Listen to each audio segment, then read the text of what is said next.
Knowledge and learning aren't linear. So why do we assess them like they are? Multiple choice tests treat knowledge as distinct and separate question items. They mainly assess learners' memorization of facts and their guessing skills. Essay prompts might give deeper insights into learner thinking. They are time-consuming to grade, and they require writing skills that may not be developed. Introducing Xero, an award-winning software solution that uses concept mapping for assessment, efficiently providing deeper insight into learning and thinking. Concept maps present information as interconnected pieces of a bigger picture, allowing learners to express their understanding of how concepts are related. Concept maps have been helping learners learn for nearly 50 years and are even recommended by the National Assessment of Educational Progress. Xero harnesses the documented and powerful cognitive benefits of concept mapping in the first assessment platform of its kind. Learners can show how they organize knowledge in their minds through Xero's engaging and user-friendly web application. Automated grading and instructor commentary tools provide instant feedback that can transform assessment into a learning opportunity. Assessors can use learners' maps to diagnose misconceptions and identify areas of mastery, helping them determine where to best focus their individual and group instruction. Xero's intuitive interface enables educators to quickly design tasks to meet their assessment needs at any stage of learning. Its cloud-based architecture comes ready for integration with other learning technologies. Are you ready to engage your learners for deeper, more meaningful assessment? Try Xero for free at xerolearn.com.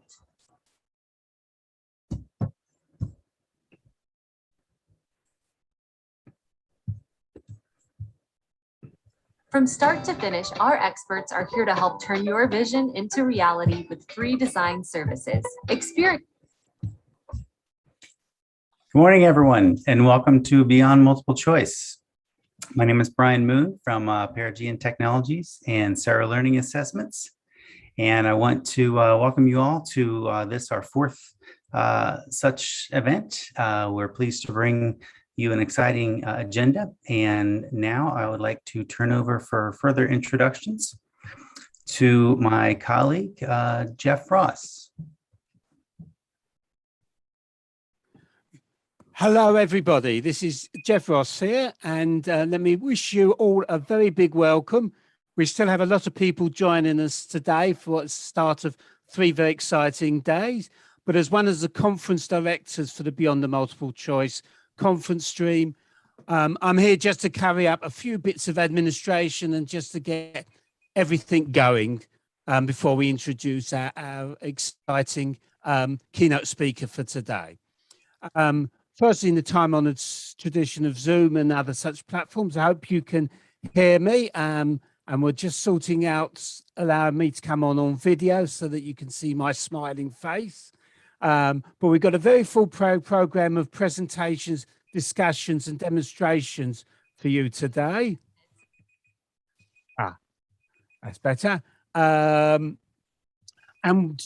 just an alert for everybody, we'll be issuing a different link to join the conference tomorrow and Thursday. So do look out for that in an email to you. So that's a different link for tomorrow and Thursday. I'll begin properly by thanking all of our speakers in advance and all of our contributors and supporters who have made all of that possible, and particularly to the technical team with Brian in the background in Washington who have brought this broadcast to life. We also welcome social media comments and inputs on our hashtag #BMC2021, and throughout the conference, please do make use of the chat facility within Zoom. That's our major forum for asking questions, getting feedback, queries, ideas, and so on. And we want to make this as interactive as possible, and we welcome all of your inputs into that.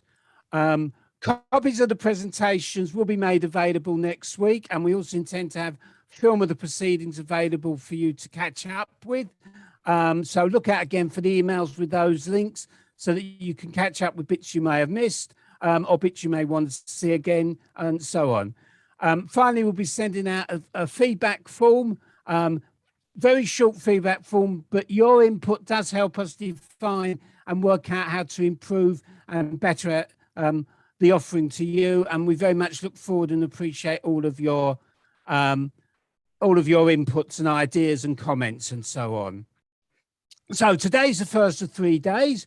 We'll be looking at the key challenges for advancing the assessment of learning, of skills, knowledge and understanding beyond multiple choice, and what lies in aligning the political and practical demands of existing assessment structures with the new techniques, tools, processes, insights that abound at the moment. So without any further ado, I'm just going to introduce to you our keynote speaker, McTighe, a famous and well-respected author with some 18 books, including Understanding by Design with Grant Wiggins. He's a regular speaker at many conferences and a well-reasoned person speaking at international, national and state conferences. He's a committed advocate of improving student thinking, and we're delighted to be able to welcome him here today to talk to us about designing assessments that serve learning. So as I said, without further ado, please welcome McTighe, our keynote speaker for today. Thank you, Jeff. Hello to everyone. Good morning, afternoon, or evening, depending on from where you are viewing. We have people from all over the world, it appears. I have a short time with you, so I'm going to share my screen and make sure that you're able to view it, and then I will proceed. Brian or Jeff, since I can see you, thumbs up if you can see my full screen. All right, very good. So in many ways, I believe I'm preaching to the choir, but I think the conference title is apt. There's nothing inherently wrong with multiple choice formats for assessments. We just recognize they are limited. So the conference title says it all. We want to look at how we might go beyond multiple choice formats for our assessments. In this short keynote, I hope to address 4 questions. Why should we go beyond multiple choice? And again, I think I'm probably preaching to the choir for people on this webinar, but I want to highlight 3 points: psychometric considerations, how these relate to various learning goals, and the messages that the overuse of multiple choice might send to learners. Second question, what are alternatives to multiple choice? I have a framework which I'm going to share with you, but there will be many conference sessions that will explore this question in greater depth. Thirdly, and this might surprise some of you, when should we use multiple choice? I'll actually make the case that there's a place for them, in fact, an important place in supporting learning. And finally, what are some recommended resources that can support us going beyond multiple choice? I'll share a few and you'll hear more throughout the conference. So those are my topics. So let me jump right in to consider the psychometric aspect of why going beyond multiple choice is really important. Here is a definition of assessment from a classic measurement textbook.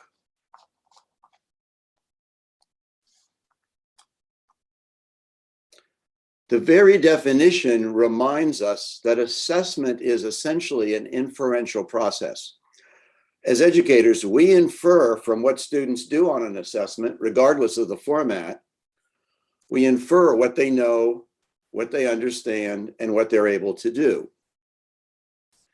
And so the psychometric consideration for any assessment is, does it permit proper inferences?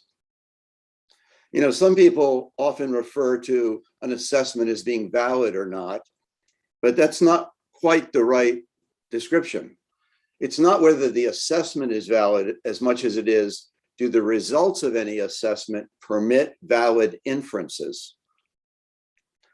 And so recognizing multiple choice, we can examine that question. Consider the following example, which was given on a NAEP, National Assessment of Educational Progress, national test in the US that was sampled. They don't test every student. there were samples, and this is from 8th grade tests some years ago.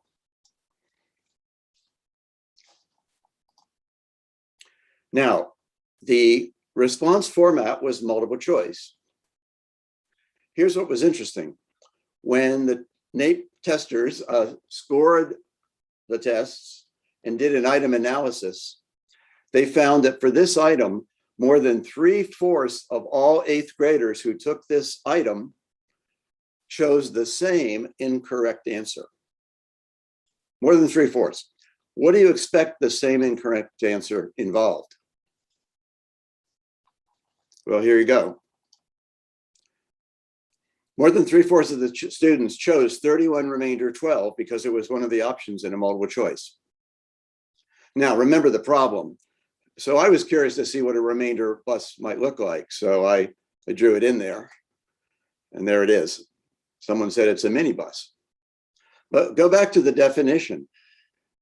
Assessment is a process of making inferences. So would you infer from this answer that 3/4 of 8th graders don't know division, or don't understand division, or can't figure out this problem? I mean, we're left to make inferences, and all we have is an answer. Well, interestingly, for this item, there was a university group more recently who took the same problem, gave it to 8th graders about the same time of year as the NAEP was given originally, with the same multiple choice options, but with one difference. They asked the students to explain their choices. Let's look at a few examples of student explanations.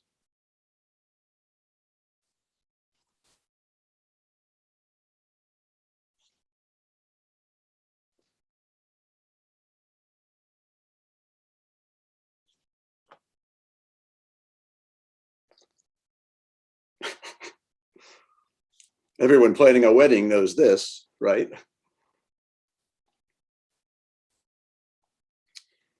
And one more set.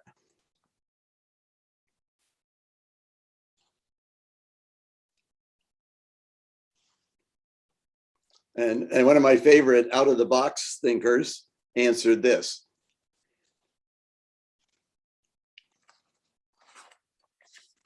And while these are humorous in some ways, they're also revealing that by only looking at a selected answer, we can't be assured that the students know division, don't know division, understand how to use division appropriately, or interpreted the problem correctly. And so our inferences are questionable if all we have is an answer that's been selected.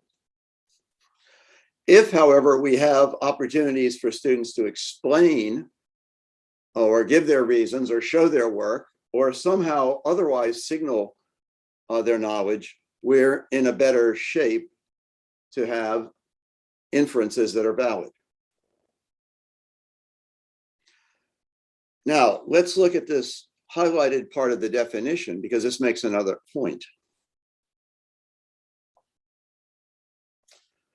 Inference is based on evidence. Evidence is revealed through the assessments we use, evidence of learning.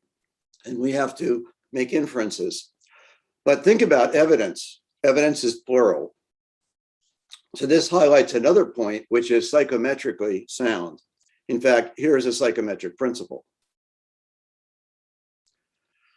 Our ability to make sound inferences and draw conclusions or generalizations about learning is enhanced when we're using multiple sources of evidence rather than a single source.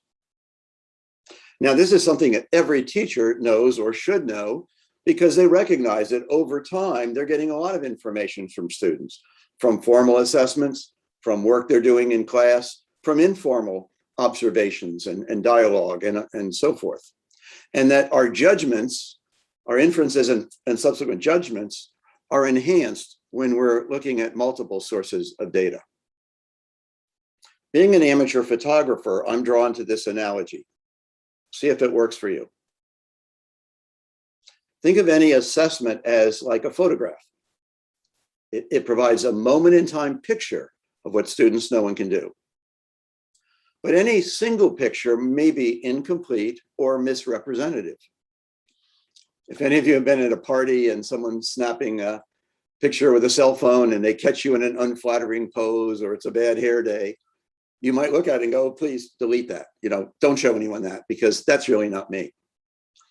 That's understood. But when you have a collection of pictures, like in a photo album, you have a much more complete, accurate, representative body of evidence from which you can draw sounder inferences. So this is just a fundamental psychometric principle. And while standardized tests are typically one snapshot that comes in and goes out, in classroom and school assessments, we have a lot more opportunity to collect a lot more pictures. So let us think about a second consideration, how multiple choice assessment items relate to various learning goals. My longtime friend, Rick Stiggins, whom some of you know is one of the foremost expert in assessment in the world, reminds us the quality of any assessment depends first and foremost on the clarity and appropriateness of the achievement target, the learning goals or the outcomes. So let's think about learning goals with respect to appropriate assessments. And this aligns to another principle of assessment. Good assessment should provide us appropriate evidence based on our goals. The goals should be the driver of assessment format, in other words. And so think back to the photographic analogy. Not only does that suggest we need multiple pictures, but it also suggests that because we have different goal types, we should have different kinds of photos in our assessment photo album. Some might be wide angle, where we're looking at a broad swath of information. And for that, you could argue that a 30-item multiple choice test provides breadth. But we also recognize that there's a place for depth, where we might do a close-up through a performance task or a project or an observation or using a concept map to give a fuller picture. So we should have not only more pictures, but different kinds of pictures to honor this principle. So here is something that I've written about. I've described or categorized 3 broad types of goals for learning. See if this makes sense. There are goals that Grant Wiggins and I refer to as acquisition goals. As a question, what knowledge and skills should students acquire when they're learning a new body of information or a new topic or a new skill set? Now, clearly, if you're in a school or district that is obliged to national or state standards or outcomes or national curricula, they spell out what students should know and do in great detail in grade level standards. But we also have what Grant and I like to call understanding goals. And I hope you would agree that an understanding goal is not identical to a knowledge goal. Student may know something, as in the ability to remember it or recognize it from 4 alternatives. That doesn't mean they understand it deeply or can apply it appropriately. Same things with skills. You might have some degree of proficiency on an individual discrete skill, but that doesn't ensure that you can use that skill effectively when confronted with a new situation. And so we think understanding is distinct. And thirdly, we have the goal of transfer, the capacity to take what one has learned and apply it effectively and appropriately in somewhat of a new situation, something that wasn't taught explicitly. Now, you can think of transfer along a continuum. There's near transfer.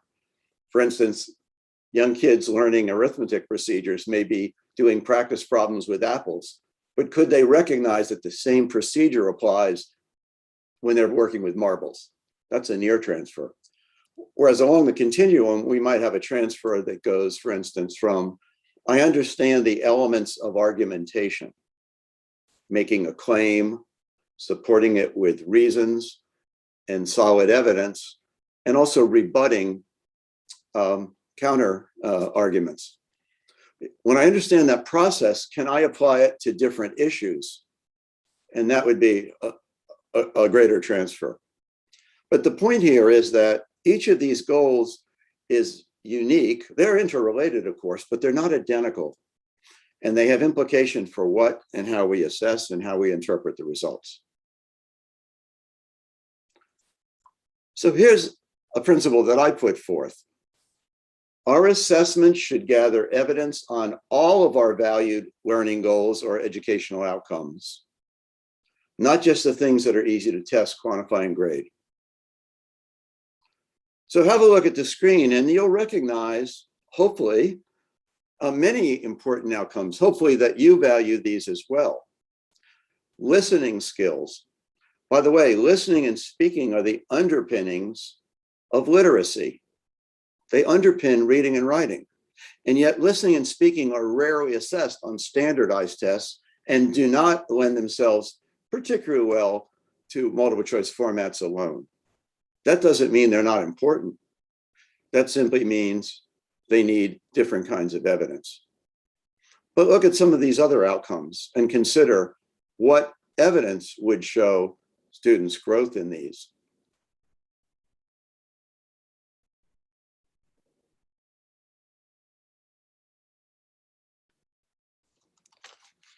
I hope and believe that the point is straightforward. There are many important valued outcomes in a modern education that will not lend themselves to appropriate assessment through multiple choice. That doesn't mean there's anything inherently wrong with multiple choice. It means we have to go beyond multiple choice to get the right evidence. Messaging. My point here is straightforward, and I suspect many of you have considered it. What messages are we sending young people if the primary assessments that they experience in many subjects at many grades are multiple choice? To me, the message could quite literally be, or at least imply, that learning is a process of figuring out the right answer from 4 alternatives. And there are techniques that can help you do that more effectively. Is that the message we want in a modern education? Do contemporary issues and problems and opportunities present themselves as 4 choices and you just have to pick the right one and then you're done? Not likely. I think those messages are problematic for many reasons. Now, some of you, particularly in the US and in other countries where high stakes standardized tests are in play, and those tests rely primarily, if not exclusively, on multiple choice, either you or people with whom you work are likely to say, oh yeah, this is all well and good, but what matters is the scores on these tests. That's what counts. They publish results in the papers. Kids get in or excluded from university based on their test scores. And they only use multiple choice, so primarily in many countries. So that's all we can do. You know, what can we do? Well, I think there's a flawed logic that underlies these concerns, with the recognition, nonetheless, that high stakes standardized tests are impactful. There are pressure on schools and teachers and heads of schools to do well. If this test scores drop, people can lose their jobs, schools can lose accreditation and so on. So I'm not minimizing the effect of high stakes testing, but I think the contention or the worry that because standardized tests use exclusively or primarily selected response method, therefore that's all we can use so as to prepare kids for them, is a faulty proposition. The cartoonists often make fun at the widespread practice in some places of test prep. Again, I think it's based on a flawed conception. My colleague Grant Wiggins put it in terms of health. He said, let's be careful not to confuse the measures and the format of the assessments, standardized by that in that case, with the goals. He said, if we did that for health, that would be like saying, I have to practice for my physical exam to become healthy. And if you think about the analogy, you recognize that it is flawed. We do not have to practice multiple choice to get the scores up. Rather, we need to teach for understanding and give kids lots of practice applying their learning in realistic situations. And having them show their work, explain their reasoning, justify their answers. That to me is the best test prep. And those of you that have studied standardized test results often or recognize that the most widely missed items on standardized tests are generally not items of factual knowledge or basic skills. The most widely missed items on standardized tests, multiple choice, by the way, are items that require reasoning, interpretation, and inference, and they are new items the students have never seen before. So drill and practice on multiple choice format is an imperfect strategy. And in the US, we've had 15 to 20 years of test prep. You might goose the scores up a little bit, just familiarizing kids with the format, but it's not a long-term strategy. Plus, it doesn't address the most important goals that a modern education demands. So what are some alternatives to multiple choice? Well, again, you're going to hear a lot in this conference about that, but I'll give you a short version. In a recent book that I co-wrote with my colleague Steve Ferrara, published by Teachers College Press, we have an assessment planning framework, and I'm just going to show you one page of this, a three-part framework. And this is a framework of assessment methods. Now, the type is small because there's a lot here, but let me just highlight a few of the categories. And again, these should be familiar. In the first column, we have selected response formats, including multiple choice, matching, true, false. And now there are technology enhanced choice items where you have to rank order, which actually gives you a little more evidence. My view is these are fine for what they can do well, assessing knowledge, basic concepts, and to some extent, some skills. We have constructed response formats, and I probably should label these brief because these are short in form. Fill in the blank, label a diagram, show your work in mathematics. A tweet would be an example of a short-term constructive response. Filling out a concept map or labeling it, not creating it, but labeling it would be another example. Then we have the more extended performance-based assessment methods through which students show evidence of learning through tangible products. They may be written, they may be visual, they may be three-dimensional like a model, or actually performing. And in subjects like visual performing arts, career technology education, family consumer sciences, health and physical education, and extracurriculars, performances are the norm. And finally, we have what we'd like to call process-focused assessments. Process-focused assessments, if the other methods are like photos in an album, process-focused assessments are like the video camera that's always running. And good teachers are always assessing, albeit informally, through questioning, observation, and so forth. So my point is, we have lots of examples to draw from. Since my time is winding down, I'm going to show you just a couple of quick examples. Here's an example of a very short, but to me, revealing assessment developed by a 9th grade math teacher for an introductory unit on statistics, focus of which is measures of central tendency, mean, median, mode. This was a very clever assessment in my view.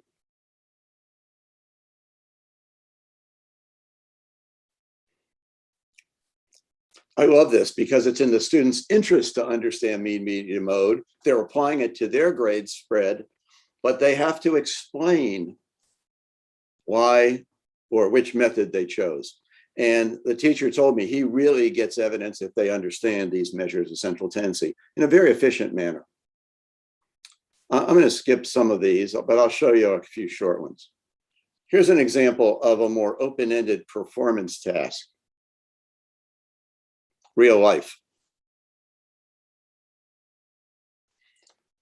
Here's an example of a performance task for studying a state, province, region, country. The student has to plan a tour for visitors to help the visitors learn the key history, geography, natural resources, and economy, and even culture of the designated region.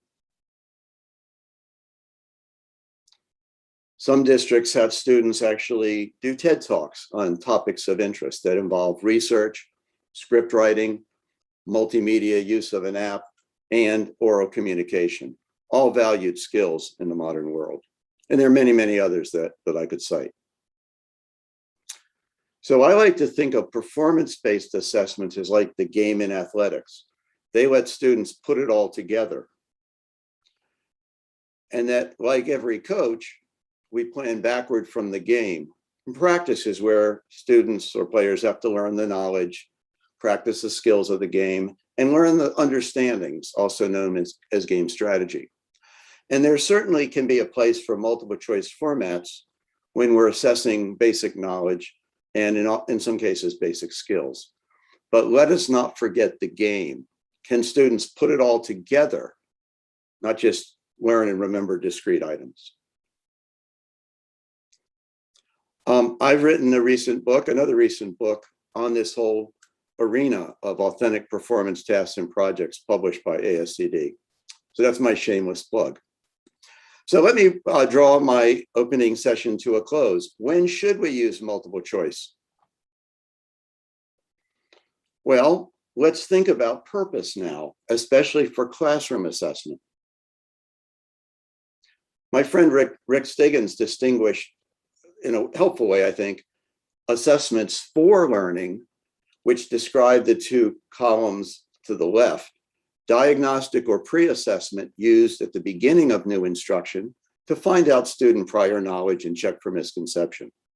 Formative ongoing assessments that the best teachers use along the way. These, in my view, should not be evaluated or graded. They're informative. They're for the purpose of giving feedback to teachers about what students are getting and feedback to students about how they can improve.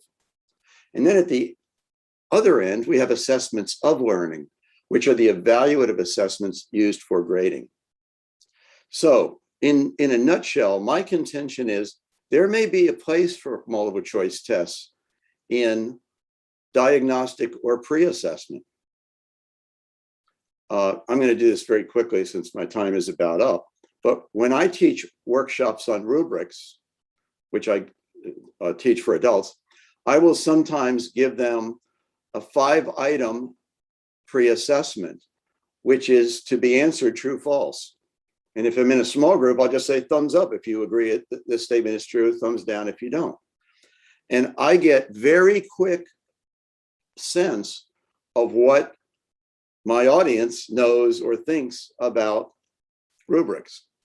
And I can tell you that number 4 item here is one that probably more percentage-wise, more people don't know.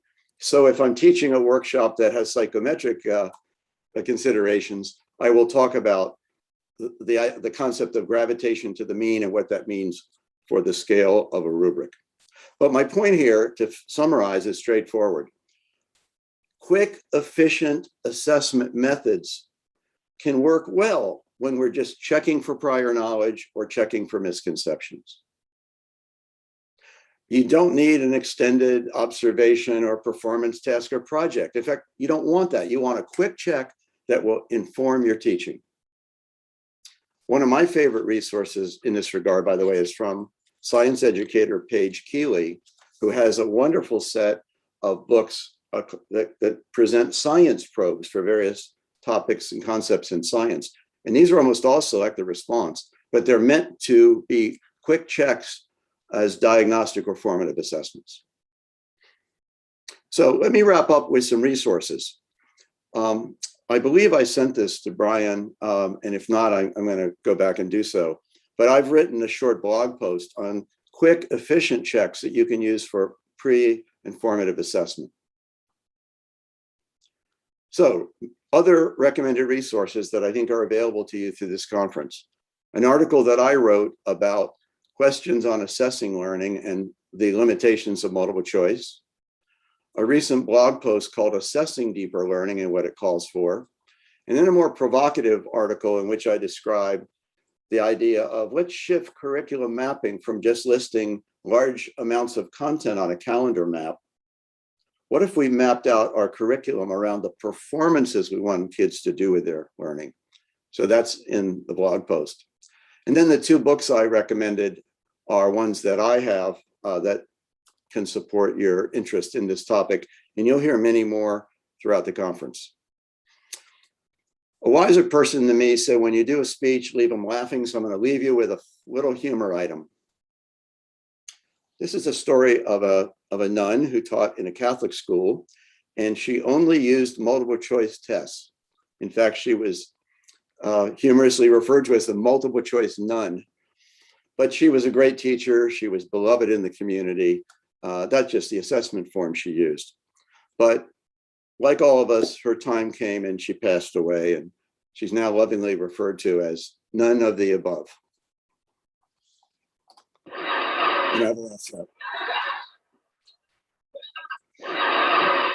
So thank you for your attendance.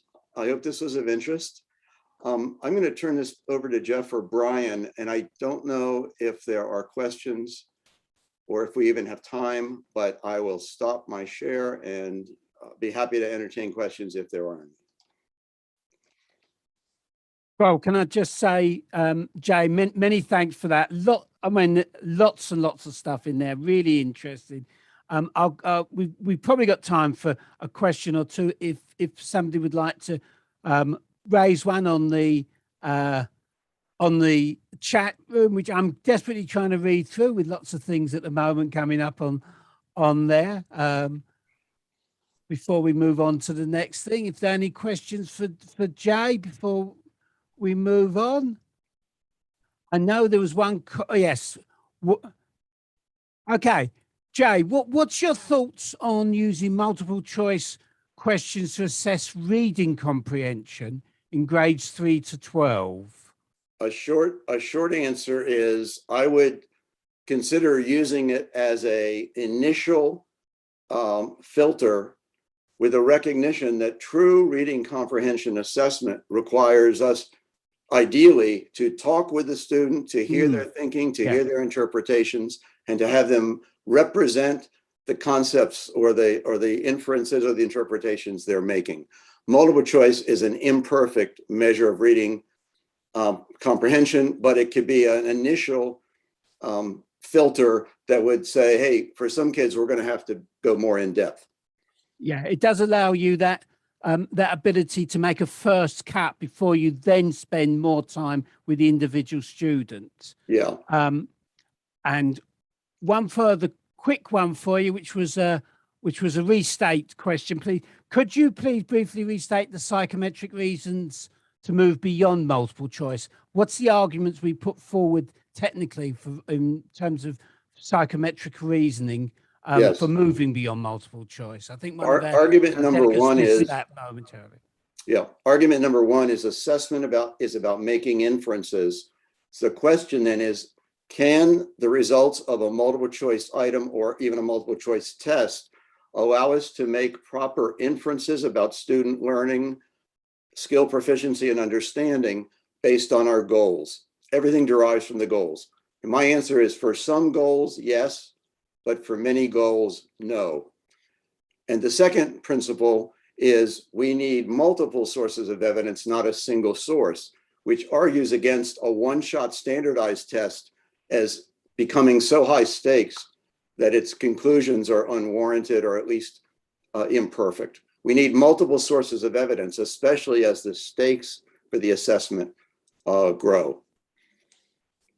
Yeah, that's absolutely brilliant. We've got some more questions coming in, but we're running short of time. But there's one that I think is quite a massive question, which is, do you see performance assessments being used in standardized national assessments?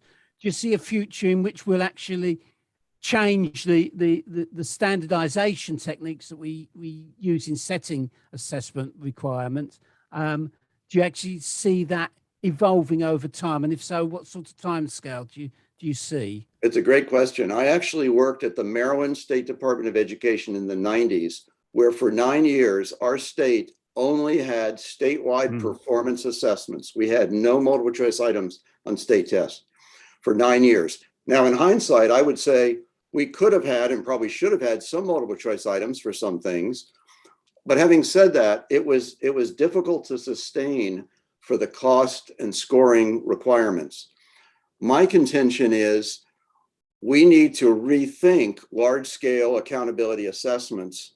And by the way, I have Grant Wiggins and I wrote a paper on this, which I will send to Brian to post for the conference. Thank you.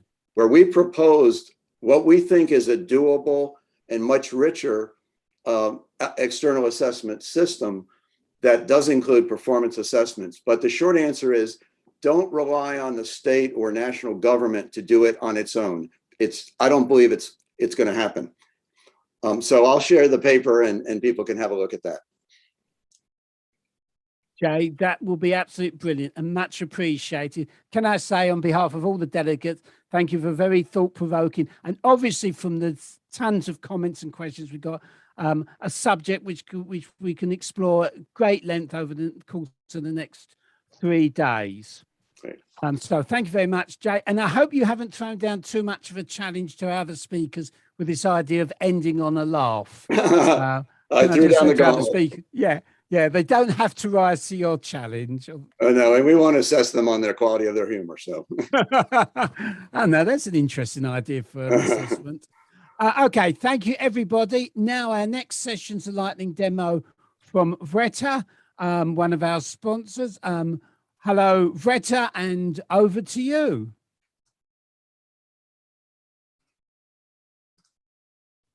We're just setting it up now.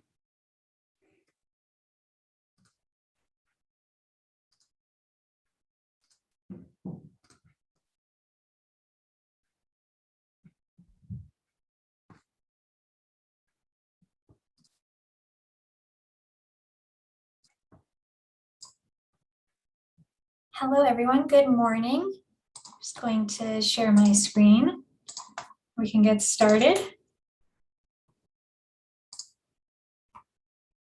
All right. Good morning, everybody. And thank you very much for joining us this morning for this lightning demo on Mathematic. Mathematic is a personalized mathematics learning platform that was designed and developed in partnership with Script, which is part of the Luxembourgish Ministry of Education, and Vretta, which is our learning and assessment company that's based in Toronto, Canada.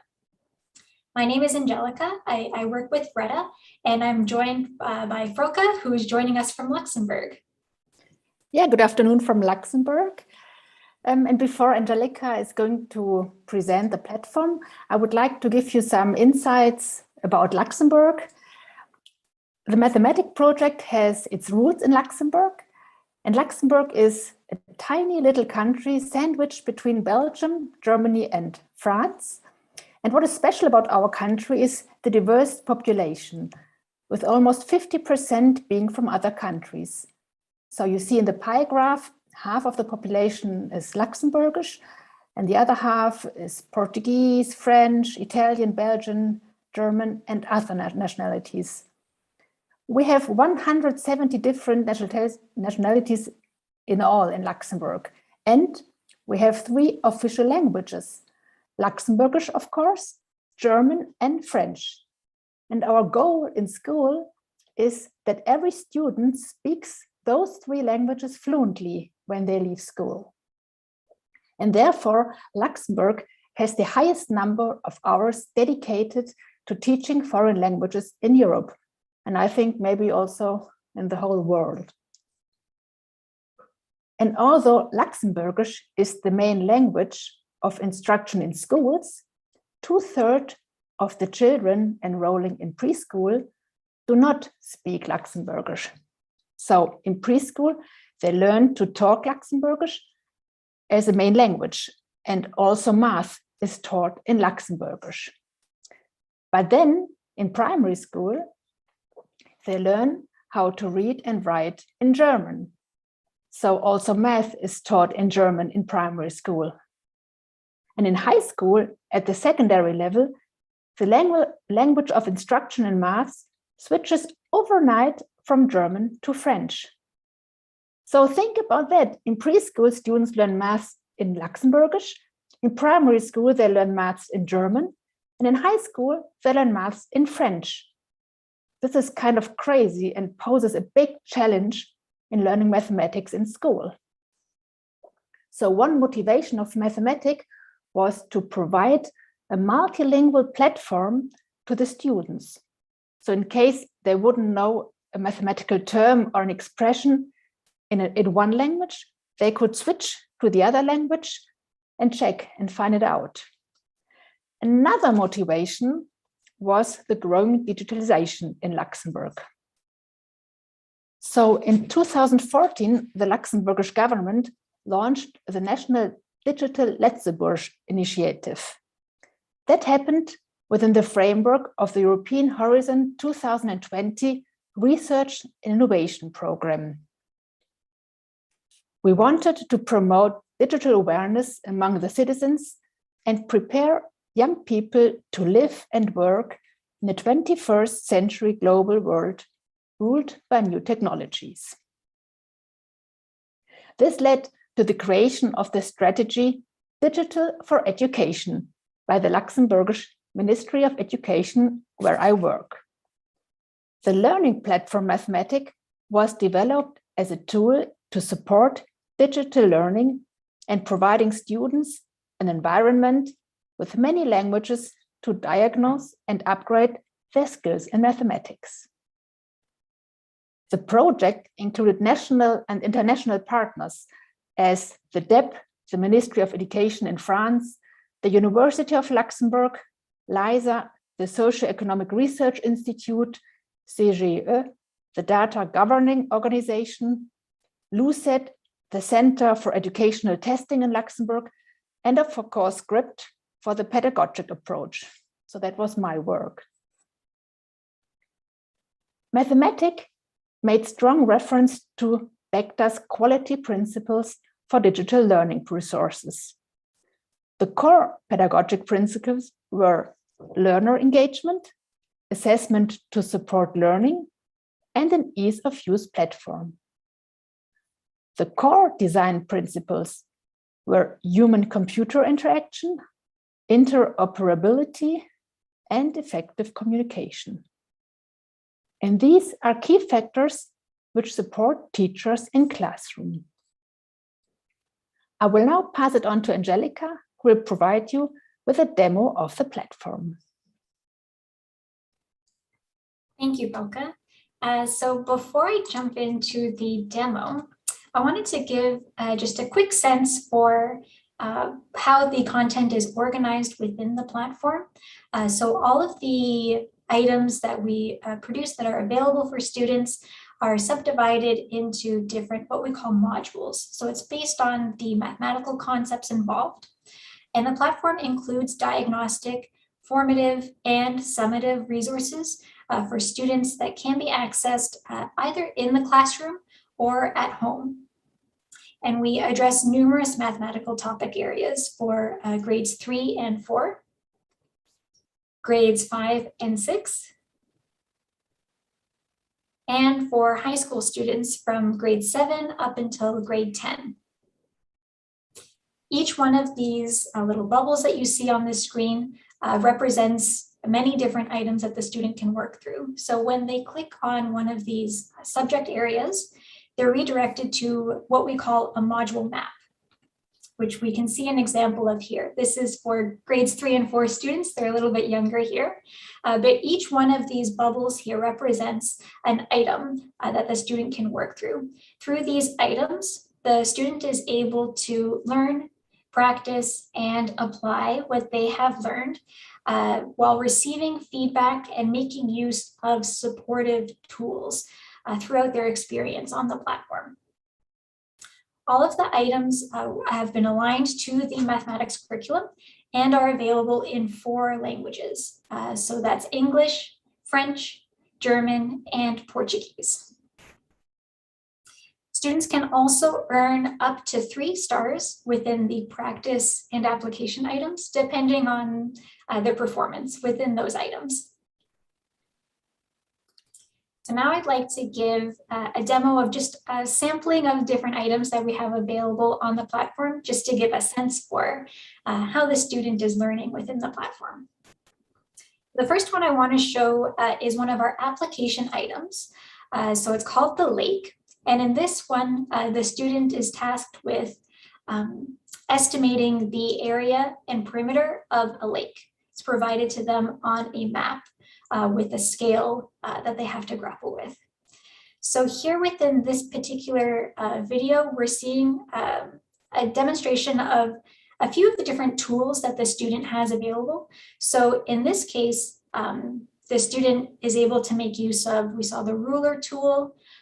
Additionally, they could make use of the counter tool. So if they're maybe at more of an earlier stage of abstraction, they're able to find a tool that supports their way of thinking through that particular problem. So here with the counter tool, they can actually count up the individual grid squares that are being covered. The idea with these tools is that we want to make sure that the student is always supported within the learning platform so that they can work through the problem in a way that makes sense to them, sort of meets the student where they are. The next item that I wanted to share is another application item. This is also on the topic of area. It's called the roommates. So in this item, the student is tasked with modifying a floor plan for maybe a house so that the 4 people who will be living on that floor will be happy with the result. So in this case, the student is able to remove and build walls however they see fit. So they're able to change the size of each of the rooms. And then when they make a submission, I'm just going to pause here. You can see that each of the people living there are going to give them some feedback. So they're going to complain if there's somebody else on the floor that has a bigger room than they do. This is an example of feedback that was really critical within the platform. So we're always wanting to make sure that the student who is having some difficulty has a way forward. So they're able to get feedback directly from the system. And that, you know, they don't get stuck. They're not going to get frustrated. They have a way to move ahead. So in this case, based on this feedback, the student is then able to make modifications. So maybe the one with the blue hair, their room is a little bit too big.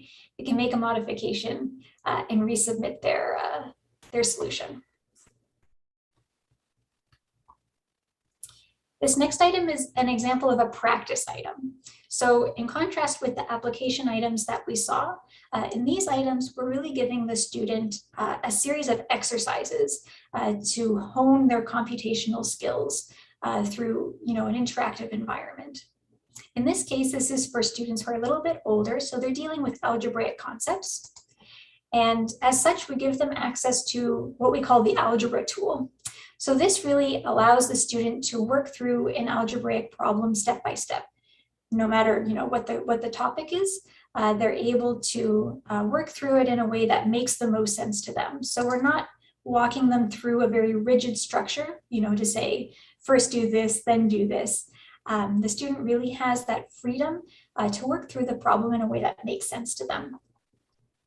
And then the feedback will come in when the student makes a submission. So when the student submits, the system is able to detect whether what they have entered is equivalent to the answer that we're looking for.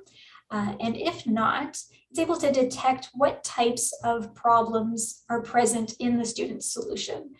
So it's able to give really targeted feedback to the student based on what they still have left to do. Again, this is an example of this feedback that is so critical, very crucial to the platform to make sure the students always have a way forward.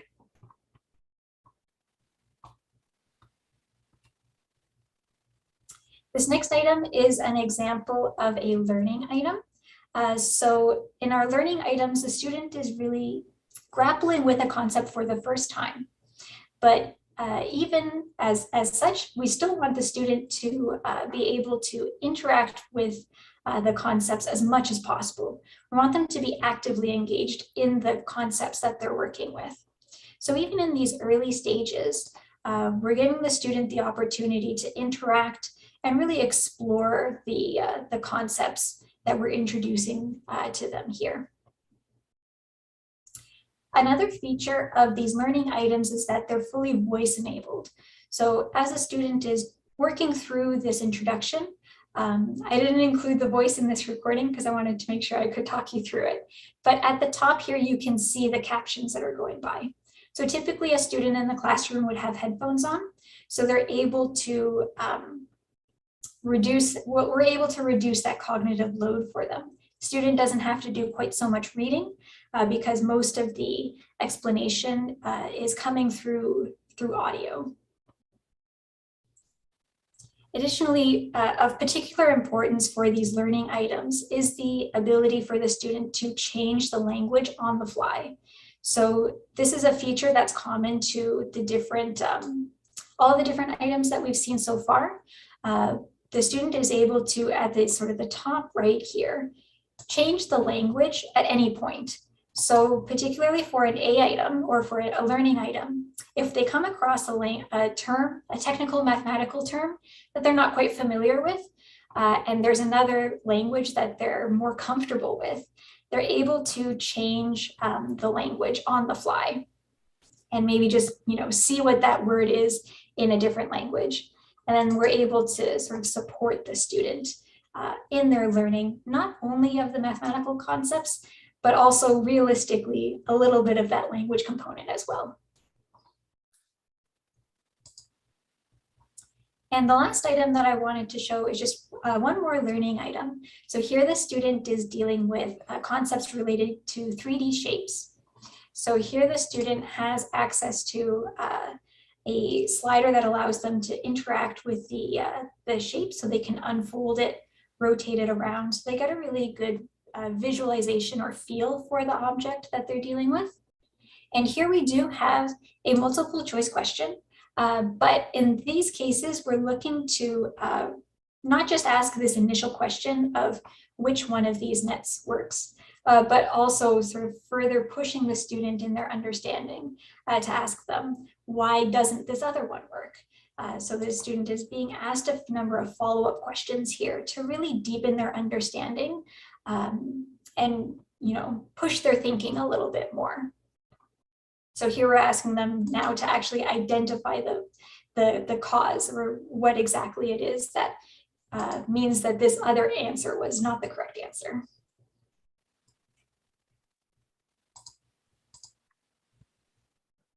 Okay, and now we'll present you the module Mathletic about mental math from grade 3 to 6.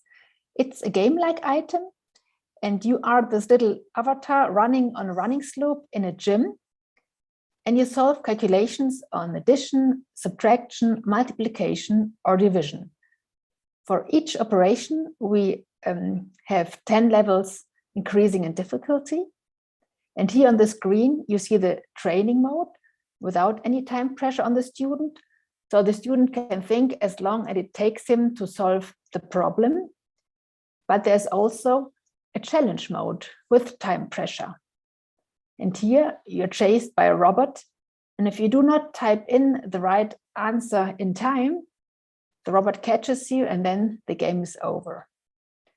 In Luxembourg, we organize national cross-country challenges once or twice a year, where students work together in their class for 3 days, and they try to achieve as many stars and medals together as they can.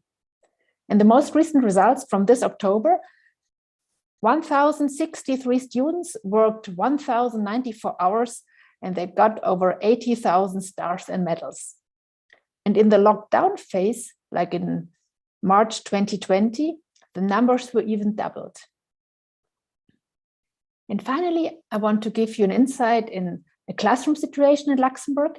Here you see students working on laptops on mathematics. And I like the statement of one student who said, "I like working through the red items on mathematics and I enjoy collecting stars. I keep trying till I get all the stars. I also use the calculator tool a lot. Switching between languages in case I don't understand a specific word works well for me." Or the next slide shows a situation in a computer lab. Here the students all wear headphones because they're working on different items in different speed, and they're all listening to different steps of the explanation video.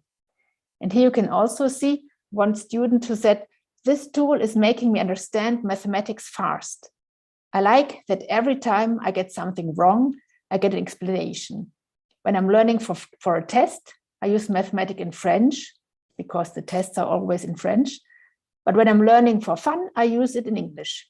I'm happy that we have this platform to use. And one last slide. Here you can see the role of the teacher. So the teacher is not standing in front of the children anymore, but helping and assisting individually. Thank you. Thank you again for coming to our lightning demo. If you have any questions that you want to ask us, I know we're just about out of time, but you can feel free to email us at info@vretta.com. Thank you so much. Thank you. Okay, Angelica Frauke, thank you ever so much for that. And we are running pretty much on time, which I'm very glad to hear. And before we go on to the next session, just to let you know, if you hadn't realized, we do have the captioning running during the course of the presentations, which you can get to from the more button on the bottom of the Zoom screen. So that will give you captions if you're having struggles understanding my Cockney accent, which I quite understand because most people do. Then at least there'll be a running translation and captioning on that. So that brings us to our session 1, original technology applications. Really appreciate the support of Better Examinations. And before I hand over to Piero Tintori, who's the MD of Better Exams, who's going to be our chair for this session, I'd like to thank once again Frauke and Angelica for their fascinating presentation and demonstration, and more information from them.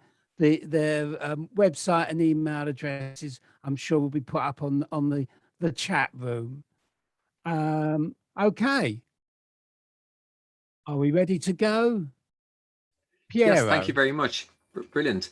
Yeah, thank you, everyone. It's really delighted to be here again this year. And yeah, today what we're going to do for the next hour, we're going to go through a number of smaller presentations, really looking at the whole area of sort of original technology applications around assessment. And there's quite a wide variety. And the first area that we're going to touch on is in the whole area of assessment in higher education, universities and colleges. And obviously over the last 18 months, and what an 18-month period it has been, one of the big things that has changed a lot is assessment, and particularly online assessment in universities has just changed massively. Some of it is out of necessity, but I suppose what's interesting today isn't just what sort of COVID has changed or help speed up and been a catalyst for change, but it's really been actually how do those changes into the future stick. So yeah, as mentioned there, I'm CEO of Better Examinations, and I guess we focus really helping universities and colleges with moving their assessments online, but also looking at how they can digitally transform assessment. So today with me for the first part of the next hour, we have Rob Blagden, who's from the University of Gloucestershire, and Rob is going to talk about.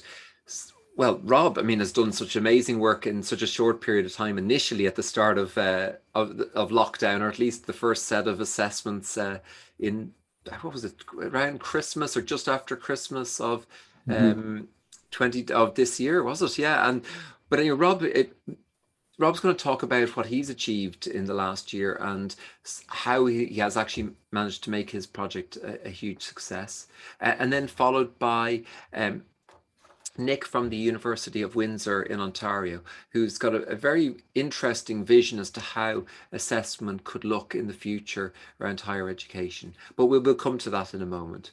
Rob, over to you. Really good to have you here today. Thank you. Thanks for inviting me. It's a pleasure to be here. Can you see my screen all right? Hopefully. Yeah, perfectly. Okay. Yeah, fire ahead, Rob. Fantastic. Okay, so my name is Rob Blagden. I work for the University of Gloucestershire in the UK as the Director of Libraries, Technology and Information. And we're an institution with about 9,000 students We work across 3 campuses, and we've just bought a very large department store in the centre of our city, which used to be Debenhams. They got shut down through COVID, not having enough business, and we're going to convert that 5-storey building into a massive teaching campus, which we're really excited about. We've got a number of schools that teach different subjects and therefore a range of assessment needs. And previously we'd used our VLE tool, our virtual learning environment, had a built-in quiz option, but it was really more for formative short tests rather than a full-blown, properly audited exam solution. And as we went through the COVID period, we realised perhaps there was an opportunity to reinvent the way we did examination online. So why move to assessments online? For us, it was around a range of things you can see here. The photo here is a classroom that we redecorated during the COVID period. And you wouldn't put a blackboard and chalk generally into a classroom as you may have done 50 years ago. What we've done is done it differently, as I'm sure all of you do. So we're with whiteboards and connectivity all around the room, multiple screens. And so the world's changed, and perhaps the world of assessment needs to change as well. There are a range of things like efficiency. If assessment is online, perhaps it makes it quicker to mark. Maybe multiple people can be marking at the same time with second markers without needing physical paper moved around in front of them. It gives us flexibility in how we schedule, how we invigilate, and how we feed back to students. It means we can offer a 24-hour window for students to take a 2-hour exam in, and they can do it as and when it works for them. So it gives us new models for the way we deliver things. Flexibility, we've just talked about, I think also includes things like supporting students with accessibility needs. So how do we support those students who need a screen reader, who need certain colours, rather than needing to produce multiple forms of paper assessment? We can now tailor each experience on a student-by-student approach.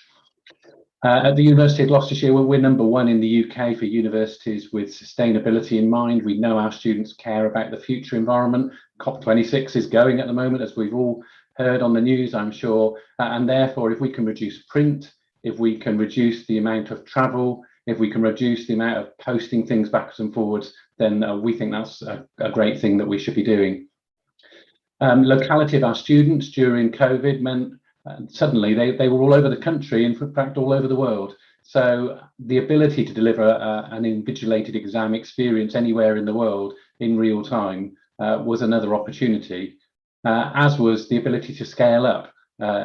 We're no longer constrained by an examination hall and an invigilator sat at the front. Suddenly we can run hundreds and thousands of exams in real time together. So obviously none of that comes without challenges. So have the students and staff got the right equipment to be able to make that work? What about their connectivity, and how do we ensure we've got a system that can cope with breaks in connectivity if there was an issue mid-exam? What about the skills in our academics and in our students to be able to make this happen and participate? How do we overcome some of the resistance to change? A lot of worry around trust as well, and will students cheat? Will they find ways around the system? A lot of challenges there that we had to overcome and have done. And then lastly, security. How do we make sure the exam is secure, exam is taken by the right person, but also that the data is secure, that we would never lose it, and that we can be confident in the integrity of what's happened. So when we went out looking for a solution, we were thinking about who are the suppliers we want to work with, and we built a tender. And key for us were some of these things you can see on the screen. Do they understand us? And do they understand how we operate and our needs? What's their knowledge and expertise in this area? What can they bring to us? What about the service level they'll be able to offer us, and how will they manage our contract with us? User experience, I can't underline how important this one is. If it doesn't work nice and easily for people, then it's going to become a challenge. Sustainability, as I said, we want our supplier not only to give us a product that helps us with sustainability, but we want to know our suppliers care about the world, and we engage with suppliers who are working in a sustainable fashion. The proposal we were looking at from a supplier needed to be realistic and deliverable, because often you'll get an offer from someone at the sales stage and it doesn't always convert into the experience we were sold. And then lastly, coming back to that data security, if we've got a load of student details in a system that's online, we need some confidence that we can get data in and out in a seamless way, and that it will be secure when we don't want people to take stuff out. So what was our solution? Well, we ended up looking at a range of suppliers and bought the Better Examination solution. The key reason for that are listed on the screen there, but critical for me, I think, I'll jump straight towards the bottom point there, the user interface I mentioned earlier. If it's not really simple and really easy, you won't get your academics and your teaching staff over the line with it, and you also won't get your students to engage with it. So a modern looking, obvious and easy to use interface for us was actually the biggest driver in selection. Our implementation team locally and with the supplier were critical to us. So we pulled together people from a range of departments. We had commitment from the top of the organisation to deliver this, and we're a relatively small organisation, so we're able to grab the right people, get their commitment to it, and get them really focused on delivering it. We purchased the solution in September last year. We rolled it out and set it all up in October, November and December over Christmas and New Year, and we ran successful examinations 3 months later in January and have continued to use the system. And that team, I think, locally were critical in that success.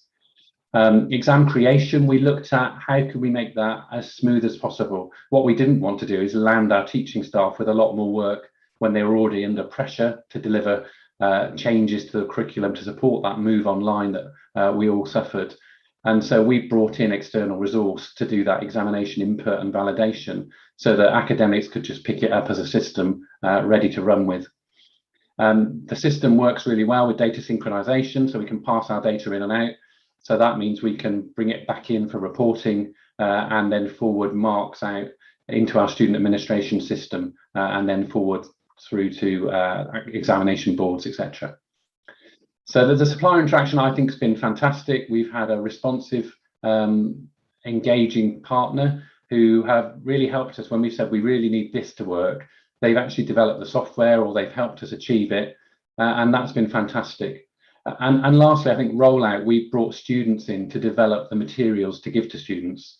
So flyers and online video content that we put out via social media as well as via usual channels was one of the ways we engage students and our academic teams. Feedback overall, 83% took the exam off-site. They could have come to site, we made that possible, but most of them chose not to. Most felt prepared for the exam and found our guides and the videos we produced really useful. 26% of students solved an issue by a practice exam. Now, had they not done that, they would have had that additional pressure in the live exam to sort a technology issue out. 6% did struggle in the real exam, but we got them through it. I think we had 1 or 2 students who didn't complete, which is actually better than no shows normally. And most of those issues, you can see at the bottom there, were around proctoring and getting the technology to work.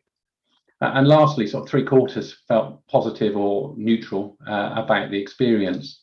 Some of the positives, and you'll see these reversed in the negative comments pretty much. Lots said it was less stressful. It was easier to track their time with a clock there right in front of them on the screen. They felt more comfortable, could sit in a way that made them feel happy and comfortable, have drinks and food and whatever they wanted. Many said easier to focus. The simple interface just kept coming back. The students said it was so easy to use, that made the difference. And lastly, one of the big topics was, I could skip through a question and flag it and then know when I needed to go back. Negatives are kind of the opposite for some students. Didn't like being alone. The lack of formality made it not feel as serious for them. Struggled to focus. Computer stress where it wasn't working for the proctoring stuff.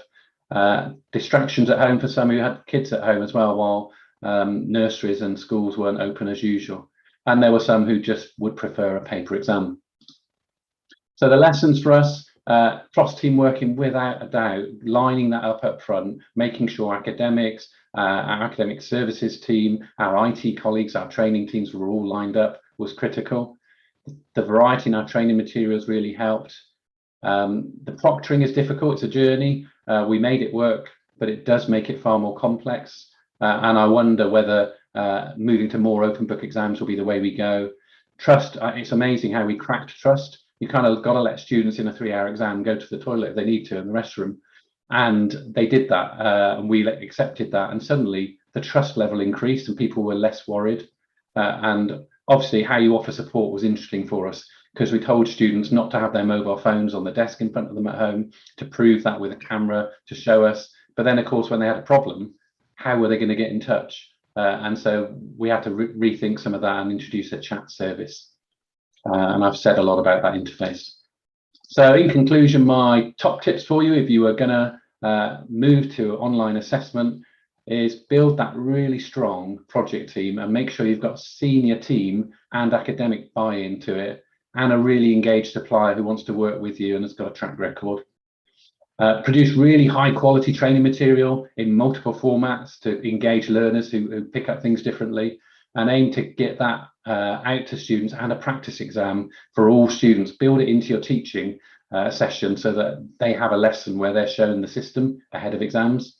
Perhaps use it a bit more for formative examination as well, so that you can do smaller tests on the way through, so it's a familiar environment by the time they get to that end exam. And lastly, think about how you're going to support people. Use a live chat system or something to enable that in-exam support. On many of my slides, you'll see I've put in the bottom right, people before technology, and that's absolutely a mantra in my team that I lead.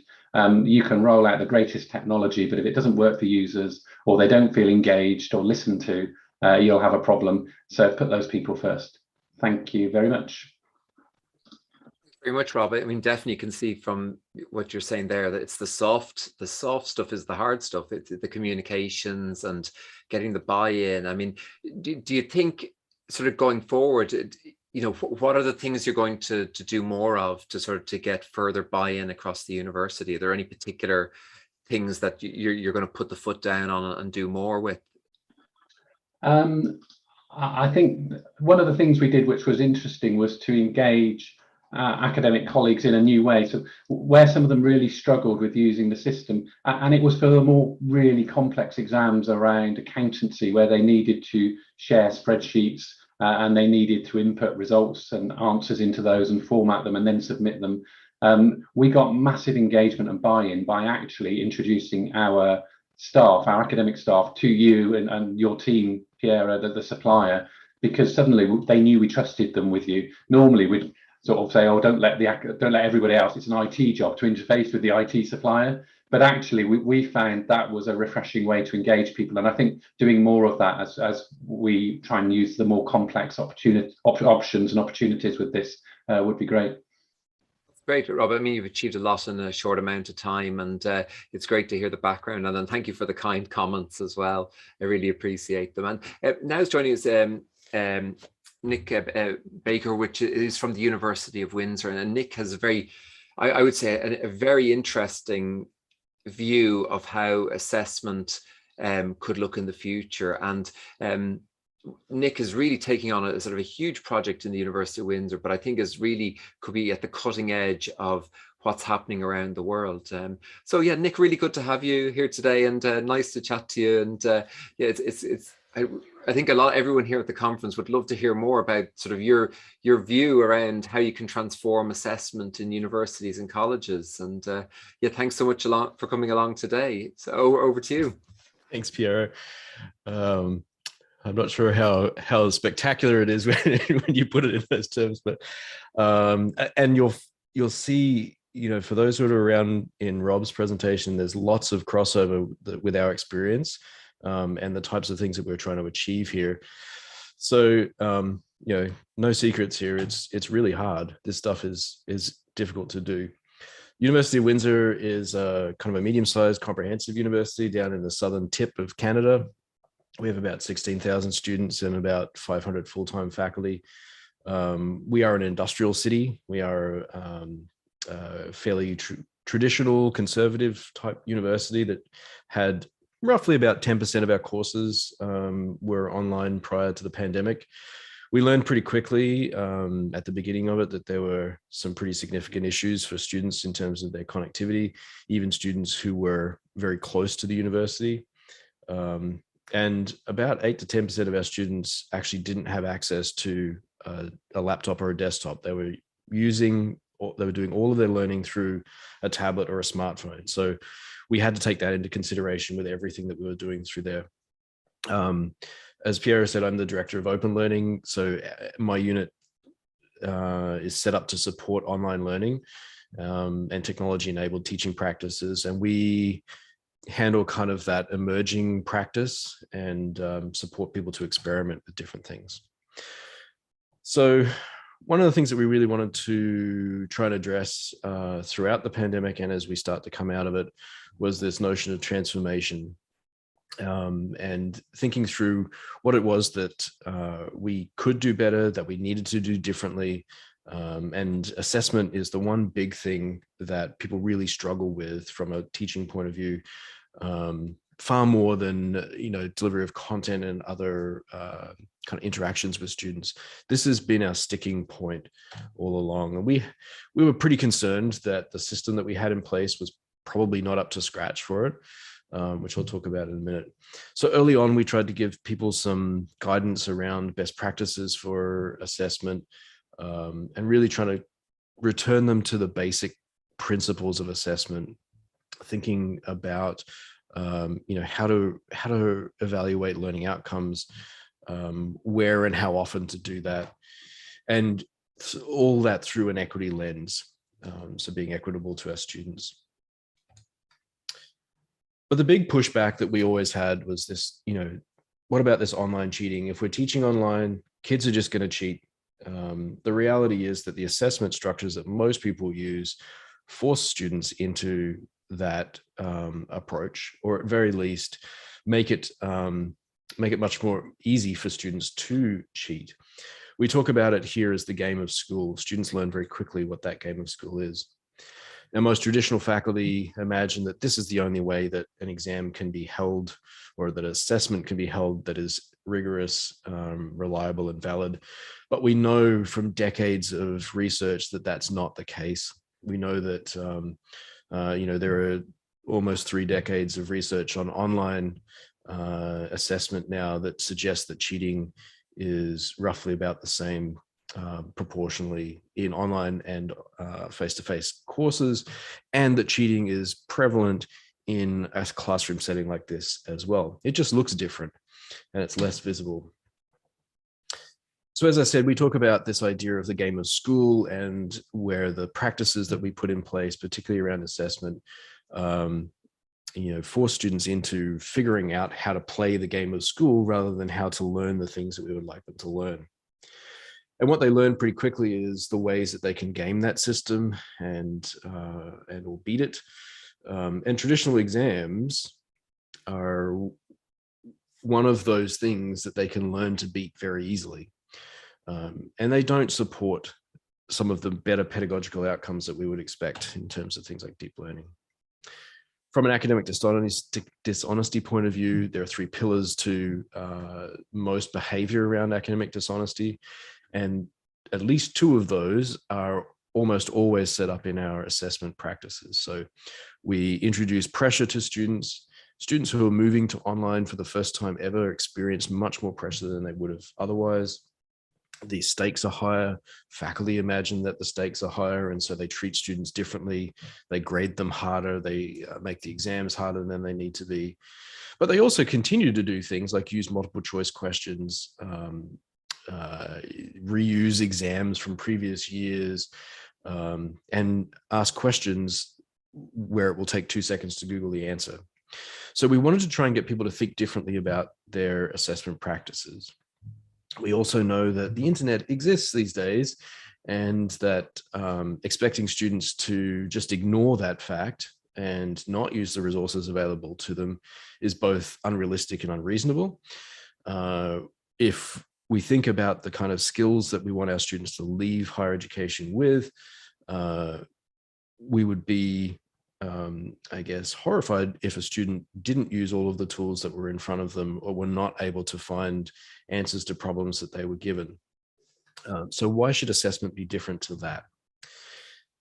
So unless you're using lots of ill-structured problems or personalizing your questions for students, the answers are going to be available to be found online, right? And that's just a reality of where we're at. And that's a reality whether we're in a physical space or in an online space. We also know that, you know, within a few weeks of a new textbook being released, the question banks are already breached and the answers are all over the web. The other thing that I will say is that the default position for many is to jump to a technological solution, you know, particularly to proctoring software. But we know that there are so many challenges with that, you know, this is a false sense of security that many people have. Students will get around it if they really want to. And really the challenge here is a challenge for pedagogy, not for technology. So our vision for assessment is assessment that has the traditional things that we think about when we think about good assessment: integrity, reliability, validity, but it also has to be equitable and accessible. We have very strong accessibility laws here in Ontario that require us to ensure that everything is accessible to our learners. And that's a challenge for people who haven't had to think in that way before. We want our assessment to be learner focused and learning focused, but we're also dealing with the same kinds of issues that Rob mentioned in terms of privacy and security and where that data is stored, data sovereignty of students as well. And we're really trying to push people to avoid this notion of surveillance or punishment pedagogies that kind of became rampant during COVID. We are also genuinely trying to gradually move towards a digital first approach to assessment for a number of reasons. One of those is sustainability. Another is that we have very few controls. For those who know the kind of the North American system or the Canadian systems, they're quite different to other jurisdictions around the world where there is more, I guess, quality assurance and control over things like assessment practices. Here, it's the Wild West. It's a free-for-all. Faculty have absolute right to do whatever they like in their assessment. And so all we can do is try and educate them and help them make better choices. So there's not a lot of things, you know, there's not a lot of details of things like exam security in many places where large boxes of paper get moved around the campus and could be breached at any moment.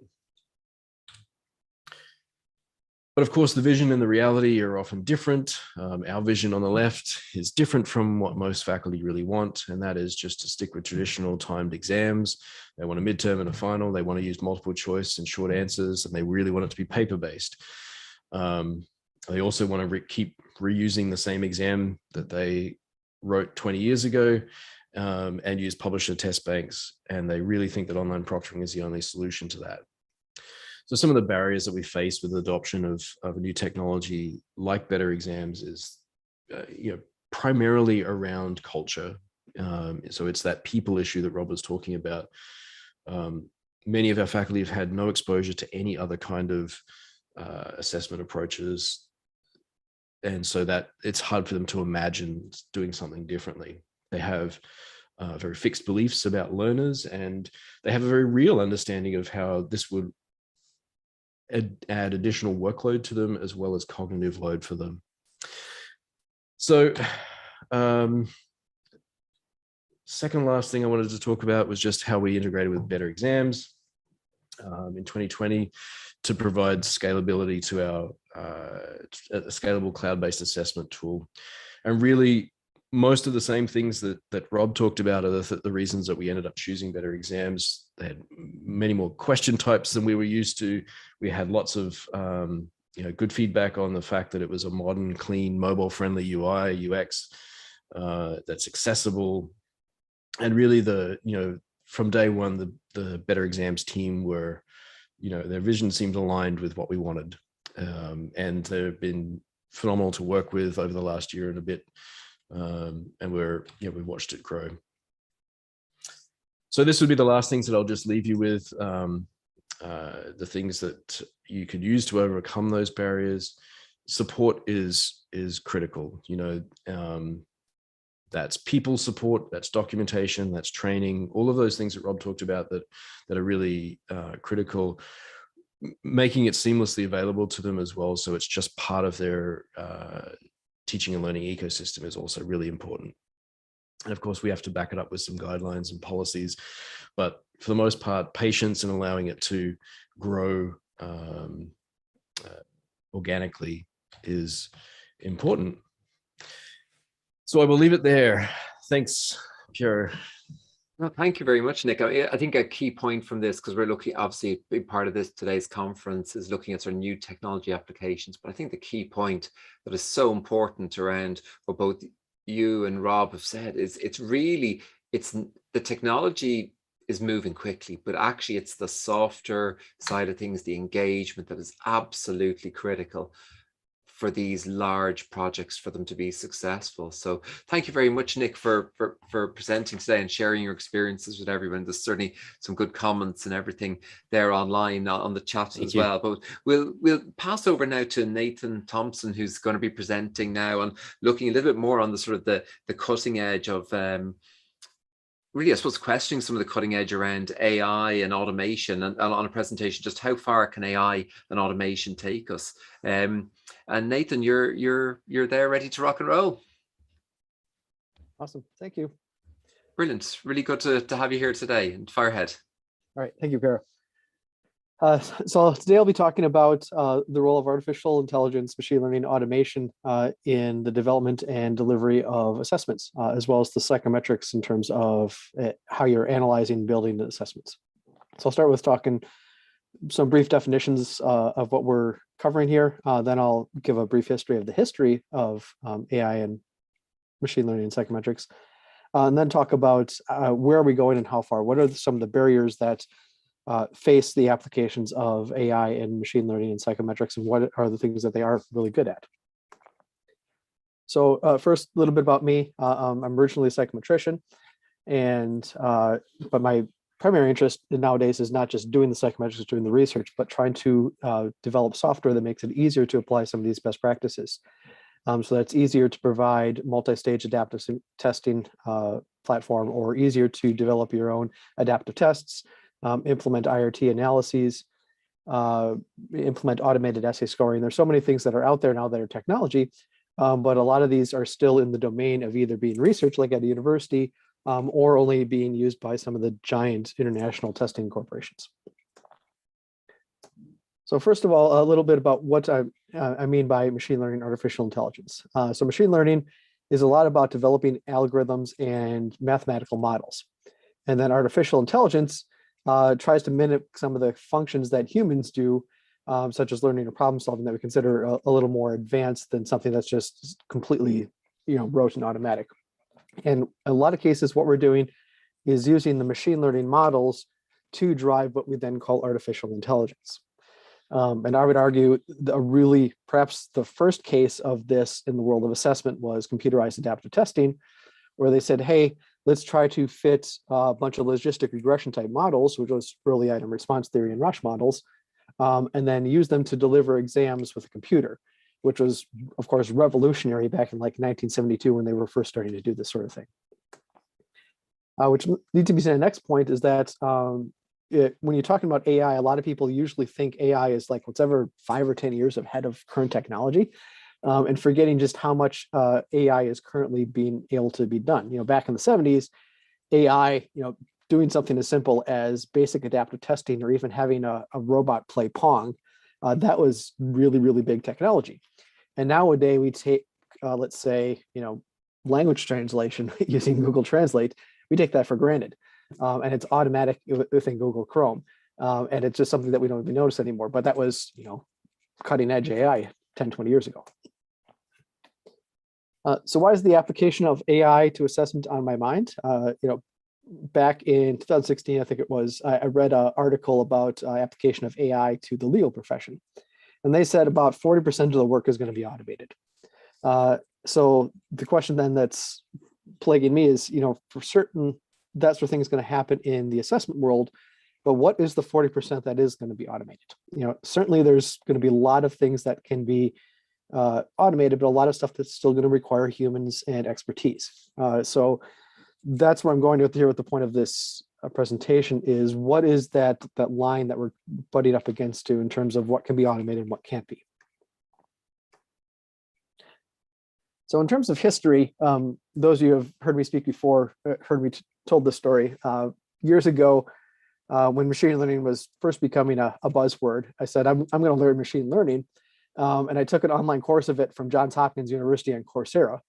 And 3 minutes, if you look at the playback bar on the bottom, into the first lecture, the topic that they bring up is the G factor in psychometrics, which showed me really that, machine learning isn't something that's really new. It's something that we've been doing in psychometrics and assessment for 100 years now. And there's certainly a lot of places that we've been applying AI and machine learning in the world of psychometrics. One of the most common ones that we all use every day, and again, without even thinking about it, we take it for granted, is spam filtering. Spam filtering, they're using natural language processing to look for keywords or key things in a text and use that to try to predict the probability that a message is spam. So like you see in this example here, having all caps, having trigger phrases like %off, or naturally, or natural remedies, or whatever it is, there's got to be so many different key phrases that contribute a little bit towards predicting a binary outcome of being spam or not spam. Well, we use a lot of those same types of concepts in psychometrics and assessments and have for decades, actually. Item response theory, if you think about it, is using a logistic model to predict a binary outcome. Breaking down text with natural language processing to make tractable decisions, that's something we've been doing for a long time as well. Automated essay scoring has been around since the 90s. We've been doing that, the same type of approach. Automated item generation is a little more newer topic, but again, it's the same type of thing where we're trying to use natural language processing to process large amounts of text and try to make that into something that's useful for us. So when it comes to testing, I like to break it down into two areas. We've got test development and test delivery. And the way that AI, machine learning, and automation apply to make our lives easier is different in each of these. But we're still trying to apply the principles of AI, whether it's natural language processing or something else, to make our lives easier in terms of being assessment professionals. So in terms of item banking and test development, some of the topics where AI is making an impact are listed here. First, we've got authored items, which is what we call automated item generation. And there's really two approaches like that. The early approach is creating templates, which allow you to create lots of permutations of items by having dynamic fields in them. But as natural language processing and the software to do it, like Python and R packages, become more powerful, more available, we can do true automated item generation more effectively by feeding it a textbook and having it push back a bunch of drafted items. From the research I've looked at, it's really easy to write a question because you can take Columbus discovered America in 1492 and change it into a bunch of questions easily. So whether it's blank discovered America in 1492 or Christopher Columbus discovered America in blank, what year? That's easy to do. Making plausible distractors is what's tough. So yeah, we can make Christopher Columbus a blank, but what do we make for the plausible distractors? That's where it takes a human to know that, oh, let's look at some of the other famous explorers of that period, like Ferdinand Magellan or Amerigo Vespucci, and make those our distractors. There's work in using item review and rules applications to make that process easier. For example, I like to, when I review items myself, make sure that one item is not, or one answer is not longer than the rest, or that the stem never ends in a colon, which is one of my pet peeves. Those types of things are easy to program into software to look for and make item writers more effective by telling these things as they're writing the question, rather than having to pay a psychometrician to come in a week later and review the items. There's work that goes into finding enemy items by using distance metrics, first by analyzing items with natural language processing, and then by looking at the distance between two different items texts. There's work in automatically assigning an item to content areas, Bloom's taxonomy, whatever it is that you use to categorize your items by analyzing their text. There, of course, has been automated test assembly that's been around for decades at this point. One of my favorites is psychometric reports. because I did my PhD in psychometrics originally, and then got a job working for a big testing company. I was excited about the work I could do. And basically what I was doing was spending all day copying and pasting out of Microsoft Excel into Microsoft Word to create reports. And I was like, is this really what I spent the last 6 years studying psychometrics for? And one of my interests is analyzing item banks for indicators of quality. So you can break down item banks by looking at natural language processing and trying to use that to predict difficulty parameters, discrimination parameters, differential item functioning, that sort of thing, and try to make sense of whether there are certain things that are generally good predictors of a good item. On the test delivery side, CAT's been around since the early 1970s, IRT-based CAT. Actually, before that, there was even classical test theory-based CAT, which goes back to the earliest article I looked at. It was Richard Ferguson, who eventually became the CEO of ACT, did a dissertation in 1967 where he was looking at merging adaptive testing with adaptive learning, which was way, way, way ahead of its time. Nowadays, there's new approaches of looking at machine learning model branching with CAT. For example, if you want to do, let's say, a decision tree, or let's say a qubit type model in terms of delivering the CAT, in some cases that is more efficient, but in some cases that can be a black box, which can then damage the validity and defensibility of CAT. We've got machine learning scoring of performance items, so that if you've got complex simulation type items, how do you score those? Automated essay scoring, I mentioned before, that's been around for a couple decades now as well.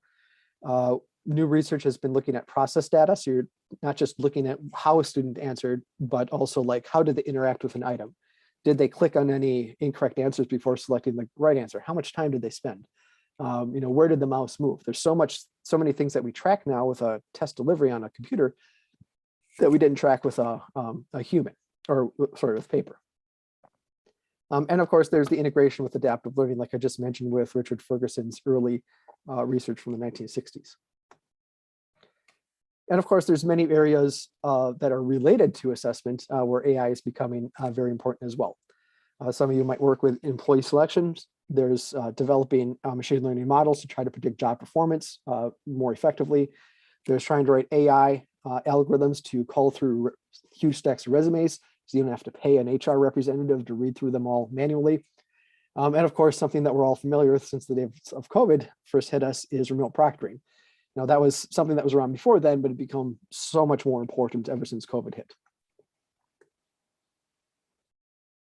So that's a little bit about where AI and machine learning are in psychometrics and assessment. So one of the things I started thinking about was, where is this going to go in the next 5-10 years? Because certainly we're always going to need humans for these topics. So I was wondering, like, what is the line that we're approaching? So I first started looking at CAT, which is where my expertise is. And that's, like I said, arguably the earliest example in our field. And the algorithm here is great at delivery and implementation of the test. So we're talking about being able to actually control the interface between the item bank and the student. But there's still a lot of human effort that is needed to get there and to maintain this. So we're talking about making sure the item bank is big enough, doing CAT Monte Carlo simulations to evaluate the feasibility of the item bank, planning pilot samples, making sure that the pilot sample is representative. Once you get the pilot sample back, doing pre-processing to remove students that are not actually trying, removing items that don't fit to the bank. Once you've got a calibrated item bank with item response theory, doing simulation results on that. There's a lot of work and research that goes into the psychometrics in developing a CAT exam. And then once you actually put out the CAT exam, there's a lot of human effort to maintain it. You can't just leave it out there for 20 years. You're usually piloting new items, figuring out if the new items fit the IRT models, have good discrimination parameters, all that sort of thing. Rotating out items that have become overexposed, putting the new ones in, possibly updating some of the CAT algorithms, making new item types as you go, new item types are invented. There's so much more that can be going into CAT, and that's always going to be human effort. Automated essay scoring is a similar topic. There's a lot of work that goes into developing an automated essay scoring engine, not just the software itself, because now we've got R packages in Python that make it easy, but implementing and finding a model. So pre-processing the data from a pilot sample, doing feature selection to determine what are the types of keywords and other things in the model that make the most sense, designing the rubrics, getting a pilot sample delivered and having those rated with humans to get a decent training set. There's so much work that goes into everything that needs to be done to develop an essay item, automated essay scoring engine before you even use it with the first student. And some of you might have attended some of the presentations yesterday with the National Board of Medical Examiners, who just happens to be having a conference on the same time here, a very similar topic. And there are some presenters that talked quite a bit about what goes into automated essay scoring and automated item generation, and this human work that goes into developing these things so that we can use them going forward. Another example is remote proctoring, and there's also a wall here, but it's a different kind of wall. And I found that, you know, I have an online testing platform that I use to deliver exams around the world. And the situations can differ substantially between the organizations that I work with. We have some organizations that are doing high stakes, small scale certifications to, let's say, some narrow medical professional field, and they're doing it to 200 people twice a year. That's quite a different situation than delivering exams in a university where you're delivering thousands every day, and, you know, add it all up, you're delivering like 300,000 exams a year. Or to a large scale civil service exam, which is some of my clients where they want to deliver 50,000 exams on a Saturday. Those types of situations are quite different than the certifications. And that provides one of those barriers to applying AI. When you're delivering 300,000 exams to psychology midterms at universities, yeah, AI makes a lot more sense there, both for scalability and for the level of security that's needed. But when you're talking about medical certification, and you're only doing 200 people, but there's been a lot of effort for people to get to that station in their life, and you've also invested a lot of money in developing those questions, there's a huge incentive to cheat there and to steal the questions and put them online, you know, like we talked about in the last presentation. But the cost of developing these medical questions is usually much higher, and the cost of replacing them is much higher too. And of course, the cost of passing somebody that shouldn't pass is very high. So in such cases, 100% human is essential. And then in some of these other cases, AI proctoring is 100% okay. And you might only have 5% or less of students that are even reviewed by humans. So there's a different type of barrier there. Accuracy and bias is another barrier that we're still fighting through, not just with remote proctoring, but some of the other things. It's really well known when it comes to machine learning for employee selection. That in many cases, you're often repeating the human bias that has been implicit for the past 30 years, because that's what your data is based on. So there's a barrier there in terms of how much AI we can apply and how we're going to solve that issue. And one of my favorite phrases I've seen at testing conferences is shutting the barn door after the horse is bolted. Here we're talking about being able to deliver, or if an item is stolen by students and the test is being only proctored by AI, you can't do anything about it until after the item is stolen. It's already on the internet. But if you have live proctors, you can stop it at the time, and, you know, maybe they only steal 3 items before the student is stopped. And that's a good example of where AI is a good line between humans. Pierre, how am I doing on time? Yeah, we're a bit tight, but no, I don't, well. Okay. Some good questions, by the way, Nathan, coming in as well on chat. So I think what might be worthwhile is, like, as part of with some of the questions, some of them are seem like, do you have references to some data on some interesting stuff that you've got going on? So I'm always one not to put people under too much pressure, but it is very interesting stuff as well. So I'm sort of riveted by as well. Okay. Well, I just have 2 follow-up screens where I kind of summarized what I was talking about in tables here of some of the things that AI is good at, and some of the things where we run up against those barriers, like we do need a human to set up the models and that sort of thing. If anyone is interested, we can have some Q&A about that, or you're welcome to contact me directly. Here's my email address, or you can look at my website, Assess.com. Thank you. Thank you, Nathan. I think it's very interesting, the whole area of AI. And I think the one area that we all need to be very conscious about, particularly in the assessment area is just as well, if life-changing decisions are being made because of AI, my personal view is I think in many cases we have to be very careful about making life-changing decisions just based on AI alone. You know, for example, in a proctoring situation, AI throwing somebody out of an exam. You know, I think there's a bit of a balancing act with I don't think the technology is just there right now for not to have a human just to check over some of these things. And I know in the EU, actually, there's some rules coming in around AI where there's going to be certain restrictions about when AI can be used. But I think it is very interesting, and it's getting better and better and better. But thank you very much, Nathan. Really appreciate your presentation today. And there's some busy stuff going on in the chat room with questions for you. So I think that would be something, if you could take a look at that, would be super.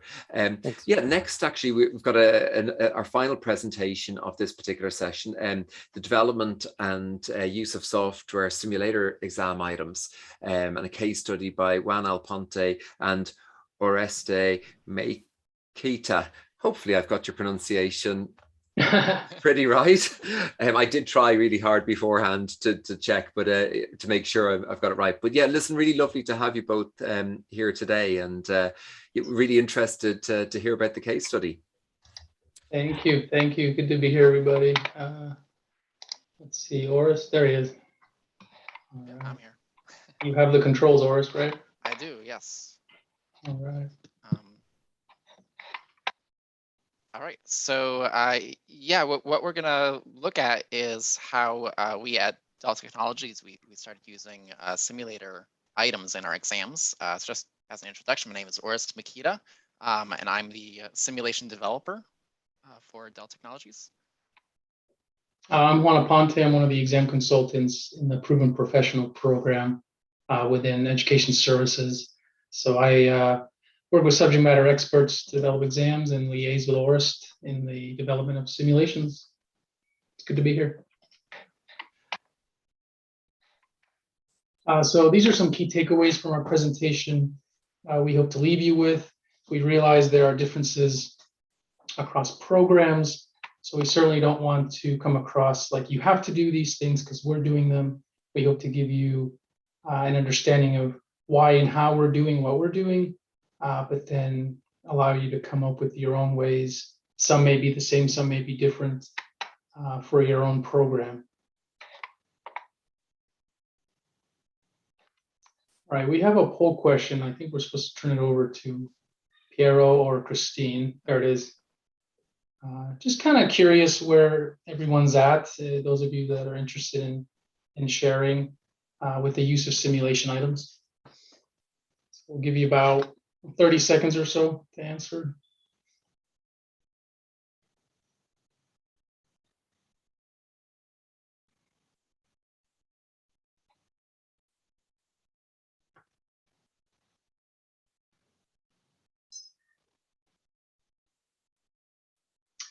All right, let's go 10 more seconds and then we'll wrap it up.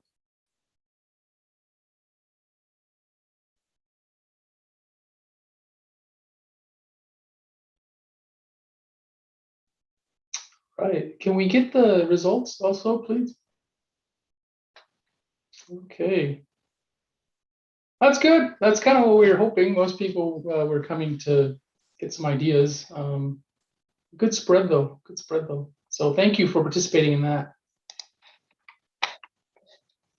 Yeah, so it looks like, you know, it's the majority, oh, yeah, that's where it should be. The majority of people were at least exploring or interested, Yeah. Which is kind of where we were a few years ago when we started this. So at Dell Technologies, you know, a lot of people aren't familiar with the company Dell, we make computers and laptops, but we also do a lot of server side stuff as well. So what we do as assessments is we assess whether our engineers know how to install and configure the different servers, the different platforms. And we were basically assessing using plain old multiple choice questions at a few years back, which is fine, but it doesn't really make sense. So we want to assess whether or not they can configure a system. And we're using multiple choice. You know, none of our engineers show up to a customer site and fill out a multiple choice question. So it really didn't make it wasn't a great direct measure of our skills that we want assessed. One of the ideas that we had and that some other companies do for assessment is to have basically a lab system where they'd have some actual servers, some actual equipment, and log into that, perform some sort of lab task, and then get assessed on that.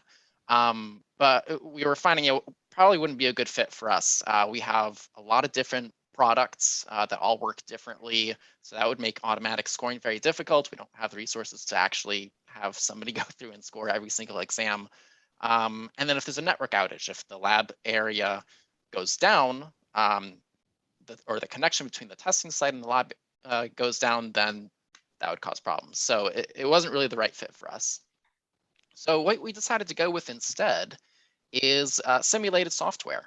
Basically what we have is we have a simulated version of whatever software we're assessing them on, and it functions a lot like the real software, and they can go through and click things and configure things, and it's packaged as part of the exam content, so it's not in a separate lab.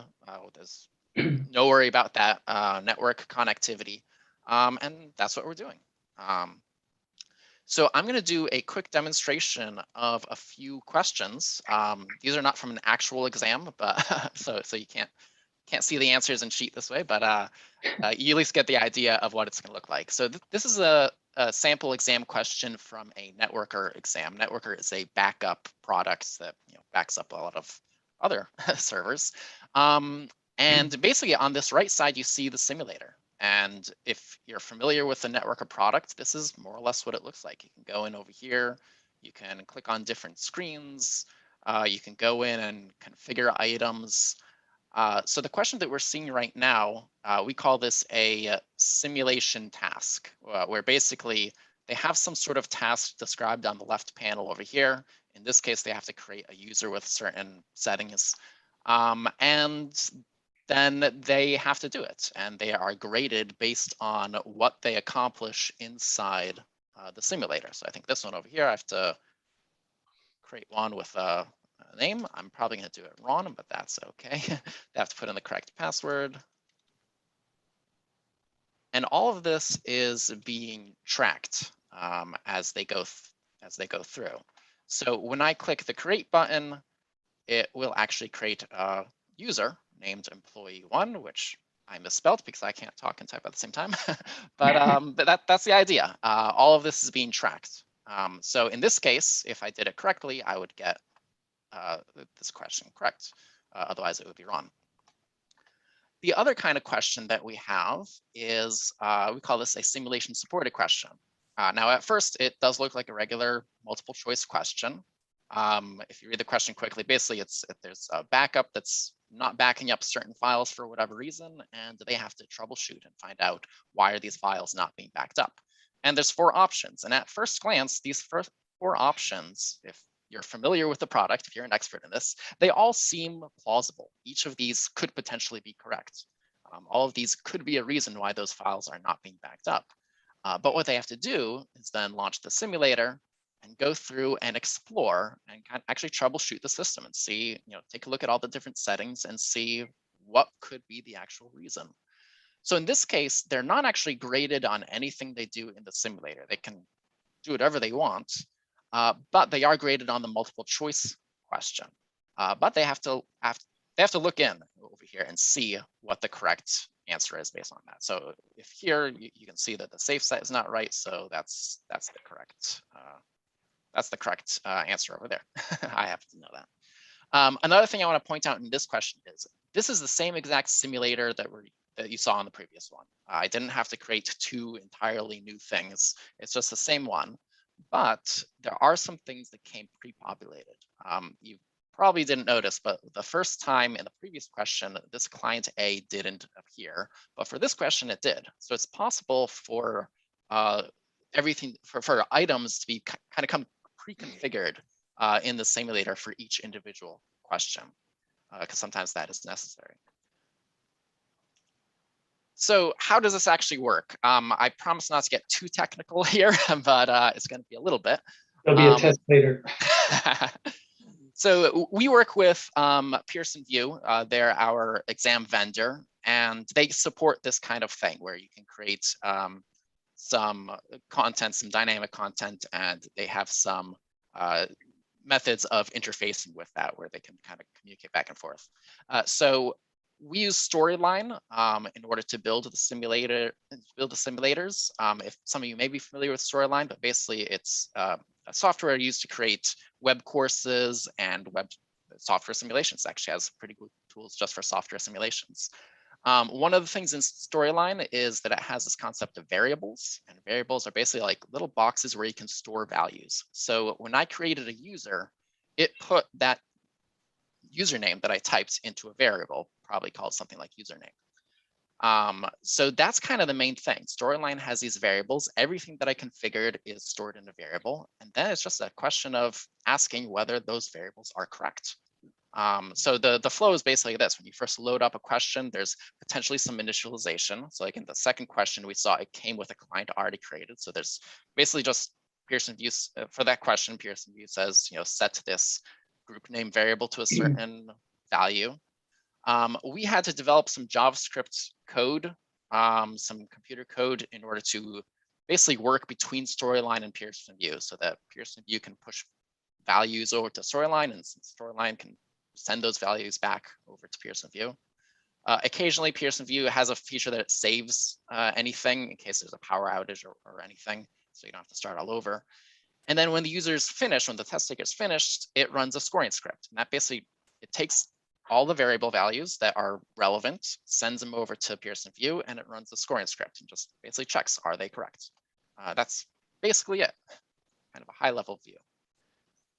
Yeah, so this whole developing of simulation items, it's really challenging. You see the process up here, what we go through. That initial meeting is with our subject matter experts within Ed Services that are over the training content. Currently, our exams are content-based. So we meet with them. Orest leads that meeting to identify those areas of the exam blueprint that will lend themselves well to simulation items. Sometimes we have to push back and say, well, we could do that, but we don't have the time or the bandwidth to do it.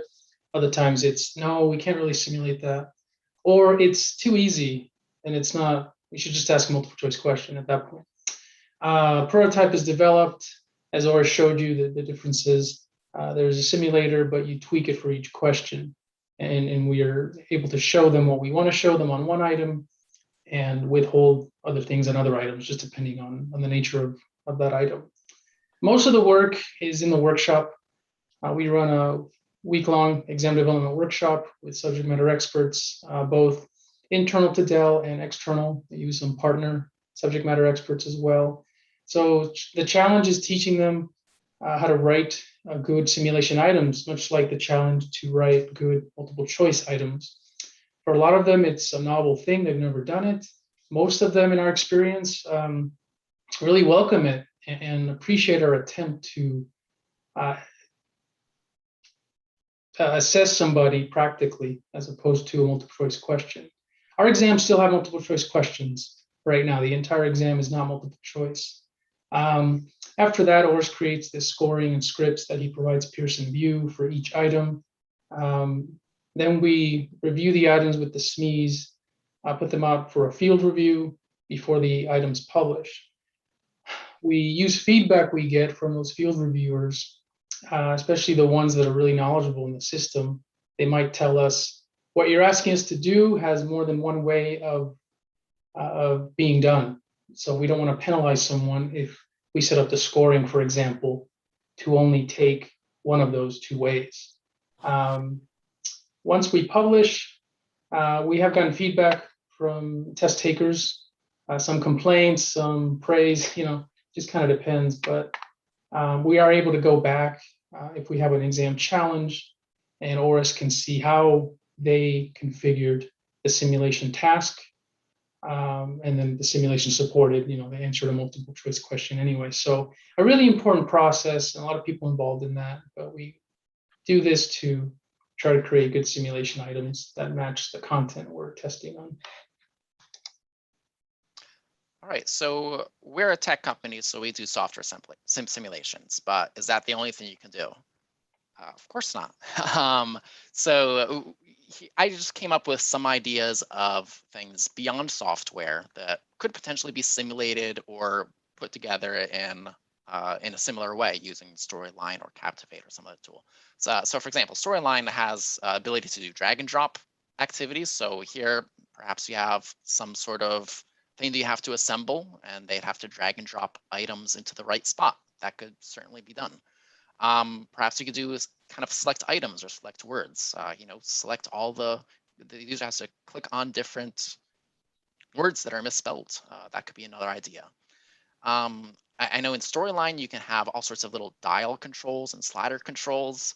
Perhaps if you're doing an exam for an audio engineer, they have to set the correct levels on a mixer. That could be something created. Hotspots are the ability to have a certain area of a picture clickable. So you could have an exam where they have to click the right area of the engine. Where does the radiator fluid belong? 360 images kind of let you rotate around in an environment. Perhaps they could have things that you click on over there.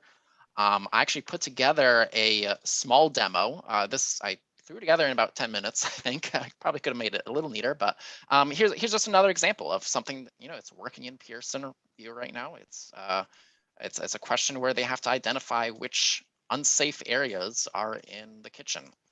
It's quick, it's simple, and it scores. It works. I could make this as part of a Pearson View exam if I wanted to. Interior designers. Yes, for interior, yeah, or safety or something like that. It just as an example as something quick. It's not just software. So if this is something you're interested in, what do you need to get started? So first of all, you got to see if you're using an exam provider, does it support this kind of thing? Does it support importing HTML5 content? HTML5 is basically, it allows for a lot of interactivity and a lot of stuff like that. So that's basically what you want to look for is can you have HTML5 content? Also, are they able to perform scoring? If you have some sort of HTML5 content in there, is it able to interface with the exam, with the test software in order to do scoring on it? Now, if the answer is no, that doesn't mean you can't do any sort of simulation, because you can still do the simulation supported type of question where they have a multiple choice question, but they have to launch some sort of interactive tool in order to explore around. That's not really interacting with the simulator at all, but it's still using still be on multiple choice. Yep. Yeah, still just regular multiple choice question, just with some extra support there. You want to have a tool for creating simulations or interactive content. We use Storyline. That's something that we're familiar with. Adobe makes a similar product called Captivate. There's a lot of other products like this that can help you put together this kind of thing. And then a little bit of software development. We got to develop some sort of interface. We had to put together some scripts, some JavaScript that would communicate between Storyline and Pearson View. If you're doing something similar, you will probably have to either work with your exam vendor or somebody else, yourself, in our case, then to actually develop that. All right, just to wrap up, this is my hope for how we incorporate more simulation items on the exam. This is nothing official. This may or may not happen. Currently, 10% of the exam are simulation items. We hope to incrementally increase that over time. Whether or not we actually get to that stage within that amount of time remains to be seen. There are challenges to this, but overall, the point is we want to have more simulation items on our exams over time. Some of the challenges we face, some of these might be common to some of you. The biggest one, I probably should put it on top, is stakeholder buy-in. We have to convince those above us in the company something we should do, we can do, but then in the end, a lot of times it comes back to personnel and resources. Do we have the bandwidth to be able to do this? Even if we're all agreed, sometimes it's just not something we're able to do. Another challenge we face is with the test takers themselves. Some people have test anxiety to begin with. And you throw a simulator on there, and some of the challenges and feedback we get, people are overthinking the question. I should have gotten it right because of X, Y, Z. and we go back and look at what they actually did, and most of the time they miss something. They just overthinking the prompt. So hence the need to really, the ask or the prompt or the scenario we're giving them to be clear, so there's no confusion there. And as I already mentioned, more than one way of completing a task. Sometimes we identify that before we go live. Most of the time we do. Yeah, those are some of our challenges. Well, thank you so much. Appreciate you attending our presentation. And if you want to connect, here's our information. Brilliant. Thank you so much. It was really interesting. Actually, if time wasn't against us, I actually have so many questions around some of the topics, because we definitely see a lot of, like, where, for example, people want to test against even things like some of the more complicated tools out there. So I'd be really curious as to, you know, how to bring those into an interactive environment without sort of being a huge amount of work, or how do you keep on top of updates of all these tools as well. But that's loads of cans of worms that I could open up there. But thank you so much for everybody for being involved in this session today. We started off with universities and the huge amounts of changes that are going on within an assessment within universities to digitally transform how they manage and implement e-assessment, through to AI and its impact on assessment as well. And a fantastic presentation there from Juan and Orest on using sort of interactive applications and software simulation. So that's the end of this particular session here, and we're going to pass over to a lightning demo. And thank you again for having us involved as sponsors, and nice to meet you all. Enjoy the rest of the conference.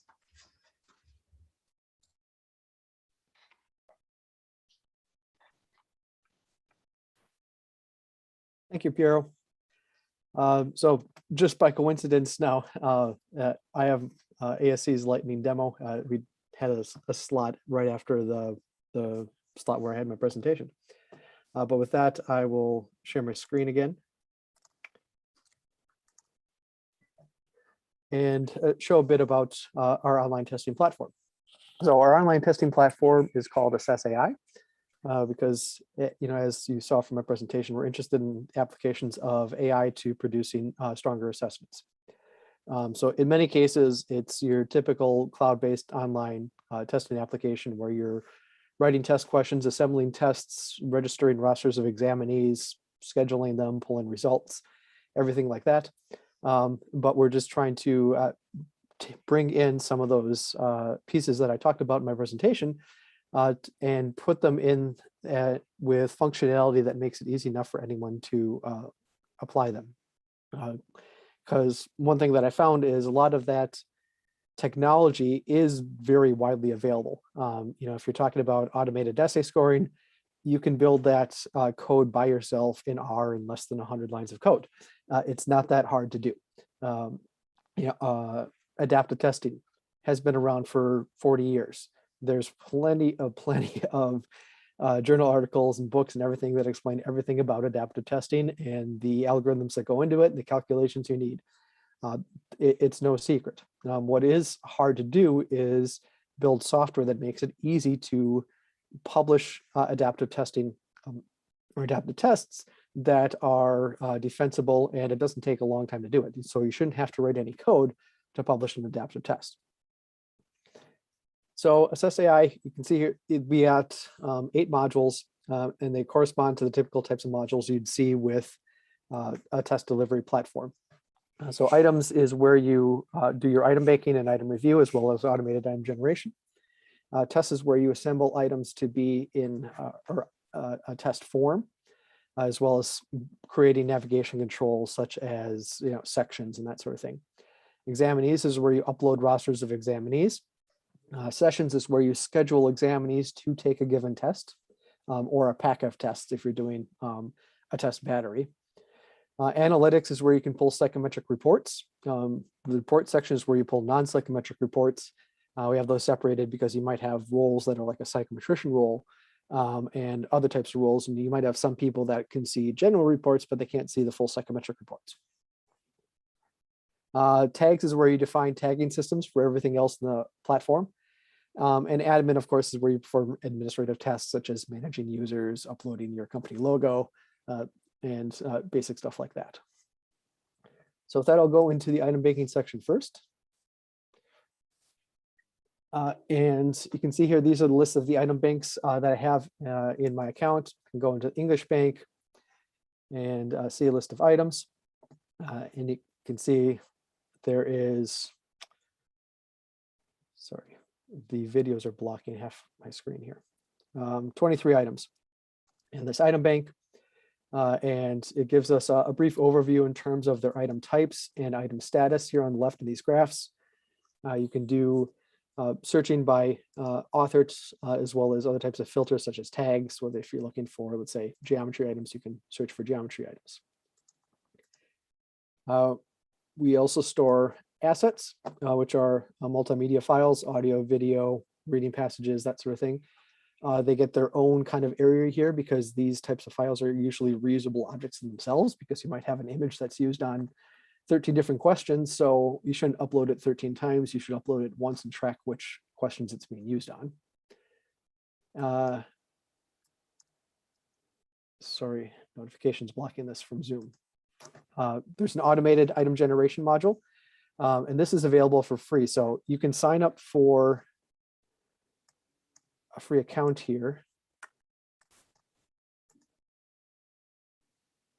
at signup.assess.ai, register, or even just go to Assess.ai and click sign up in the right. The free account includes item banking for up to 500 questions, and otherwise you can see the full system. You have full functionality, you just can't put in form in the 500 questions, so it isn't useful for large scale delivery or anything like that. But it does come with the automated item generation module. And like I mentioned in my presentation, there's two types of automated item generation. There's the template-based approach, and then there's the true try to write test questions out of a textbook approach. And this uses the simpler template-based approach, because I saw a presentation on that by Medical Council of Canada a couple of years ago, and they said, even though this seems kind of simplistic, it was making their test development process 6 times faster and actually producing stronger items when they looked at like discrimination values and things like that. Using this template-based approach was producing stronger items. And it was because it was making the item writers think more efficiently about the details or the structure of item rather than focusing on the content itself. And that was making it a little higher quality. So this AIG module, like I said, is available for free. And then there's a semi-automated item review process. So those of you who have used workflow software like Trello or Jira or GitHub or anything like that, you've seen what are called swim lanes. So swim lanes are these columns here where you can move tasks in between columns to assign them to different stages in a workflow or assign them to different people. And it's generally regarded as being the best way to manage large-scale workflow of lots of small items. In this case, I'm using items in a general sense, not in a psychometric sense. But that's what we're actually using it here for, is item in a psychometric sense review. So you can click on one of these items and it brings up a preview of the item. You can see here this example of a reading text question with a test-led approach. I can leave a comment on it. I can assign it to another user. I can give it to Leonardo, say it's going to the next stage of review, and so on. And if I do leave comments, it's down here below, and it's going to be reserved for other people to see as they come in and do their reviews. So that is item banking. Of course, there is item authoring and item creation. If you go here, like I can click on what's the capital of Wisconsin.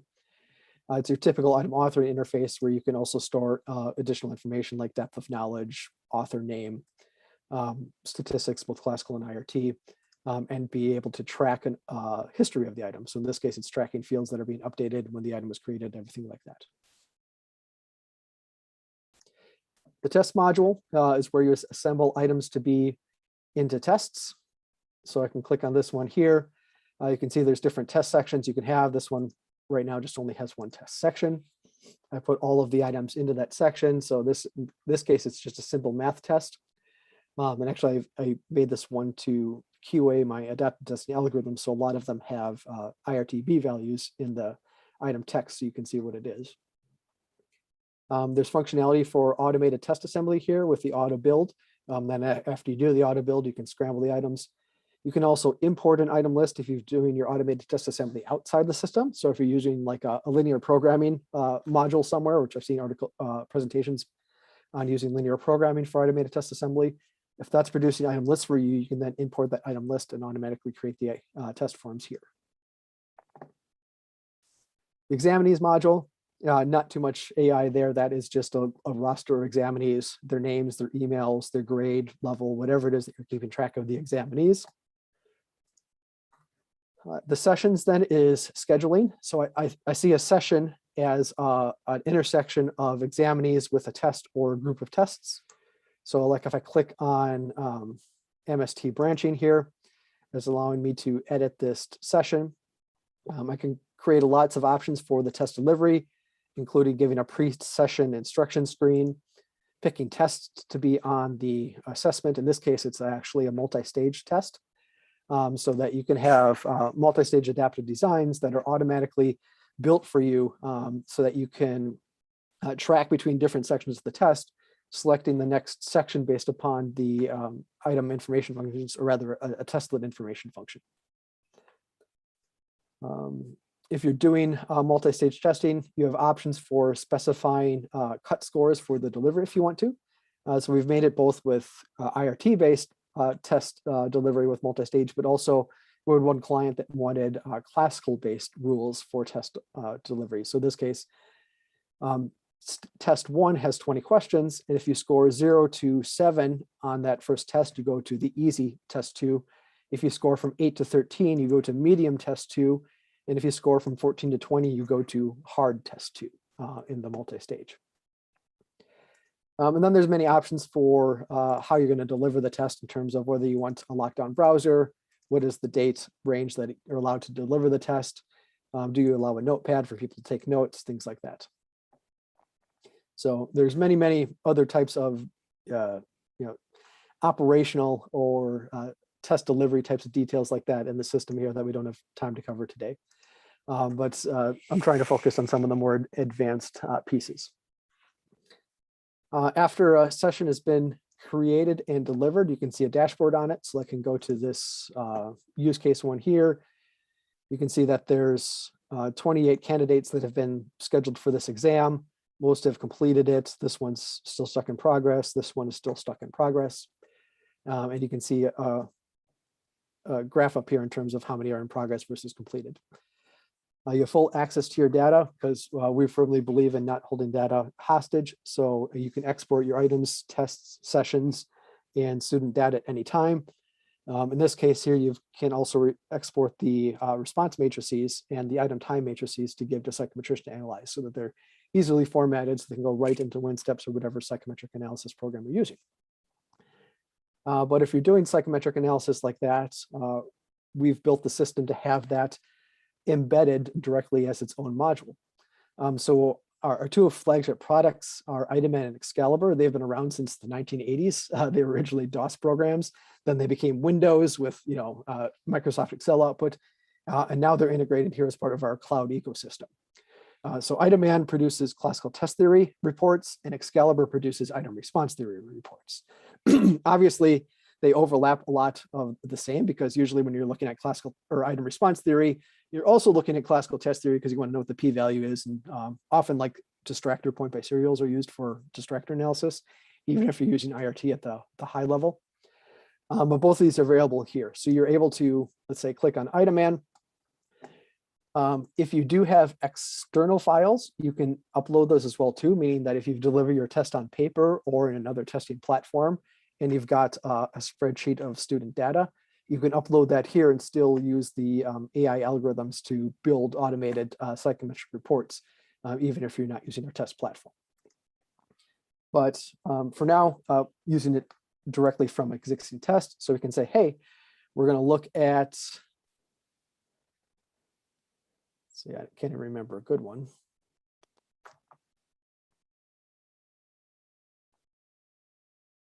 I know I had an Itaman testing one in here, but I can't see it. There, 55 items for Itaman. And because a session can have multiple tests in it, like if you're doing an admissions test and you've got logic, math, and English tests, there are 3 separate tests. So you can choose the test, Pick your output file name, out 23 report.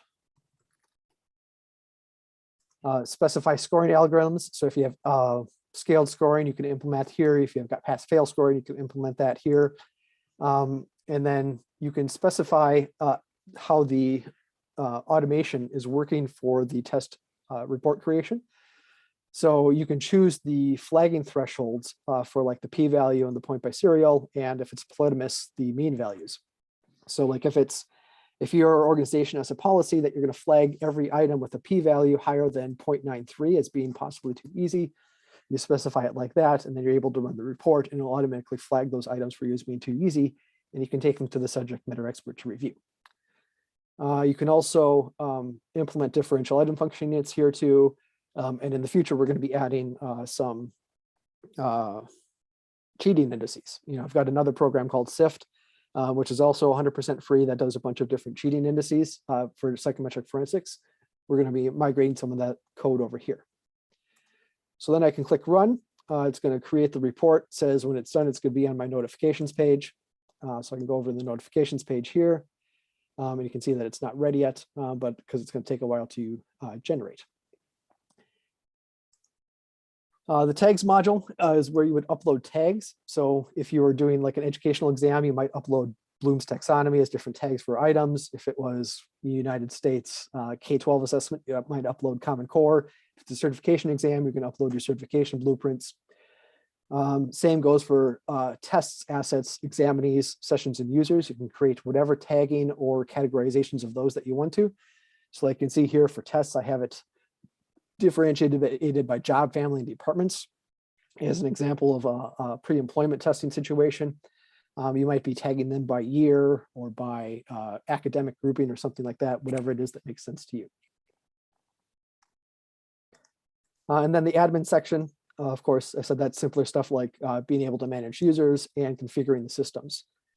So here you can integrate or set up multi-factor authentication, LTI integration with learning management systems, and those swim lanes that I talked about earlier for the automated item review. You can specify or create what those swim lanes you want them to be and what are the rules from go to one item to the next. And then lastly, that report here is now finished, so I can click download that report. Open up the output file. And you can see it's given me spreadsheet versions of the psychometric analysis and also a Microsoft Word docx version of the psychometric analysis. And it's quite lengthy. We've got lots of test level analysis like item or test subscore reliabilities, both alpha as well as split half and Spearman-Brown versions of it, looking at intercorrelations of the scores to evaluate dimensionality, looking at items that have been flagged based upon those rules that we gave. So you can see these items like this one is being too easy. So it says HR, which is high R point by serial. Some of these other ones are flagged for different things. This was a really small sample size, so most of the items are being flagged. And then what makes it really nice is that you've got item by item quantile plots for graphics to explain the performance of the items and a detailed analysis of the statistics for the item, as well as the distractor analysis like you see here. So it's automatically producing this Word document, which goes back to what I was saying early in my presentation. Early in my career, I spent a lot of time creating these Word documents by copy and pasting out of Excel or WinSteps or another system like that. So I wanted to design platforms that automated that process, that you're not paying psychometricians their huge salaries to essentially do copy and paste. And then flag items that have a p-value above 0.5. That's another thing that you can easily automate. Then I think I've got like 2 minutes left. So I want to talk, I didn't cover the details of CAT and multi-stage. So if you're building a CAT exam, it's as easy as specifying a radio button, whether you want it to be linear, adaptive, or testlet, which would be multi-stage based. And in this case, I made this one adaptive. And then if you're familiar with adaptive testing, a lot of it is about specifying what are the IRT-based rules that you want to deliver the CAT with, such as specifying your minimum and maximum theta, whether you want the initial theta to be 0 for everybody or randomized to provide some sort of security controls. Do you want item selection to be maximum information, or again, do you want that partially randomized as security or exposure controls? And then your termination criterion, do you want it with target SEM, or do you want it with minimum information left in terms of an item bank? And if you're using either of those, do you want to have a minimum or maximum test length? So you can say every test should be between 20 and 40 questions, something like that. So instead of having to write extensive code to publish an adaptive test, as long as you've got an item bank with IRT parameters that you've probably calibrated elsewhere, perhaps with a old paper exam or something like that, all it takes to publish an adaptive test in our platform is to simply type in these different values that you see here, and then publish the exam and sign up some students. So with that, I will stop the share. I believe we got, if you have any questions, you're welcome to send them to me. I'll type in my email address here. And I showed you Assess.ai is the place to go to sign up for a free account if you want to do it. The overall company is Assess.com, Assessment Systems Corporation. You can visit there. We've got a blog that has lots of resources on adaptive testing, IRT, free software, psychometric forensic software, things like that. Tons of great resources. I did get one question about, can you build the cat with Roche? Yes, we support cat with Roche, 2PL, 3PL, and even some polynomous models. All right, then I think I'm out of time, so I'll turn it back over to Jeff. Jeff, you're muted though. Jeff?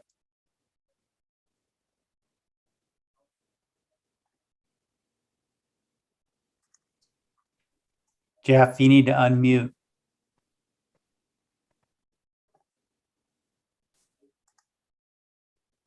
Am I unmuted? Can you hear me? Yes. Lovely. Sorry about that. I was just saying, thank you, Nate. I'm sure you deserve a drink and a breathe after that fascinating presentation. My screen seems to be doing some strange things at the moment. I think that might be down to my Wi-Fi. So I hope you can still hear me before I pass over now to Rachel Harmer and Caroline Jongkamp from International Baccalaureate and CETO. We're going to talk about a taxonomy for digital assessment items.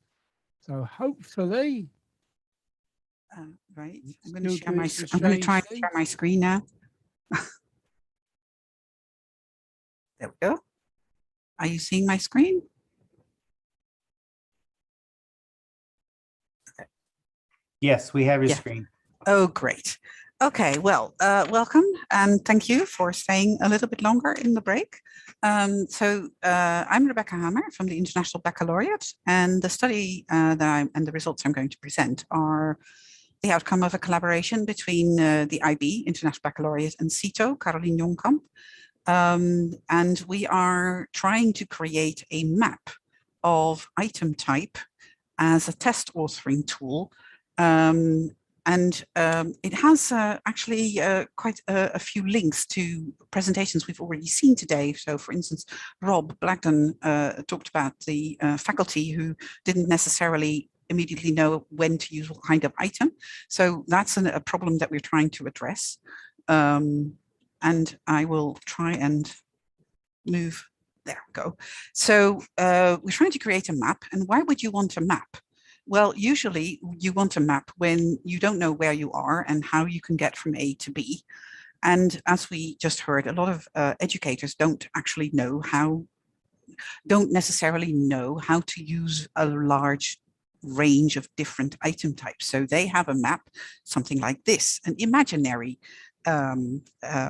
world where they don't actually know where they are or where they're going. And they might want to have something more useful like this, which I hope some of you will recognize. It's an iconic design, but what we are working towards is something more like this. This is a map that's already more than 10 years old. It was published on the web in 2009 by Oregon University, and it's was made by Kathleen Scalisi, and it's based on some work that she did in 2006. So we're working towards some kind of map. So where do we start? We started in 2018, Caroline and I, with a workshop, a pre-conference workshop, introducing 2 ways to categorize digital items, because there are a lot of people who didn't know what was out there. For many of them, digital assessment is multiple choice, and multiple choice is digital assessment, and that's about it. So we introduced the grid that Kathleen Scalisi published, but also a 7-dimensional categorization system proposed by Partial, Harms, Davey, and Parsley in 2010. And we had a load of digital assessment items kindly loaned by CITO and the IB. And we asked our participants to use both taxonomies and to allocate them to the taxonomies. And we found that many item types that were in the 2009 taxonomy were still very much in use, but there were also item types that weren't there yet, which is not very surprising, as it had been 10 years old already.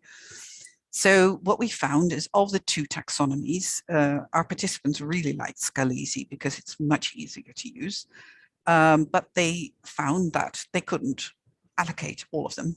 And the jump from 6 to 7, there's 6 columns, and the 7th one is huge, and you may have noticed that the 7th one doesn't really have any examples. But their most clear message was at the end of this workshop is, well, this is all fine and dandy. We're really happy that we saw this and we're really going to look at it. However, we still don't know when to use which item type. So what is the best item type to assess A, and what is the best item type to assess B? So Caroline and I took up the challenge, and we thought, okay, maybe firstly we'll address the fact that we don't have the most recent item types there. So we started with Scalisi because everybody liked that one, and we moved all the examples that she had into 3 slightly longer columns. 1, everything that is basically choosing or selecting a fixed response choice.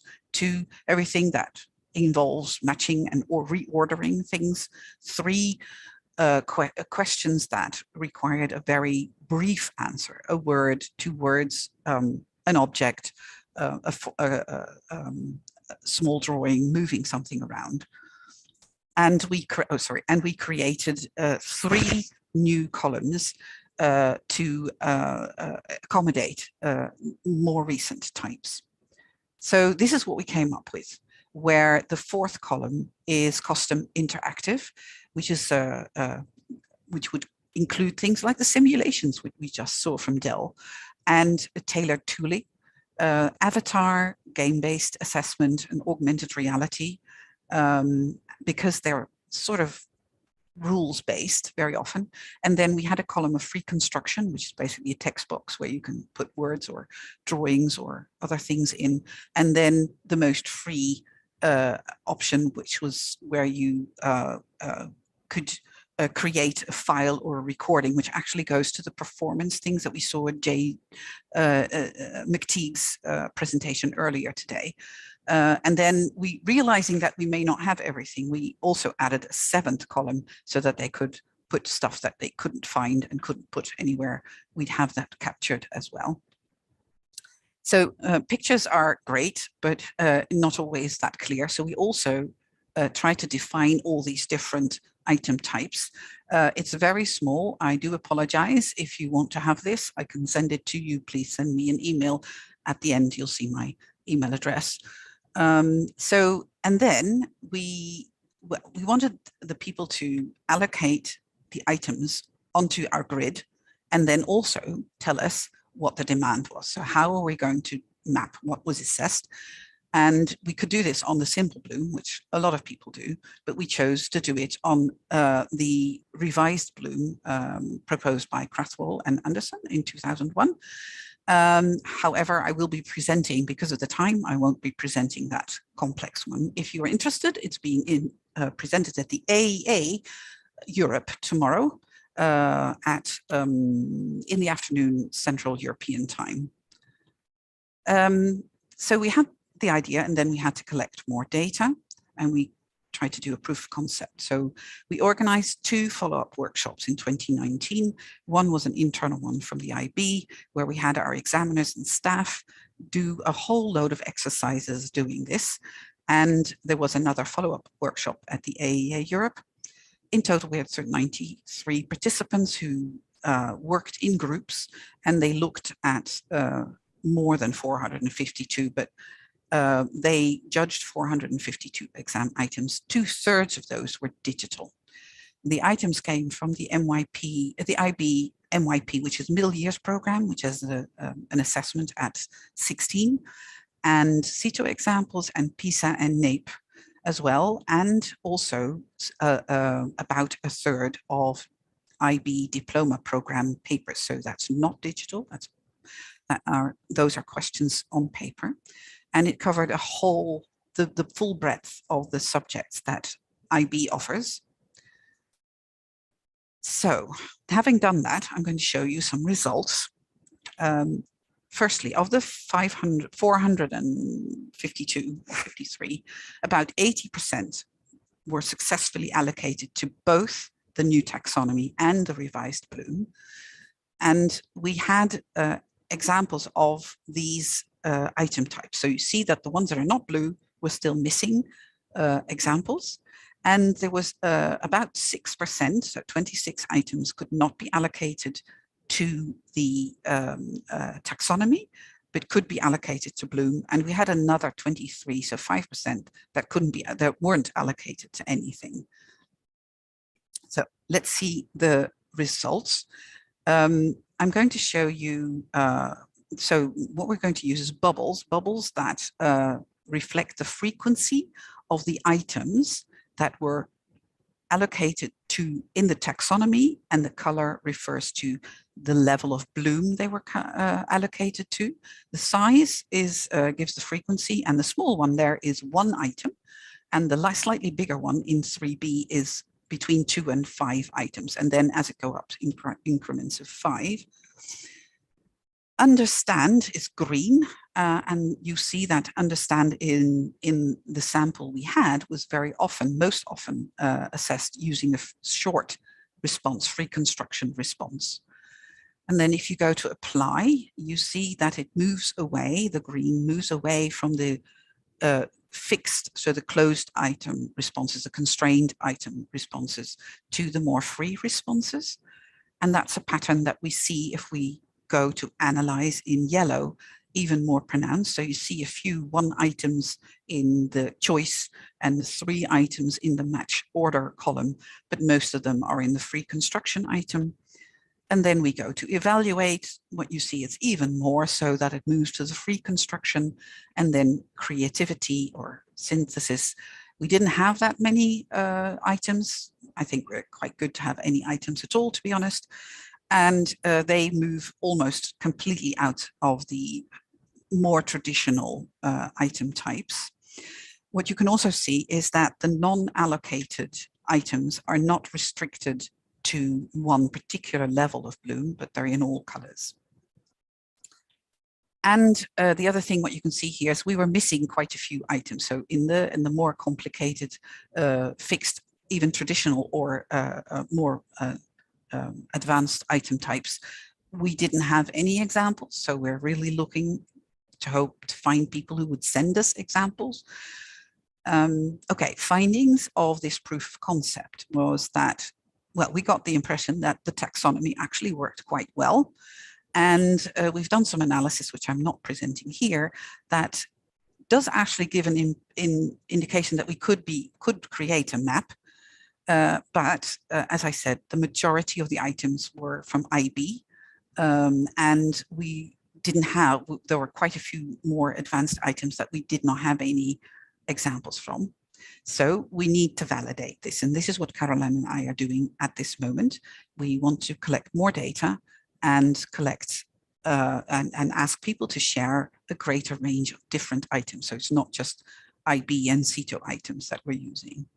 So currently we're writing up the proof of concept with the results, and we are now pre-validating the taxonomy we've interviewed 3 experts already, and thank you, Brian, for being one of them, who gave us really good feedback, but we'd like to interview a few other people as well, and to improve the taxonomy that we had, the grid that we have, and then we want more data. So we really, and this is where I'm hoping that some of you will be enthusiastic.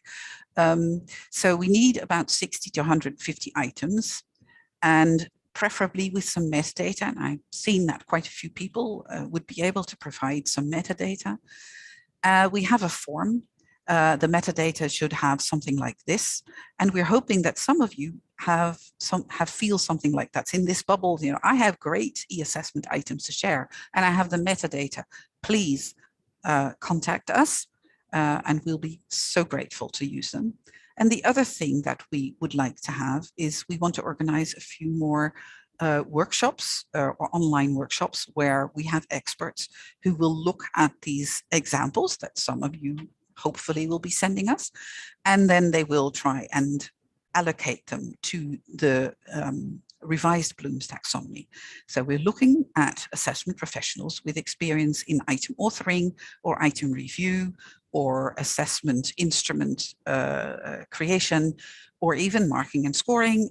Anybody who has a view on, yes, I know what this item type is, and I know I can see sort of what it's aiming at, would be great. So if you'd love to participate as an expert, we are really looking forward to hearing from you. You can contact Caroline and me through these email addresses, or you can scan the QR code, which will lead you to a form. And then you can leave your information so we can contact you again. These are the references, and I want to go back to this one and answer any questions if we still have any time. Are there questions? Let me see the chat.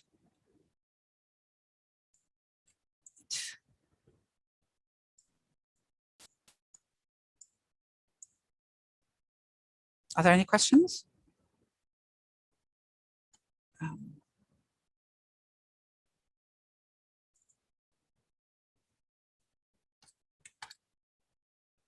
Hello? Rebecca, there was a request from Donovan Metre. You'd like to get a copy of the taxonomy. Is there? Oh, yes, yes. Oh, yes, I see. documents? Yes, of course. Please just send me, so my email, I'll put it in the chat, my email. And if you send me an email, I will send you, so it's rebeccahamer@ipo.org. When do we expect it to be finished? Right. We have done the analysis now, so we need to write this all up. And I'd love to share with you one more thing, but we actually have, so you have the taxonomy, and I've made a picture, sort of a general forms, color-coded as well, so you can see which questions are currently used for which assessment objective.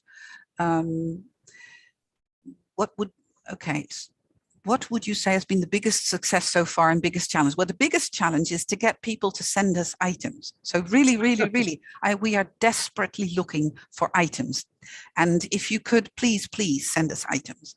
And the other thing is we would really like to organize some workshops. So if you are interested to participate in this, yes, please. We have some people who said they would send us items, but we haven't got them yet. So if you are out there in the audience, you will get a reminder. Anything that would be helpful. We're hoping to submit the paper by the end of this. Well, no, by the end of January, I think, because it's already November. So I think I'll be writing it in the Christmas holiday. They're going to be remote workshops, unfortunately, as we are still in COVID. We'd love to have them in person, so we might do them in person if everything calms down and we do even more data collection. But currently, we might, if we ever have a face-to-face conference again, try to organize something like that. Would be great. Okay, Thank you ever so much, Rebecca. Thank you ever so much, Caroline, for a fascinating discussion. A great project, and I encourage everybody who can get involved to get involved.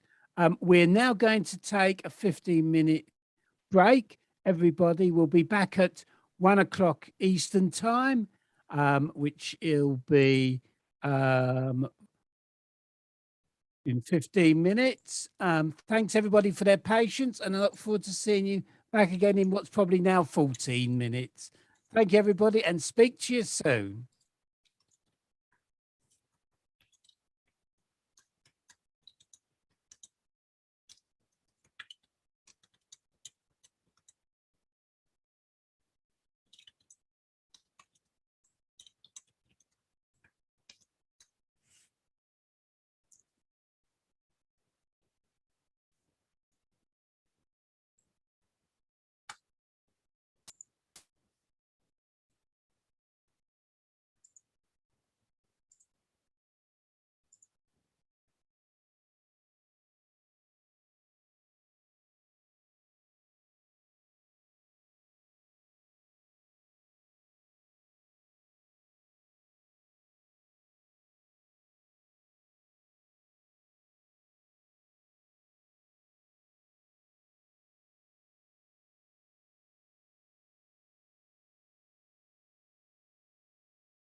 Okay, welcome back, everybody. I hope you had a chance to have a 5-minute break. I hope you all had a chance to digest a fascinating first half day to the conference. We covered an awful lot of ground, and looking at the agenda for this afternoon, it looks like we've got an equally rewarding and fascinating half day to come. For those of you watching this live, it's 1 o'clock Eastern time, 5 p.m. in London, 6 p.m. in Paris, and I believe we're probably something like 11:30 in New Delhi. So if you stayed with us, thank you very much. If you're watching this on catch up, I hope you enjoy it as much. But for those of you live, I encourage you to continue using the chat. We've had some brilliant questions, some great ideas, lots of really positive feedback. So we appreciate that. So without further ado, I'm now going to hand over to Mark Oswald of TAO and Open Assessment Technologies, who will chair our first session in this second half, which is on original technology applications, and leave you in his very capable hands. Without further ado, over to you, Mark. All right. Thank you so much, Jeff. And it is a pleasure to be here this year at BMC. It's always a great conference to attend. And so first, quickly, a few words to introduce myself. So I'm connecting from Luxembourg, 6 p.m. here too. So I'm co-founder of Open Assessment Technologies. That's the company you see here, TAO, behind me. So we've been a big advocate in the industry to push for fully open systems through open source and industry standards. I've been very involved in IMS Global, which is the organization that's pushing QTI, LTI, and a range of really other important technology standards. And so I'm your host here for today, or your panelist. And we have two really interesting presentations for you. We had planned for a third one, and in all transparency, unfortunately, the third presenter was unable to make it, which gives us a bit more time for the other two presentations, actually. And so the two presentations are, the first one is about harnessing the power of natural language processing to mass produce test items. So this is about combining AIG, as it's often called, automatic item generation, with language processing, a really exciting topic. And the second presentation will go into accessibility, equally important because education and employment opportunities need to be accessible to all, need to be providing equitable access, as we like to say. And so here we're going to share with you how we're addressing the need to build truly accessible systems. So these are the two topics. During the presentations, if you have questions, like you probably all know, please go ahead and put them in the Q&A section here. And then during the session later on, I will be moderating this. So starting with the first presentation. So we have two presenters here. So the topic is harnessing the power of natural language processing in the context of AIG. And your presenters today are Dr. Taylor Sullivan, who is the Director of Credentialing Services at HUMRO. HUMRO stands for the Human Resources Research Organization. And at HUMRO, she's working both with her team of scientists and her customers in advancing credentialing programs, and in particular with in the area of evidence-based test solutions. So that's for Dr. Taylor Sullivan. And then your other speaker here is Dr. Martin Yu. He's a research scientist at Hamro, and he's focusing on applied psychometrics. In particular, as you can see from the presentation here, taking advantage of machine learning and natural language processing to deliver better outcomes or assessment outcomes. So much for the introduction. So over to you, please.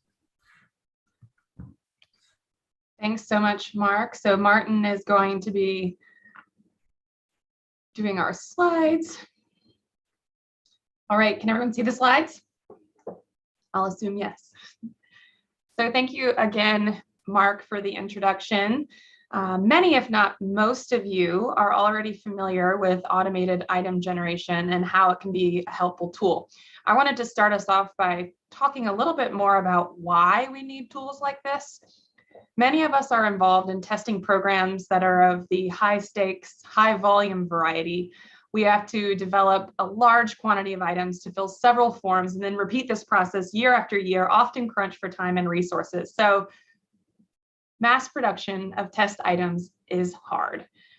So when I was prepping my opening remarks for mostly Martin's talk, I decided to do a rudimentary natural language processing exercise by throwing our Beyond Multiple Choice conference submission right up into a word cloud generator. And while this is definitely not as sophisticated as the techniques that Martin's going to be talking about, I was actually pretty impressed with the accuracy of the output. This word cloud really captures the essence of some of the challenges that we face when we're attempting to manually mass produce test content. It requires content experts, processes for tracking, processes for developing, processes for reviewing, coordination, references, controls, protocols, writing, and lots of writing and writing. Even with all of these elements and even the best organized process, it still feels a little chaotic at times. So we embarked on a journey to find a solution that could enhance our content development process, reduce some of that reliance on all of these systems and controls and human resources, all while maintaining the rigor and the high quality work that we've become known for. And so I'm going to turn it over to Martin now to talk more about our solution.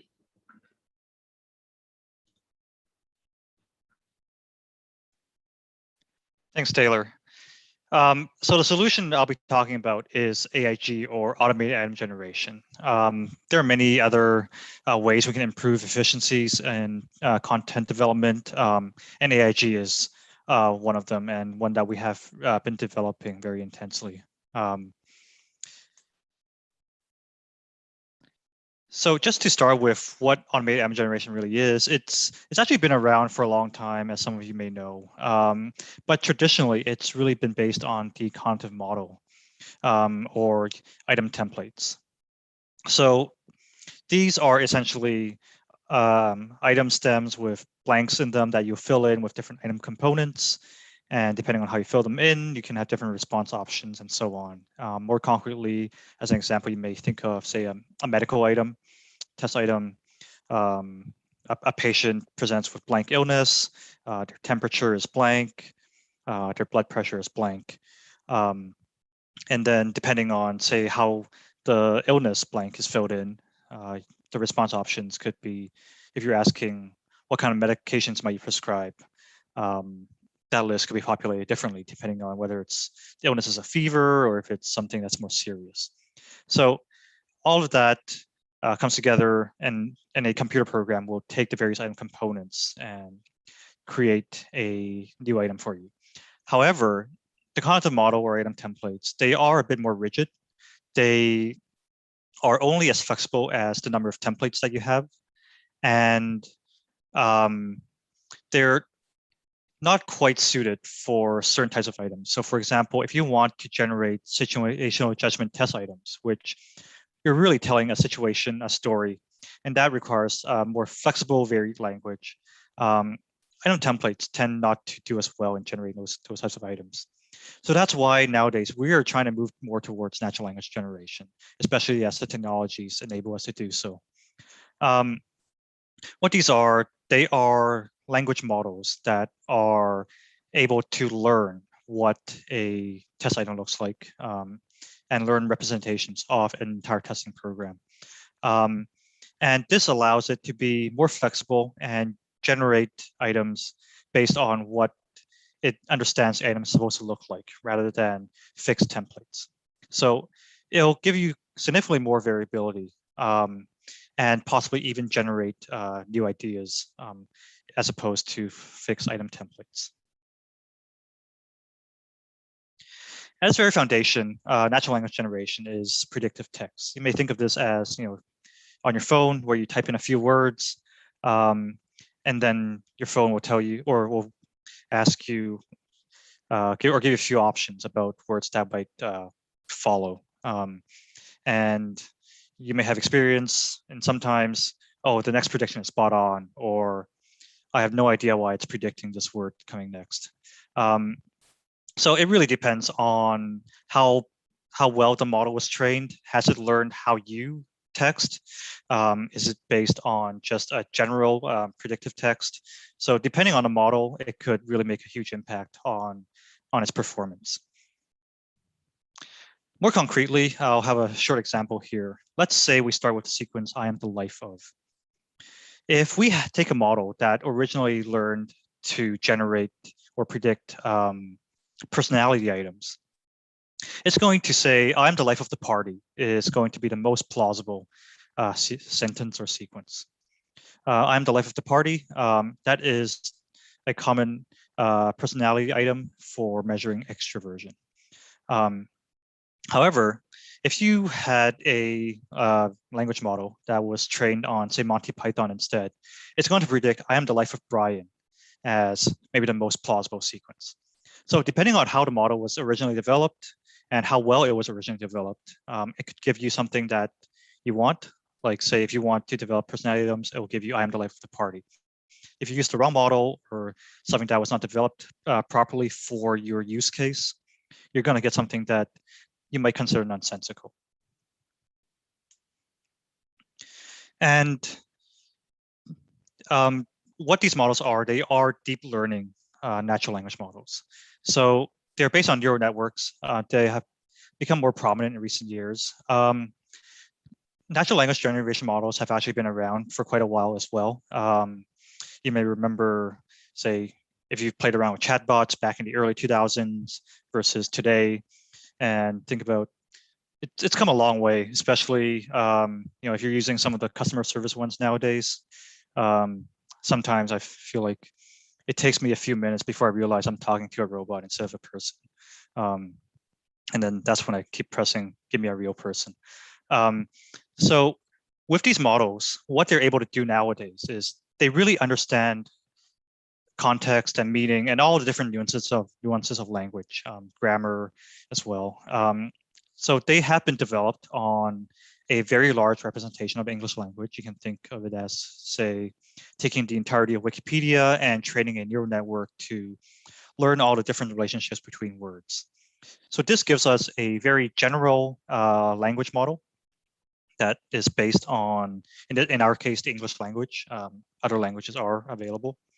And these models are able to generate very realistic text. What I'm showing here is one of our initial results at trying out AIG. What we did, we generated a bunch of AIG personality items and we pitted them against human-written personality items.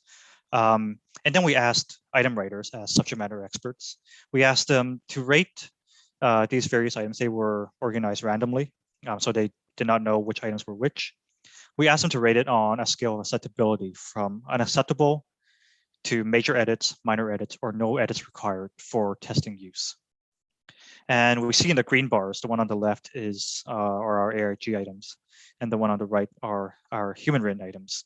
So human-written items, they obviously perform better than AIG items, but over 50% of AIG items were considered acceptable with no edits required, and a significant proportion were would be acceptable with some edits. So this was one of our very initial tries at developing AIG, and this was with personality items, and we found it to work quite well. So it was very promising moving forward, and we've continued to develop this for other types of items as well. So since then, we've developed a user-friendly application that is making AIG accessible to item and test developers. And that's what I'll be demoing here. It does two main things. It first fine-tunes the language model on existing items, and then we can use that tune model to generate new items. The demo I'll be showing is based on items from personality inventories. We've also done similar things for other tests as well, like vocational interest and situational judgment tests. But the demo here is using personality items because they are publicly available, whereas some of these other examples, they are proprietary. So we will not present on those. So the application, there's quite a few things going on. So I'm just going to unveil it piece by piece here. What you're seeing here first is our input to the model tuning and the model tuning process. We first load in our initial item bank into our program. This item bank is all of your source items that will be used to train the AIG model. So at least some items are required to be able to develop these models. You can't just create something from nothing here. So we see here in our sample, the item bank consists of several hundred different personality items. The program just gives you a sample of them just so you can make sure you're looking at the right things. And here we have the item text for our various personality items. And then we also have the construct that each item is associated with. So our personality items, we have big five constructs. They're conscientiousness, agreeableness, extroversion, emotional stability, and openness. So we label these so that the model can also learn what the constructs are for each item.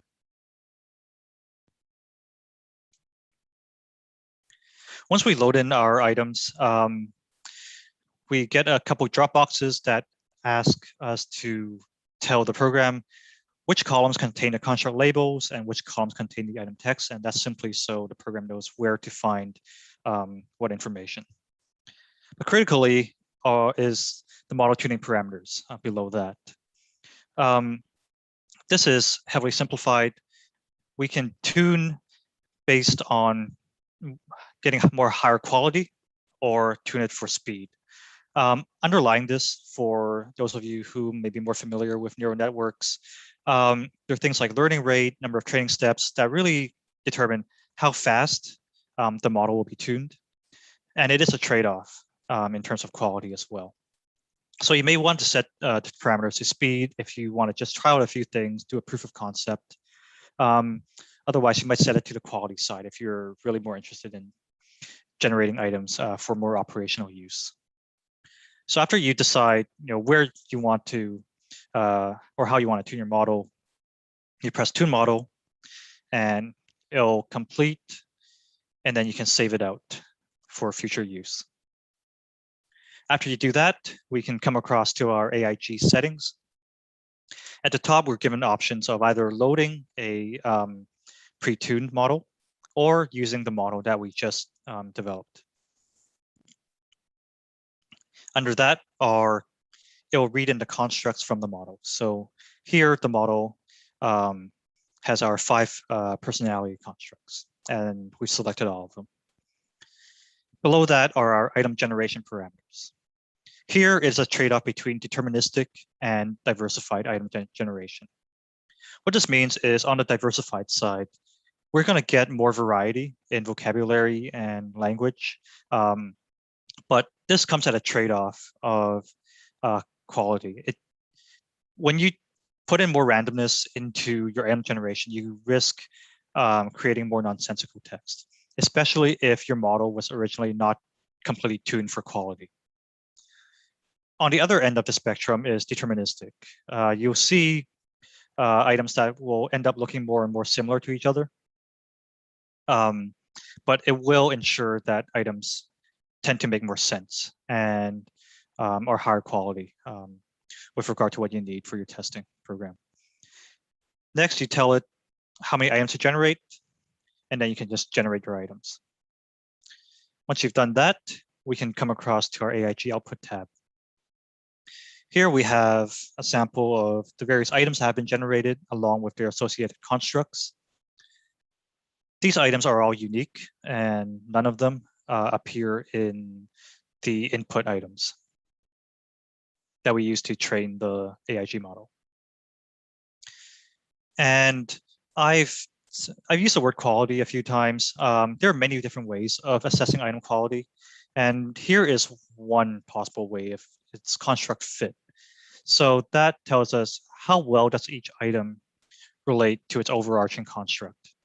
If we go down to the first conscientiousness item, it says like order and regularity. That is definitely an item that measures conscientiousness, and that's why it scores very highly on construct fit. However, something like eat well, that is not really reflecting conscientiousness, so we see it score lower on construct fit. If we go all the way down to the last conscientious item, it says threaten to violate the laws. This also scores highly on conscientiousness. However, it's actually the opposite of conscientiousness. So this AIG model is able to generate items that are both positively and negatively related to the construct in question. This would just mean that we would need to reverse score the item when we implement it for testing. So the purpose of this construct fit or other objective metrics, it's really a first pass at pruning out items that are clearly not going to pass further human item review. The next step is not to take these items and put them in a test. The next step will be to subject these to further human item review.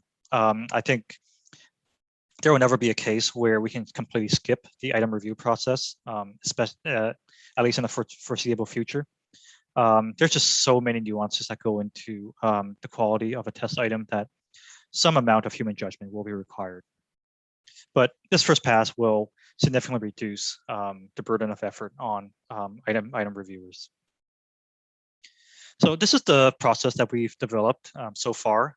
And I just wanted to end off with a few key takeaways that we've learned while developing our AIG capabilities. First, we found that AIG it helps us a lot with improving efficiencies in item and test development. Human item writing, it's very labor intensive, and that reduces our reliance on it. I don't think we'll ever completely replace human item writers. We'll always need them to, at the very least, generate new items that we can continue to feed in into the AIG models. Otherwise, the AIG models might also stagnate. And human item writing, it does take a while, right? One person might take a whole day just to write a few items, a few high quality items, and human item writers, they could burn out from item writing. So by reducing reliance on them, we can also reallocate resources to less automatable tasks, such as item review. And some people may also prefer to review items over writing items. So that will also give us opportunities to reallocate people to doing other work that they might prefer over item writing if we don't need as many people to do item writing in the first place. We've also learned that this is a continual development process. We've developed our capabilities in AIG, but that's not that, right? We're not done here. Natural language generation, it's become more prominent in the past few years because the models that have been developed are getting better and better at generating realistic text, but it's still very much in its infancy. Computer scientists, they are continuing to develop language models. They're competing to develop the biggest and best models. So these are continually evolving. What this means is we can take advantage of their competition. As they continue to develop their models, we can better understand how they can apply for our use and really take these general language models and tune them for our specific tasks, whether it's AIG or whatever else we might come up with. And moving forward, I want to talk a little bit more broadly beyond AIG, and it's really the integration of technology and testing and assessment. Just a few questions for thought here. Where can humans replace, or where can machines replace or improve human judgment? Where is a blend required for optimal outcomes? Where can human judgment supplement machine judgment? And where is human judgment irreplaceable? We've seen a few examples of these from our AIG work. So AIG itself, we found that it doesn't really replace human item writers completely, but it does a very good job of supplementing them. And we've also seen that we cannot replace human item reviewers. There will always be some level of human item review that will be required to really tease out all the various nuances in item quality. One example is in, say, evaluating bias in items. It's considerably more difficult for a computer to determine whether an item might be biased towards certain groups over human judgment, especially consensus across multiple human raters. And taking it even more broadly is thinking about our role in integrating technology with an assessment. There's a recent article that came out just discussing this, and computer scientists, they're going to continue to develop these technologies. A lot of them will have applications towards testing and assessment, and we are in a very good position to really integrate them. Computer scientists, they do not have the background in testing and assessment that we do. We can take things like our professional guidelines. We have the standards for educational and psychological testing. Those of us in the personnel selection space, we have the SIOP principles. So that's where we can make a big impact. And I'll definitely speak for ourselves at Humro. We have many psychologists working both on the testing and assessment side and also looking at all these various technologies that are being developed. Not just seeing where they are already being used, but also seeing this is something that's being developed very recently. Where can we apply it towards improving our processes? And by taking our best practices from our professional guidelines, we can really make an impact in integrating technology with testing and assessment. So with that, thank you very much. And if any of you are interested in further discussing automated item generation, please do reach out to us. We would love to chat. Great. Thank you so much, Taylor and Martin. And to our audience, yes, if you have questions, I would encourage you to just drop them here in the Q&A section. And so we'll have about 10 minutes at the end of this session to answer all your questions. But before we get to that point, I would like to introduce our next speaker, Andre Nunes of Open Assessment Technologies. So Andre is head of product at OAT, and he brings over 10 years of experience in product management, focusing on digital platform innovation. And more specifically at OAT, he oversees the TAO platform roadmap and implementation. And that's, as you may know, or maybe not, TAO is an end-to-end platform. So that covers item authoring and test banking, test delivery, human grading, analytics, and proctoring components and so forth. So that is Andre's role. And so I'm happy to hand over to him now to talk about how he tackled accessibility in online delivery.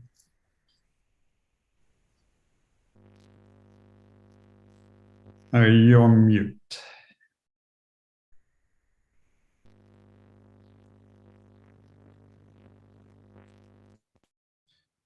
Andre, you are not on mute. However, we cannot hear your sound.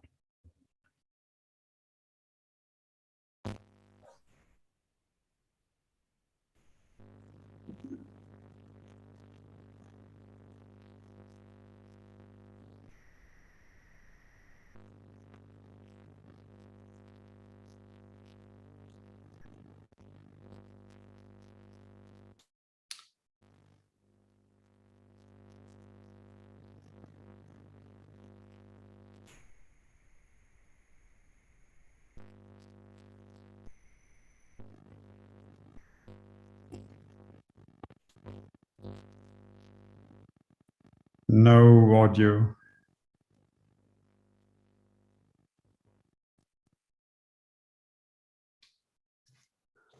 Can you hear me now? Yes. Okay. Thank you. Okay, my headphones are not working. Is that the sound? Is that good? Still good? Mm-hmm. Yeah. Okay. Thank you very much, Mark, for the introduction. And thank you for you guys from the previous presentation. It was great knowing a bit more about AIG. So I'm going to share my screen. I hope it's going to work. In a second.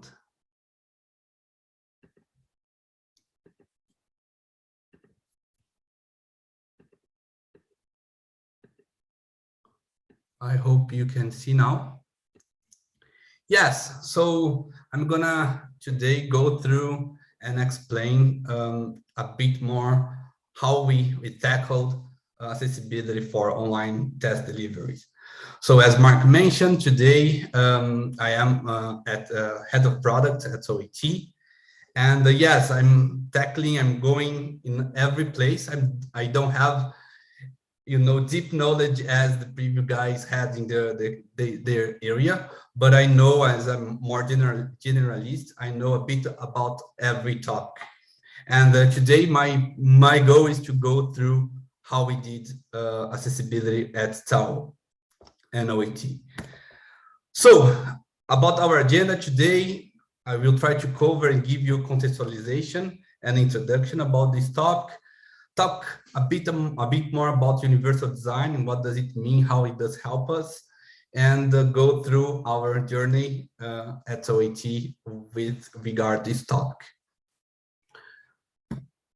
Okay, so starting with the universal design, we think and we believe that this is going to widen the access to resource.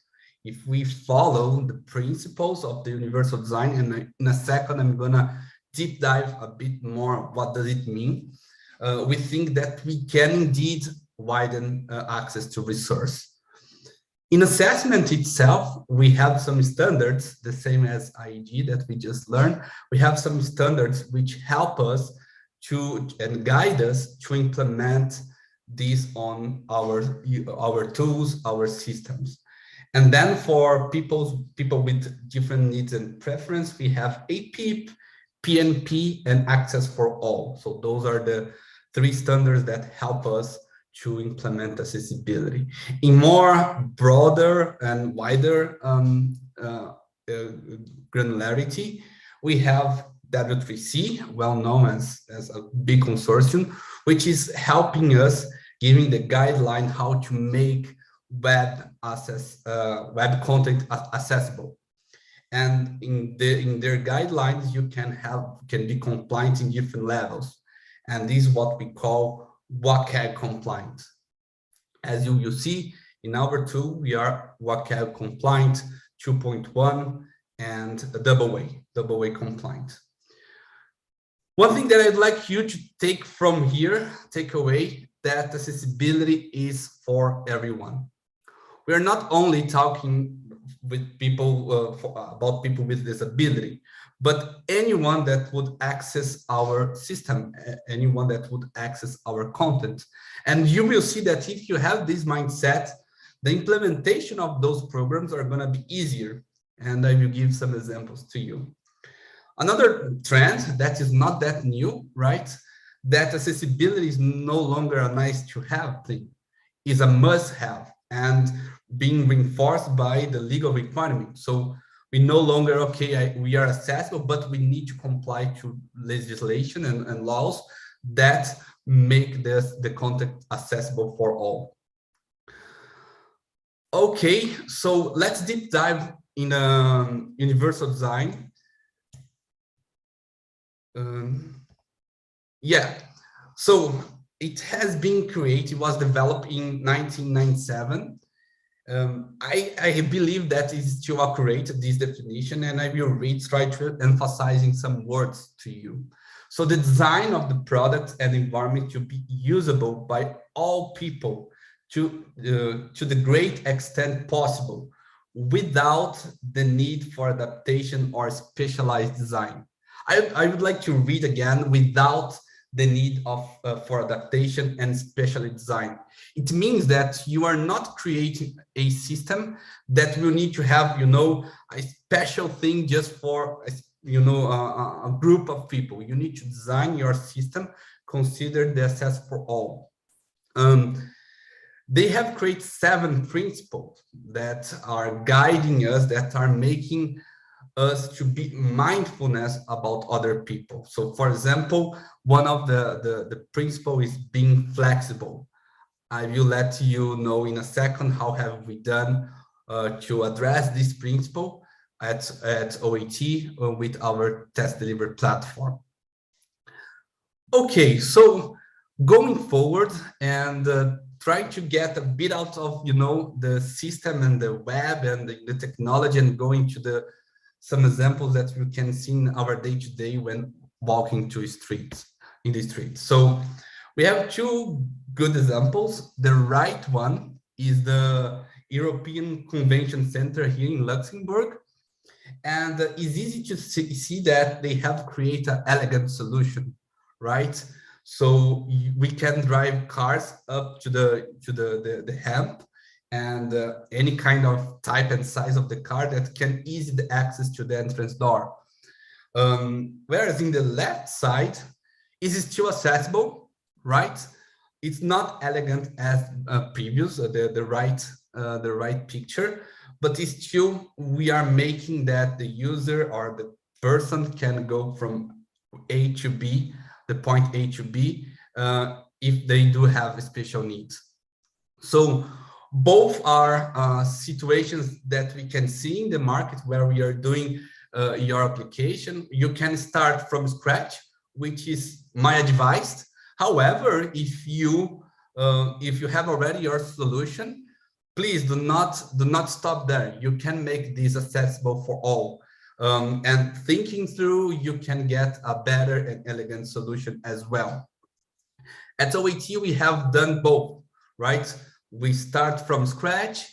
I'm going to show some examples, and we also retrofit in order to make it more accessible, the interface and the application that we have. Okay, another takeaway that we've learned, right, when we start different implementations, we need to follow through. In this picture here, it's just reflecting, okay, we are starting a new project. This project indeed has accessibility as one part of functional and non-functional requirements. We start doing, and everything it's great, but at the end we lose a bit of traction, and this is what can happen, right? We can compromise the whole solution that is no longer accessible, right? Person who needs the ramp to go from one place to another is no longer be able to, because at the middle of the project we didn't follow through. So one important takeaway as well is follow through. And another one, which is of course we are exaggerating here a bit, but we have created here an elegant solution that can be usable. But when we put the sign there, the people who need wheelchairs no longer can go from one place to another. So having the user testing, it's also an important thing. So you can create accessible solutions, but if they are not usable, yeah, what is the meaning then? So having the user-centric mindset and let them use, test, and work with you, it's one takeaway that is important when you're building solutions with accessibility in mind. Okay, and then when we think about the mindset, right? I don't know if you can read, so I will make this content more accessible. We'll try to go through this picture. So here we can see a guy that is cleaning the ramp, in this case, the stairs. And he's saying that, okay, when I clean this stair, I need to prioritize, because the stairs are the persons that we have most persons that would be able to benefit from. But actually, if he could have cleaned the ramp, everyone could use it. So yeah, so this is one example of, okay, if you have the mindset that you are creating something that can be accessible for all, and by the way, the example of accessible for all, the design, universal design, can be reflecting to this ramp, right? Anyone could go over this, so it's a good example. And another thing that when create accessibility solutions with accessibility, we need to think in external factors that can compromise the accessibility. In this case, okay, there is no has compromised the way to go from one point to another. So then having the users using it and doing pilots with people with different special needs is also important to learn this, because sometimes with our eyes, we are not able to capture all the scenarios. So having them in your day-to-day doing accessibility tests, it's really important. And we encourage you to put them in the center as well. Okay, Andrea, I like the idea. I understood the high level, but actually, how do I start? From where I start? So you should start from getting organized. You need to understand based on the information that you'd like to put in the screen, the information that you'd like to convey. You need to organize based on okay, what the similarities of the talks, what are the levels of the information you would have. And again, you need to think that it's not just for one type of users. You need to consider different personas that are going to use this software or get to access to this content. So getting organized, plan the activities is the most important part to get started. Don't forget to follow through, right? In the beginning, everything is fine. But when you get in a long project, we end up, if you're not following through, we end up in the situation that I highlighted before. Okay, let me then go with you with our journey in a more, you can see where we were with our interface, our experience, and where we are now. Then this is an example of one of the flavors of our test delivery. As you can see here, we can say that we have an organized interface that is accessible. By the way, this is following one of the standards that is APIP. So we have this in this interface. But as you can see, the navigation was not ideal, right? There are too many information here. So for authors, it's really important to understand the title of the question, the item itself. But for test takers, students, is not that important. So how can we simplify? How can we go? How can we push a little harder and go to the next level? And this, after thinking, after doing user research, after investing our time to learn with the users, and this important thing, learning with the users, we came out with this experience, which is simpler, which is cleaner, right? In a first glance, you can see all the items that you have done and that the items that you're gonna have to do. You can see also the different status.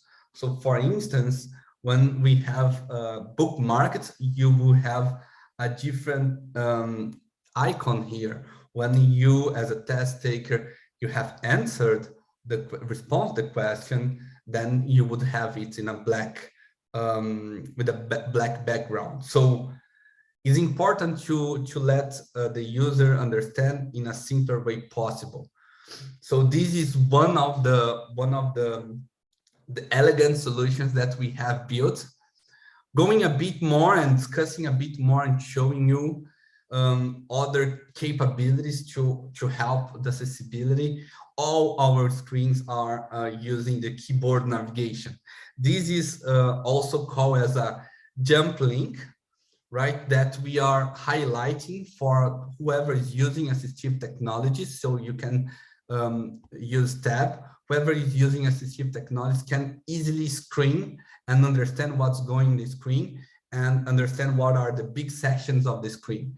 In this case, the user could easily jump through the menu and get access to the next items if they want.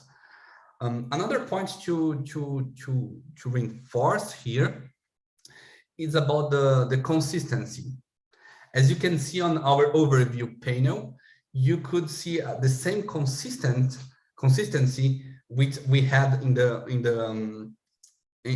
bar here, in the navigation bar. So this is not only important for people with special needs, but for any kind of user. So bringing consistency is also an important thing for accessibility, to make the content accessible. Okay, I mentioned at the beginning that I would show how we implement or how we follow one of the 7 principles, which is flexible. And it might not sound for whoever is starting this world, that being responsive in terms of the screen is something that is bringing accessibility. But if you look from the lens of the users that do not have a computer and do not just have a mobile phone, a cell phone, or tablets, then if your interface is not bringing the same experience to that users that do not have the device, so then you're not being accessible. And being flexible by having different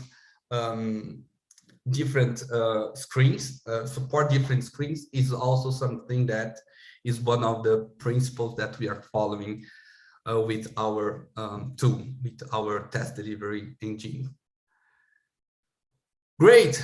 So this is what I would like to bring to you. So just to reinforce important takeaway. So accessibility is for everyone. Let's think about that. Let's try when designing our systems, your systems. Let's think this from scratch. Is an easier journey, I have to say.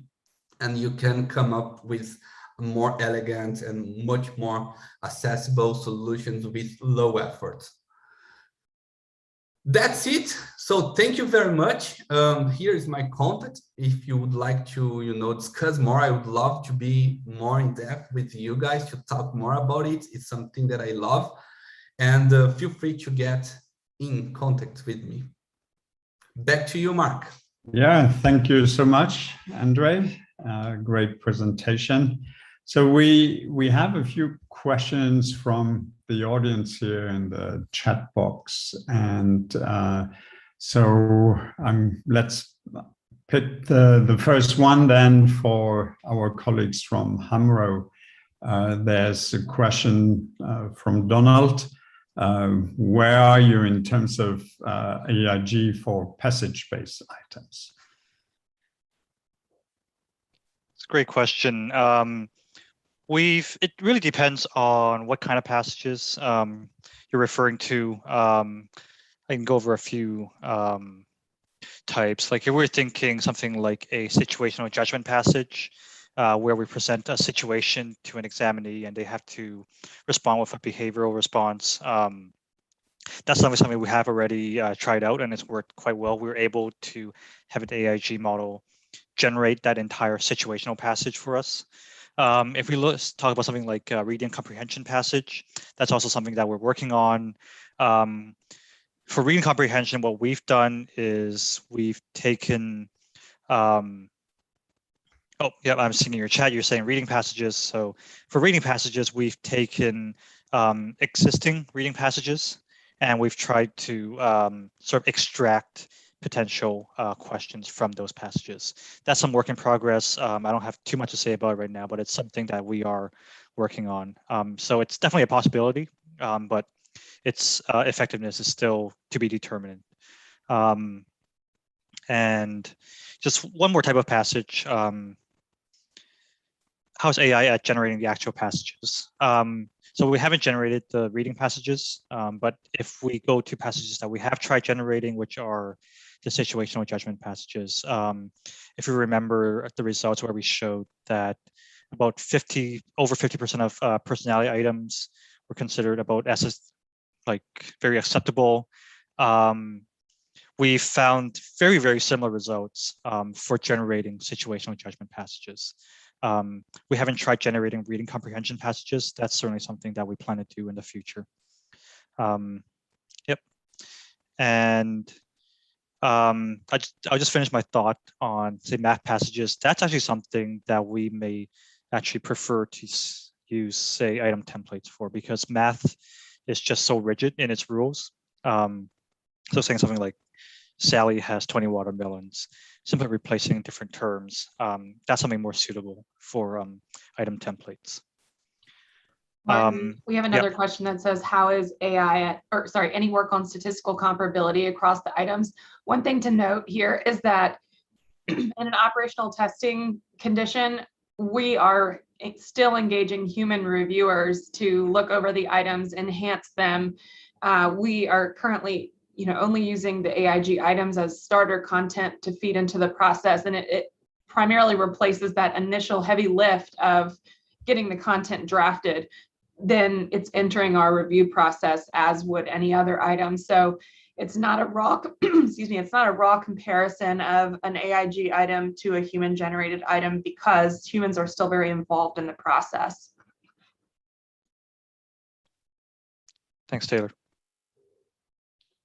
All right. Well, while we're on this topic, there's also a question that was posted to the Q&A section.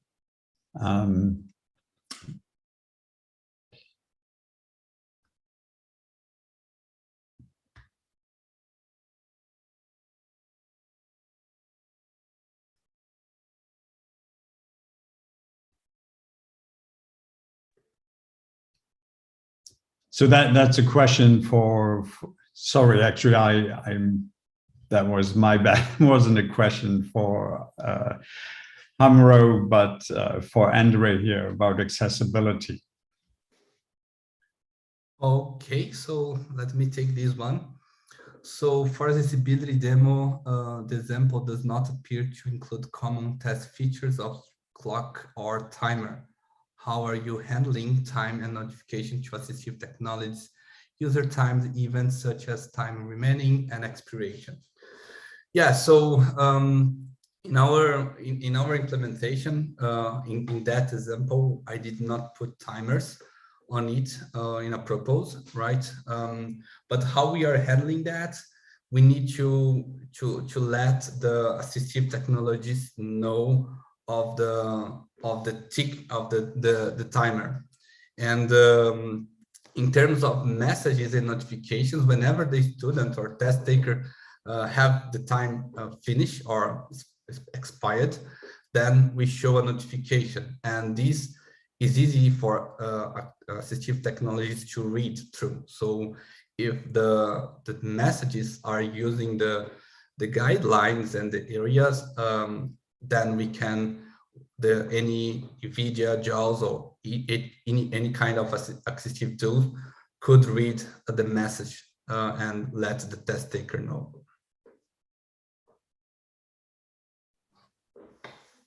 All right, thank you, Andre. So during your presentation, you also made a point about that accessibility is not just for people with disabilities, but it is something that's for everyone.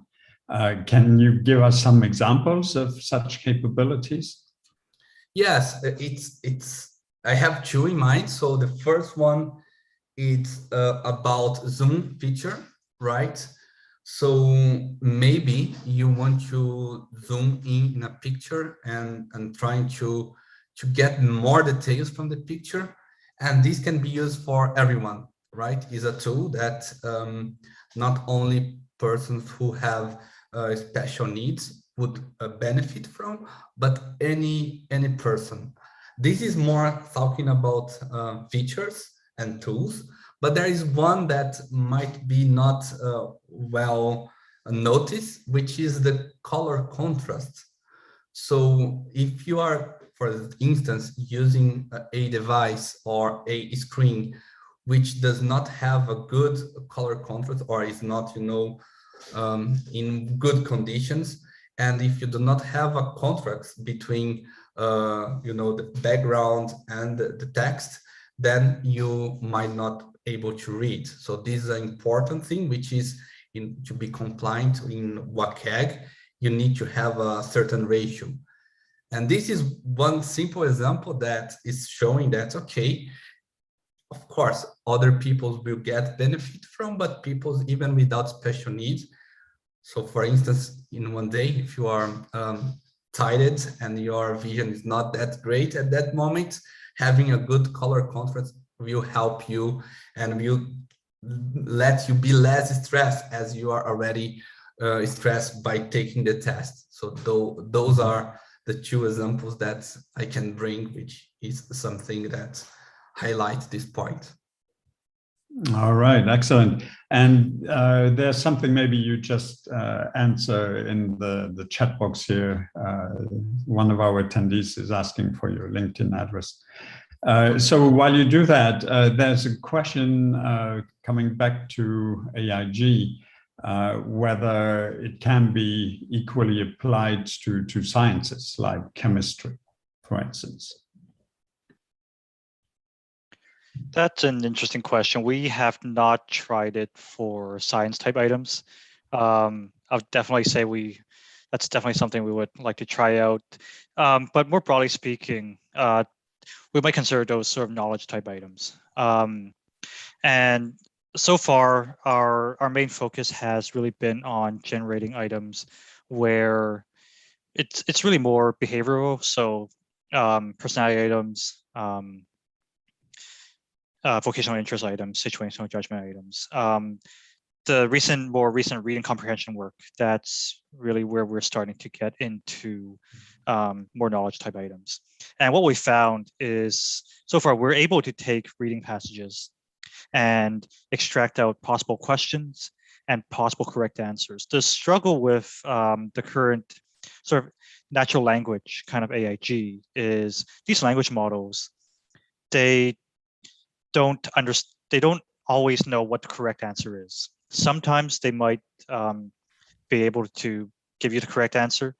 Other times it might not. So there will always be that afterwards human item review that will really be necessary to determine the correct answer when we generate these types of questions. That's an interesting point because it enters into the equation of you made a point about improving efficiency.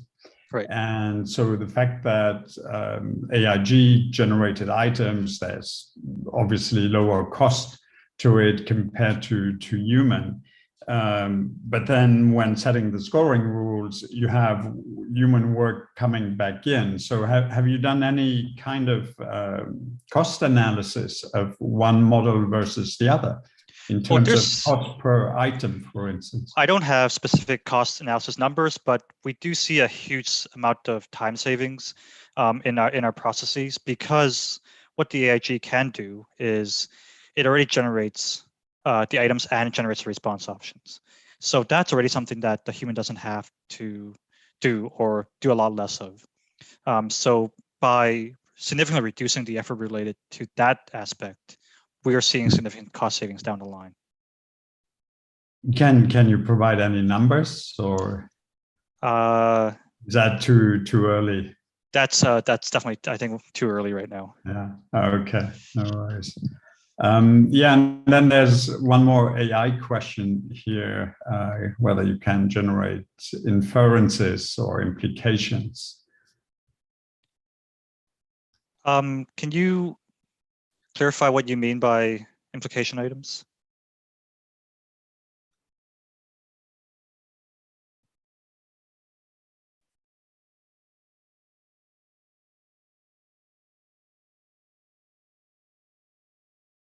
Okay, that wasn't the answer to your question. I think Donald might be typing.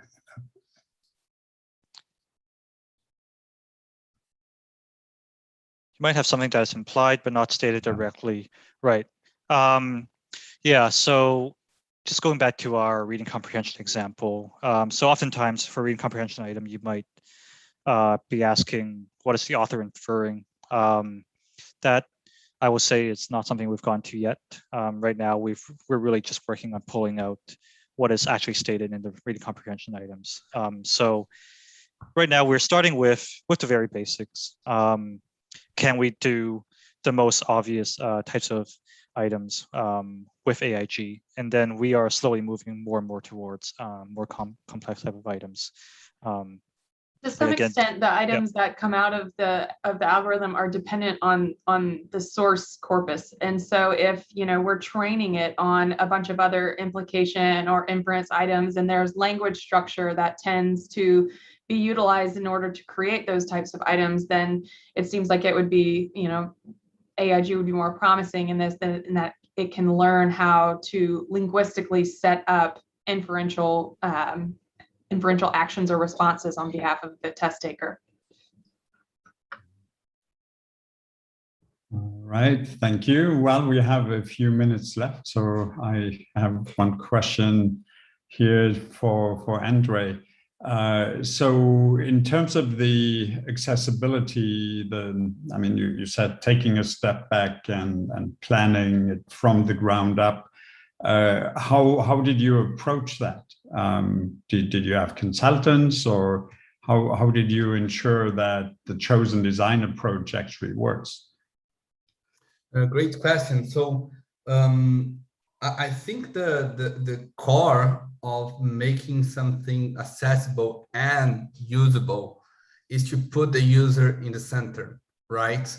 And discussing and validating the interface and the experience with whoever is going to use it.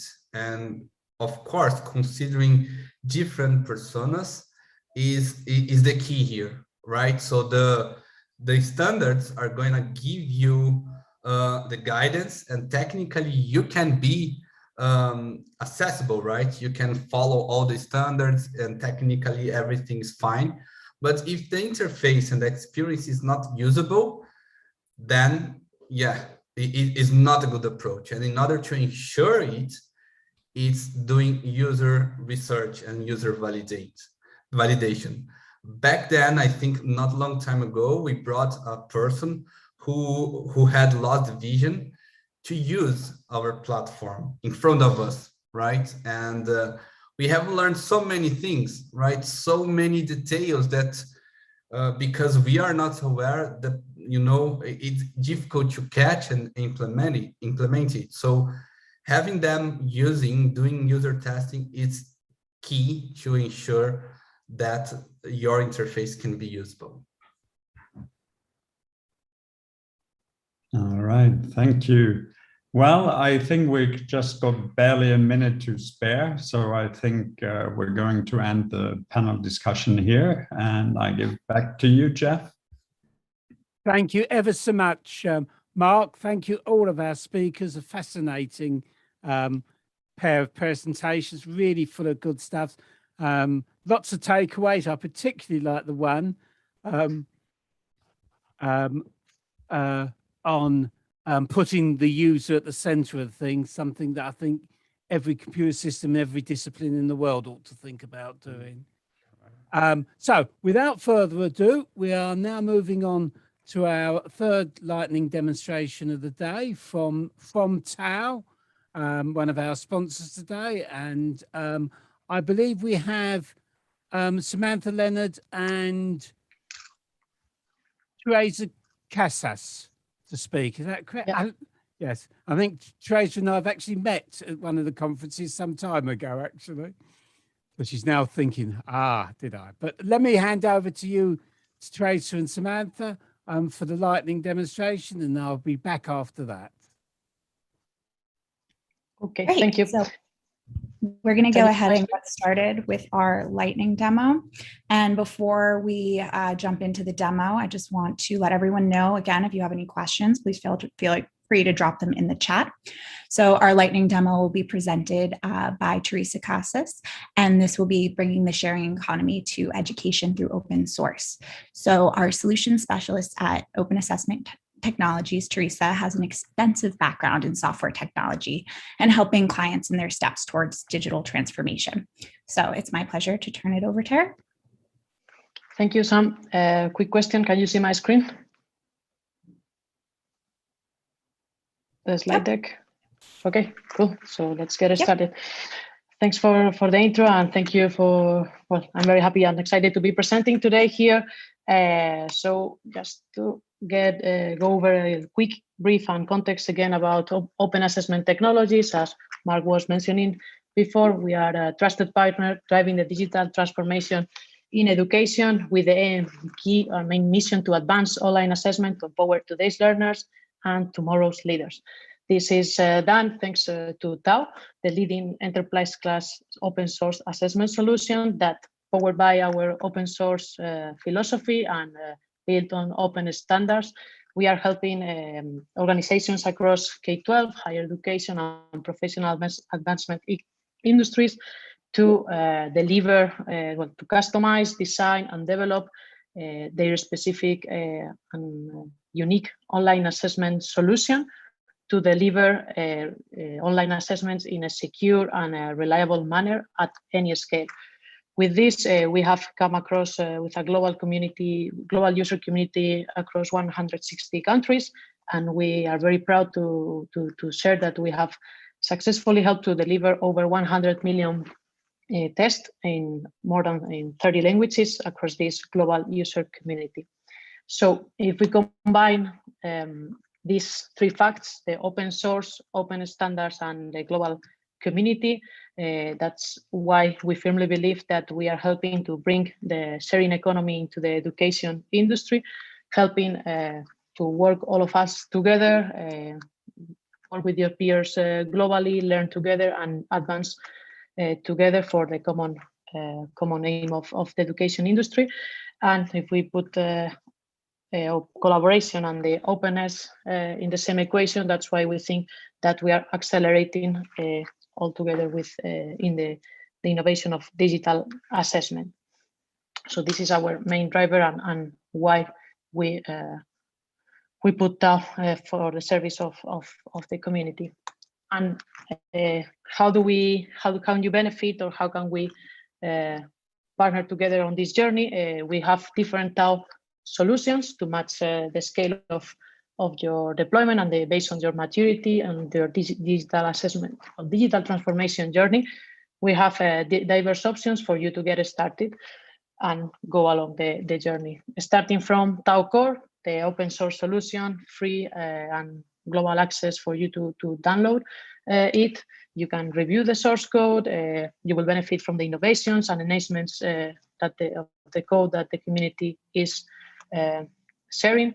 And we specifically we recommend it for item banking while you are defining how you will go into digital assessments, redefining your digital content strategy, how to switch your content into maybe closed-ended questions for automatic grading, and for small pilots in a small scale testing with lower test-taking volumes to make sure that you have a good strategy to go and scale in the future.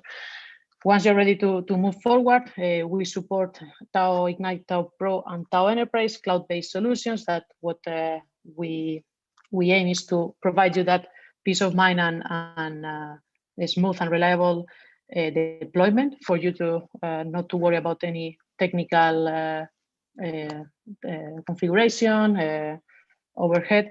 So you can just focus on your assessment strategy, and you can scale based on your volume needs. It's a tier-based solution, so we aim to understand your calendars and your assessment program to design and fit the right solution based on your needs.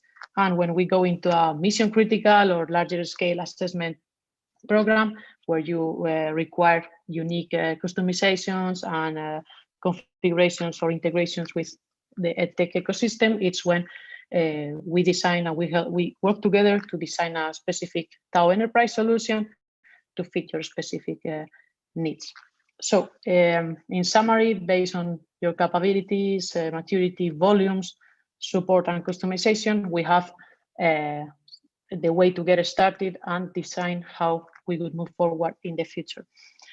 Specifically, if we focus on TAO Core, what you can get, what you can start doing right now today, and maybe you have already checked this in your inbox or received this, but we are happy to announce our new simplified install process of TAO Core, designed for non-technical users, but for all the community to benefit of a streamlined experience of getting started with TAO in your desktop, in your computer, running TAO in your browser, providing easier access to TAO to all the community. So you can check your inbox if you didn't see it yet, or please scan this QR to get your installation instructions, where you will see step by step how to get started with TAO in a way of 5 minutes, perhaps, based on your internet connection maybe, but it's a very fast process. And I'm gonna review right now a very quick video on how to get this installed for Mac or Windows based on your computer. So to get started, the process is now running in Docker. Okay, it's a container where the only thing that you will need to download is this Docker desktop application and nothing else. Okay, so you will find that you have for Windows or for Mac. Once you download this, you will need to go into this black window, black screen, the terminal. If this is the first time that you use this, don't get scared. In the instructions, you will find how to find it in Mac or Windows. It's very easy. And you will be asked to run a simple command, just copy paste, and TAO will get started. The installation will get started. This is just like telling the computer, go and install TAO. It's just as a installing button, and the process will go standalone. It's not difficult, it's simple, just download, run, and now it's once it's completed, you will be ready to access TAO with the credentials that will appear at the end of installations, as we can see here, with the admin password by default, and for sure you would like to change this password. And to really get into the browser, and this is the new part also on how to open TAO directly from Docker. That is the application that we have installed at the beginning, and you can start and stop the TAO service once you stop or finish your day, imagine, or your content development to save some resources. So like this, you are ready to jump into the browser. And now, as you can see, we would be in TAO, where you will find already some sample content to start getting familiarized. You know, you have also the user guides available to support your initial steps. And with this simple process, you have now deployed the 4 core components of TAO: authoring, rostering, delivery, and reporting, to go along the full digital assessment lifecycle with TAO, starting to create your item bank, the question pool, so that you can later pull together into your test and manage your candidates or pre-testing, piloting candidates to deliver and assess the skills to gather data and retrieve back the group, so we can continuously keep working on our assessment program. So with this quick intro about OET, TAO platform, and how you can get started today while I'm presenting this.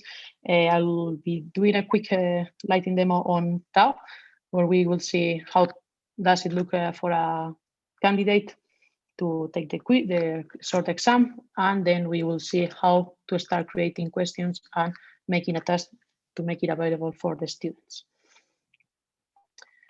So now I'm in Tau. I'm gonna log in as a student, okay, where I see that I have this BMC demo, which is called SDG. So let's discover what does this stand for and why this is an interesting topic to support how we bring the sharing economy into the education industry. So the first question, as you can see, it's what is SDG? What does SDG stand for? You will see that in Tau here we have the question. This is a simple choice interaction. We will see now more examples, but before that you can see here some accessibility tools that are enabled that you can configure based on your very flexible based on the authoring steps. And let's start answering this. I believe that is Sustainable Development Goals, which SDG stands for, so we can continue. Here we have another example of multiple choice, but in line within the text to answer on the agenda and the number of goals that SDG have defined. Here we have another type of interaction, the text entry that, as you can see, we can combine with images, making more innovative or creative content where we can answer the languages. Note that this is in line also with the languages that we have helped delivering tests around the globe. Let's continue. Another type of interaction here, we see the gap match where we can drag and drop, very easy, intuitive for the learners.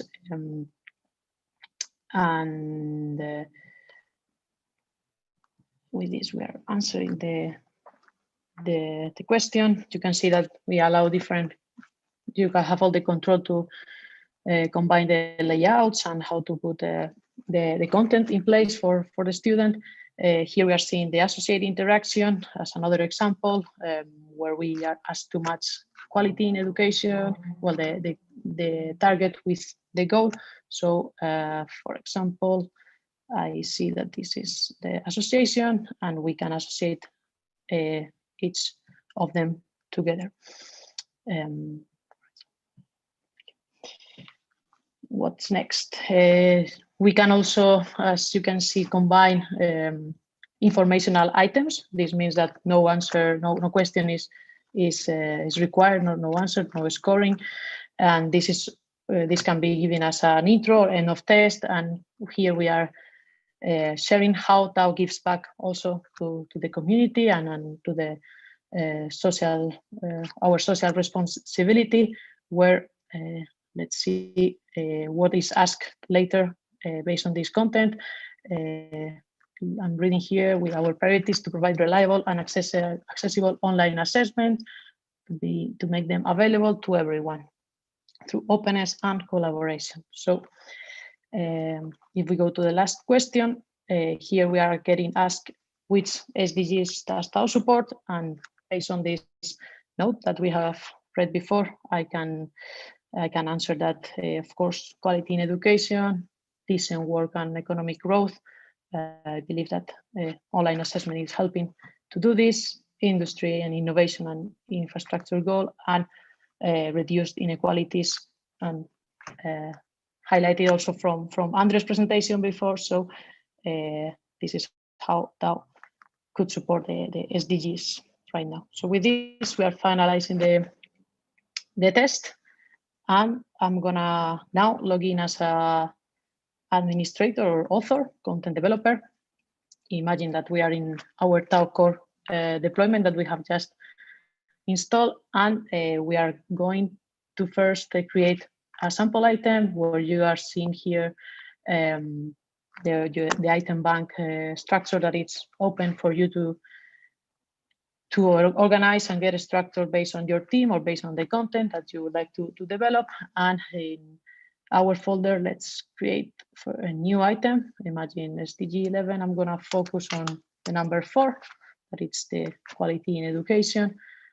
And with this, we can start authoring our question, where the process is very simple. We have always at this left side the type of content or the quest interaction that we would like to drop into the piece of paper in the middle. It's very easy as any like reporting tool. If you are familiarized with that, you can, for example, give a title to the interaction, where we are going to focus, imagine in the goal number 4, Vision 2030. Give some context about the question. This is about goal number 4. And right now we're gonna create a choice interaction, the simplest one, and let's ask which of the following targets it's not part of goal number 4. So imagine I'm just coming up with this right now. We could add the choices, and we could say that any of above is not part of the goal number 4. So once we put the choices, we are able to say which is the correct response, or we can combine or define that it's just a single choice question. And with this, we will be ready to save and go through to the next step, that would be creating a test. That it's basically gonna go through the one that I have demoed you right now, where it's as easy as navigating through this item bank that we have created in the previous step, selecting the pool of items that we want to pull into the test, and defining which is the test structure that we want to make available later to the learner, by defining different test parts or even different sections in one part, pulling the items into the section, and finally configuring the different set of properties and tools that we will allow for the learner, like as we were seeing before, the highlighter or the zoom are enabled. But if we would like to, for example, enable the text-to-speech, we can configure it in this easy and simple way in Tab. So with this, we will be able to save our exam and publish this test, so it can be delivered to our learners and tested. So in summary, what we have seen, it's a quick overview on how we assess, we get how is the candidate or the learner's experience in Tau, how we get the answers, how do we create the questions and assemble our test with a set of tools and options available for you to create your content without any restrictions, with a lot of freedom and control over your content. And finally, if you are ready to get started on your digital assessment strategy, and you don't know how, or you would like to get some advice from our side, I'll be happy to connect, to get to know you directly, and advice on which is the right Tau solution to get started, and how we can do the journey together.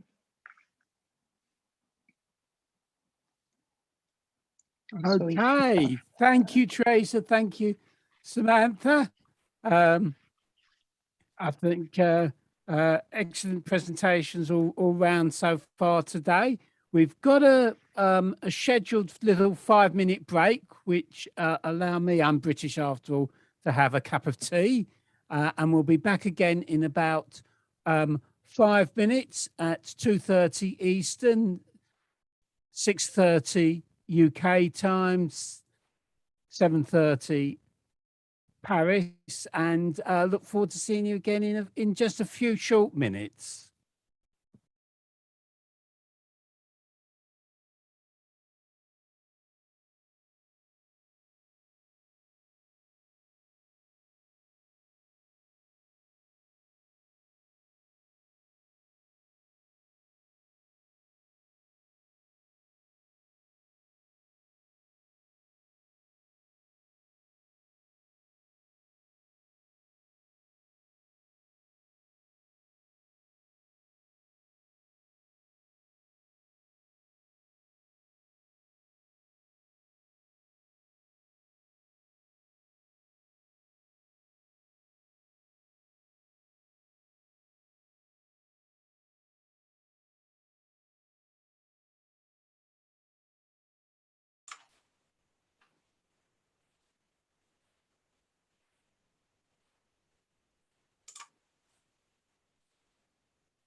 Okay, welcome back, everyone. I hope you've managed to grab a cup of coffee, a cup of tea, soda, or whatever it is. And I hope you're ready to settle down for what is now our final session of today.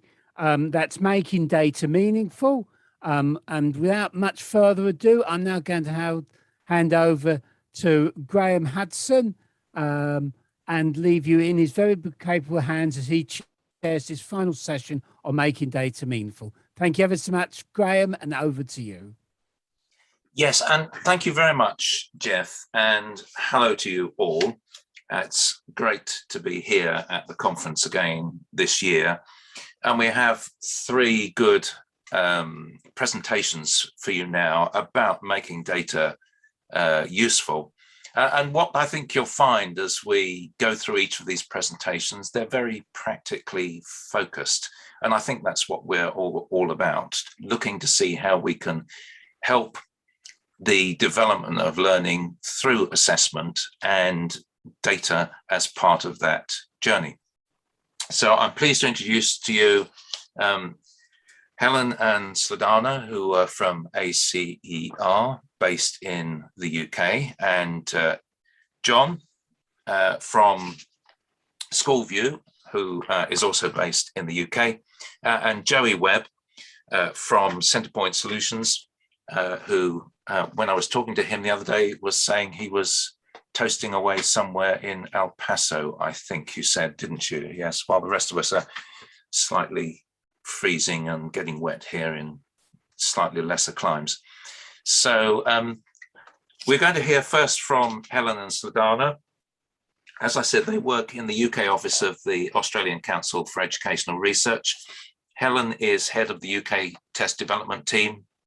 She's worked in assessment and development for the past 25 years, with much of this time focused on the development of formative and summative assessments for schools. Sladana is the head of UK research at ACER, and her background is really 14 to 19 education with a focus on assessments and psychometrics. And they're going to talk to us first about using formative assessment data to inform teaching and learning. So we look forward to hearing from you. And if you have questions, please stock them up in the questions and answers, and we'll pick those up after everybody has done their presentation. So over to you, Helen and Sladana. Well, Graham, thank you for the introduction. I'll just bear with me while I share my screen. I will kick off and then I'll hand over to Sladana. I want to start by providing a bit of a background into ACER, and then we'll go on to show you some examples of our reports, and then we'll look at some research into how schools are using those reports. So just very quickly, given the time we've got available, ACER is an Australian company, as the name implies, but we have offices in 6 countries around the world and employ over 400 staff. Our mission is to create and promote research-based knowledge and products and services that promote learning across the lifespan. So we're not covering the whole lifespan in this session. We're focusing on school-aged assessment today with a formative assessment focus. To narrow us in, since we both come from the UK office, we've had an actual physical office in the UK since 2015, although we have been present in the UK for quite a bit longer than that.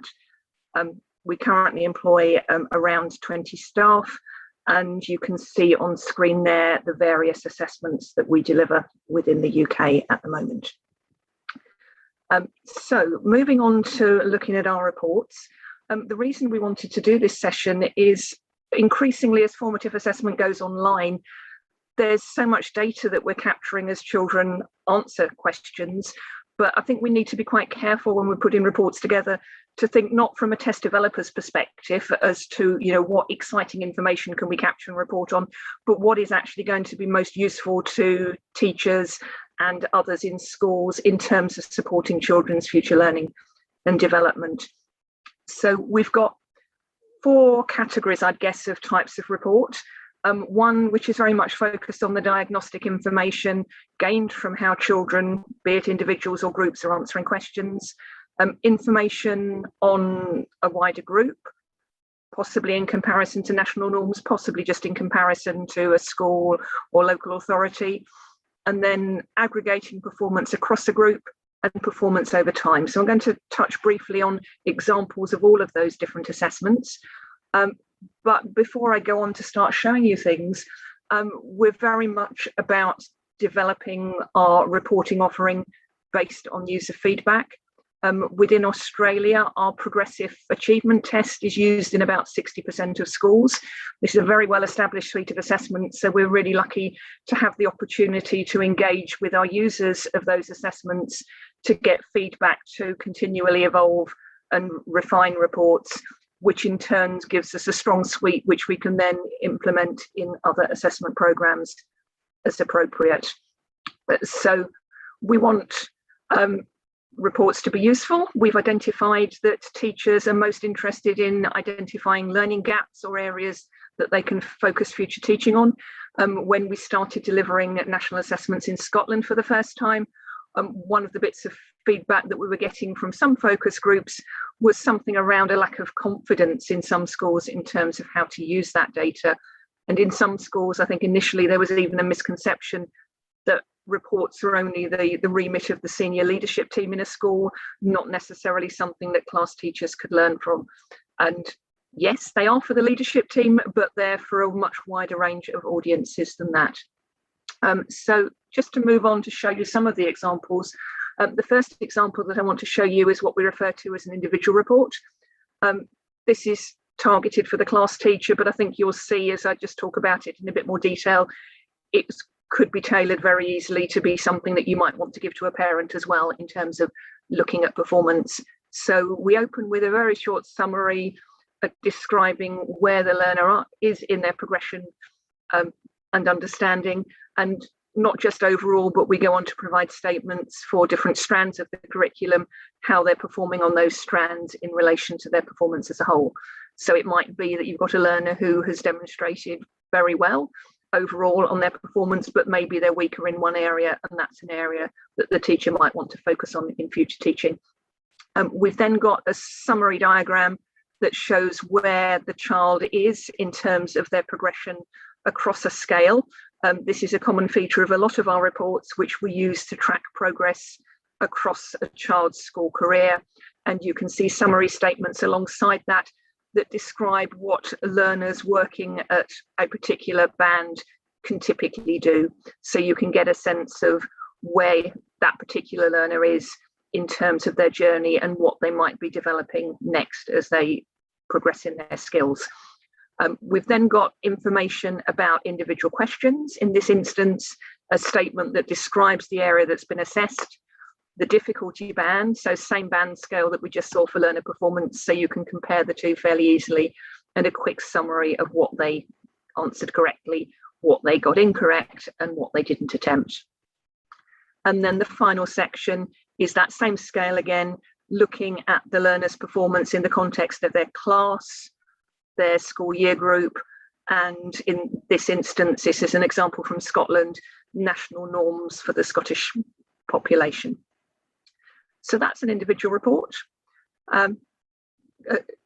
We really take great pains to link the information that we include in those descriptions of questions back to the curriculum. So you can see here in the top right, the curriculum for excellence in Scotland. We've highlighted areas that we're assessing in this particular question, and then we've taken wording that tries to pick up the relevant parts of the curriculum, but make it very specific in terms of the areas being assessed, which then go on to display in that report. So really intended to be directly helpful to teachers in taking areas to focus on in future teaching. Moving on, our next example is what we refer to as a group diagnostic report. We have two different views. This first view is really quite similar to what we were just looking at in one of the sections on the individual report, but this time it is a summary for a whole group. So the right-hand columns are showing how many children in the group saw the question and what percentage of those children answered correctly. As a teacher, you'd have a sense of the ability of those children. So looking at the band difficulty, you could get a sense of whether it was something you needed to be concerned about or not, if not many children in a group were answering correctly. The other view that we've got, we refer to as table mode.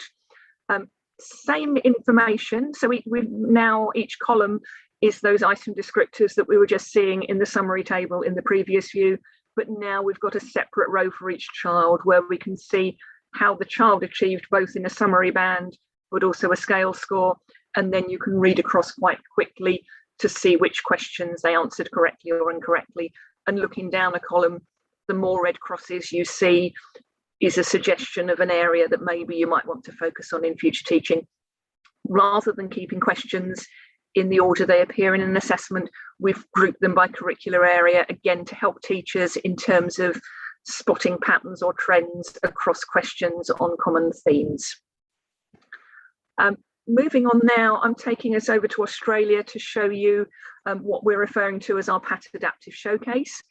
This is one of our newest reporting offerings, and I think is designed to build on that feedback, as I was saying earlier, from teachers in Australia, but also in recognition of this being an adaptive assessment.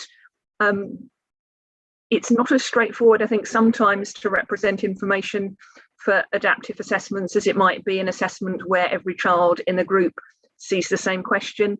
So this is an attempt to take our reporting, I think, up to a next level. So the first screen we can see here is an achievement report. It's really taking all of the children, in this instance in year 6, and demonstrating where they were in terms of the different bands available on the assessment. So you can see quite quickly the distribution of learners across the capacity range. Jumping down now to a report for an individual. I'm not showing you now the table at the bottom that shows the item descriptors for each question and whether they got them right or wrong, because we've seen that in an earlier report.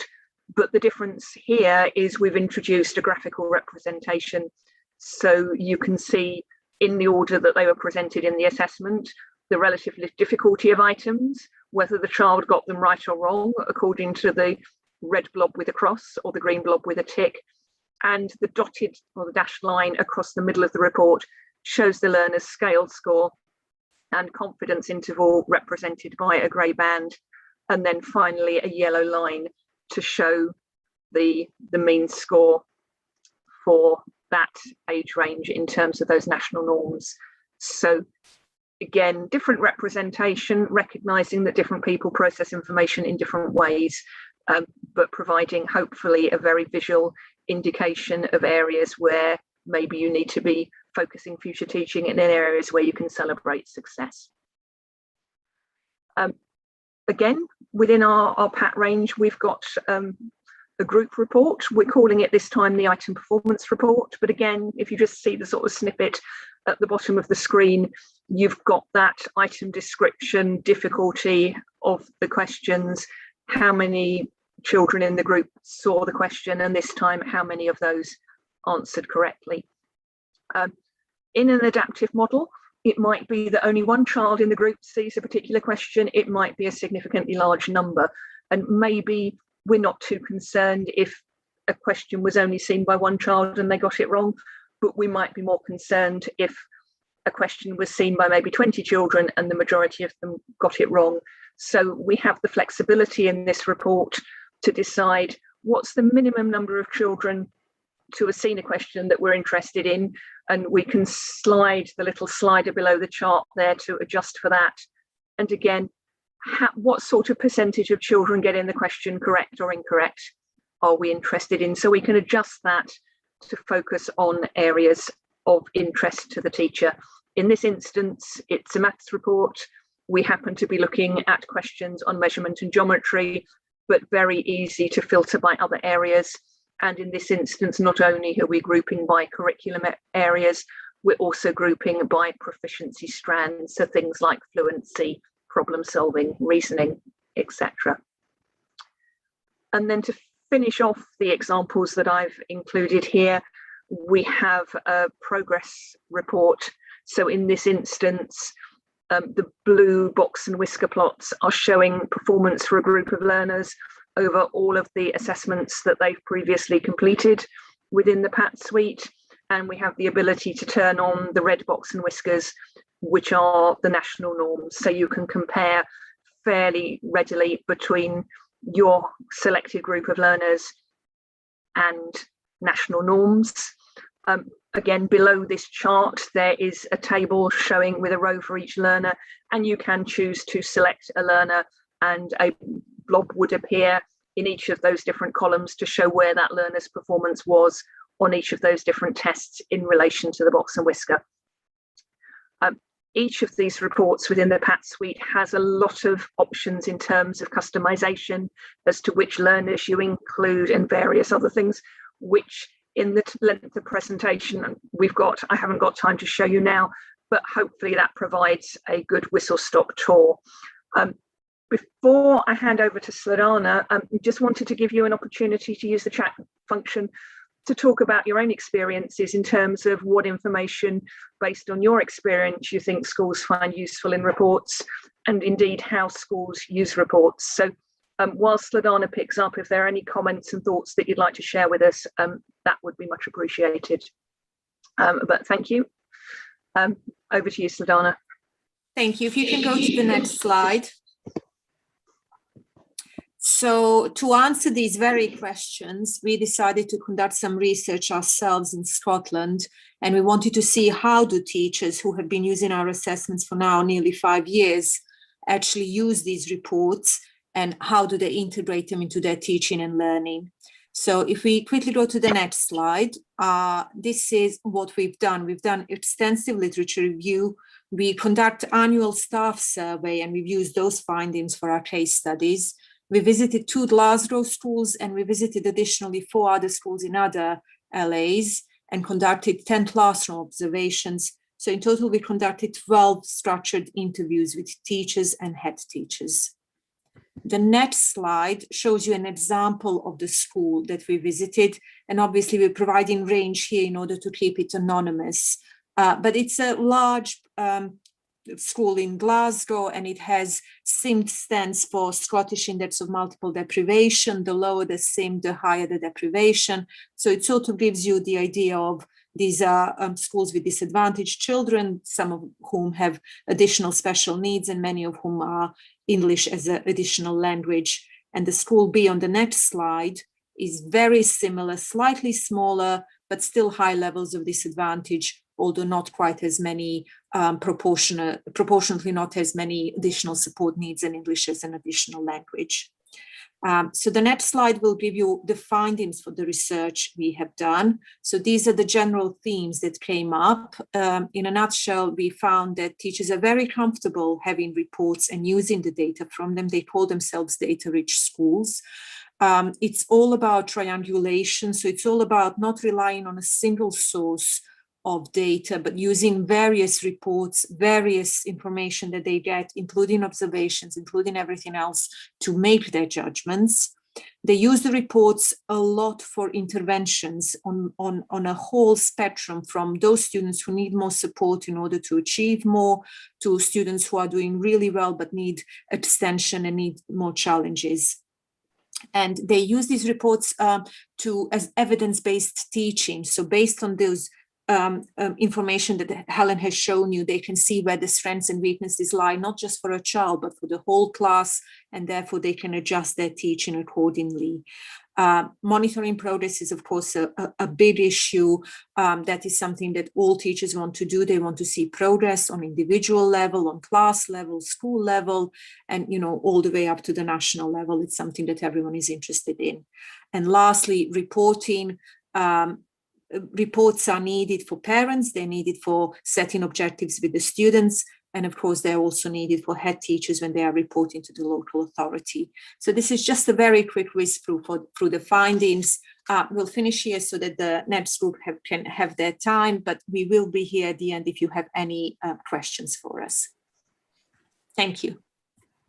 Well, thank you both, Helen and Sladana. I think you'll agree with me that that was really a comprehensive view of how to present data from these national assessments. And it's such a shame that we don't have more time to delve into that in more detail, but I'm sure we can pick those things up when we when we get to questions and answers later on. So I'd like to introduce you now to Joey Webb, who is Director of Academic Services at Centrepoint Education Solutions. And Joey and I had a conversation a little bit earlier in the week, and he was talking to me about the fact that he was the first client for Centrepoint Education Solutions as they look to use and develop the next generation of items. So he really has a view both sides of the fence, both from a client perspective and now as a provider perspective, which I'm sure gives him a unique perspective on the uses of data in this respect. So his talk is entitled "The Next Step Towards Assessment Utopia." So from sunny El Paso, Joey, we'll pass over to you. Thank you. Yeah, thank you. And good morning / afternoon to everyone from today. I just want to make sure you guys can all see the screen correctly. Having a little bit of a trickiness, but it's awesome to hear from folks in different use cases internationally. Joey, I'm sorry, this is Brian Moon. Your slides are really zoomed in on. Is there any way you could zoom out a bit? Yes, give me a second to... There you go. That's good. Thanks.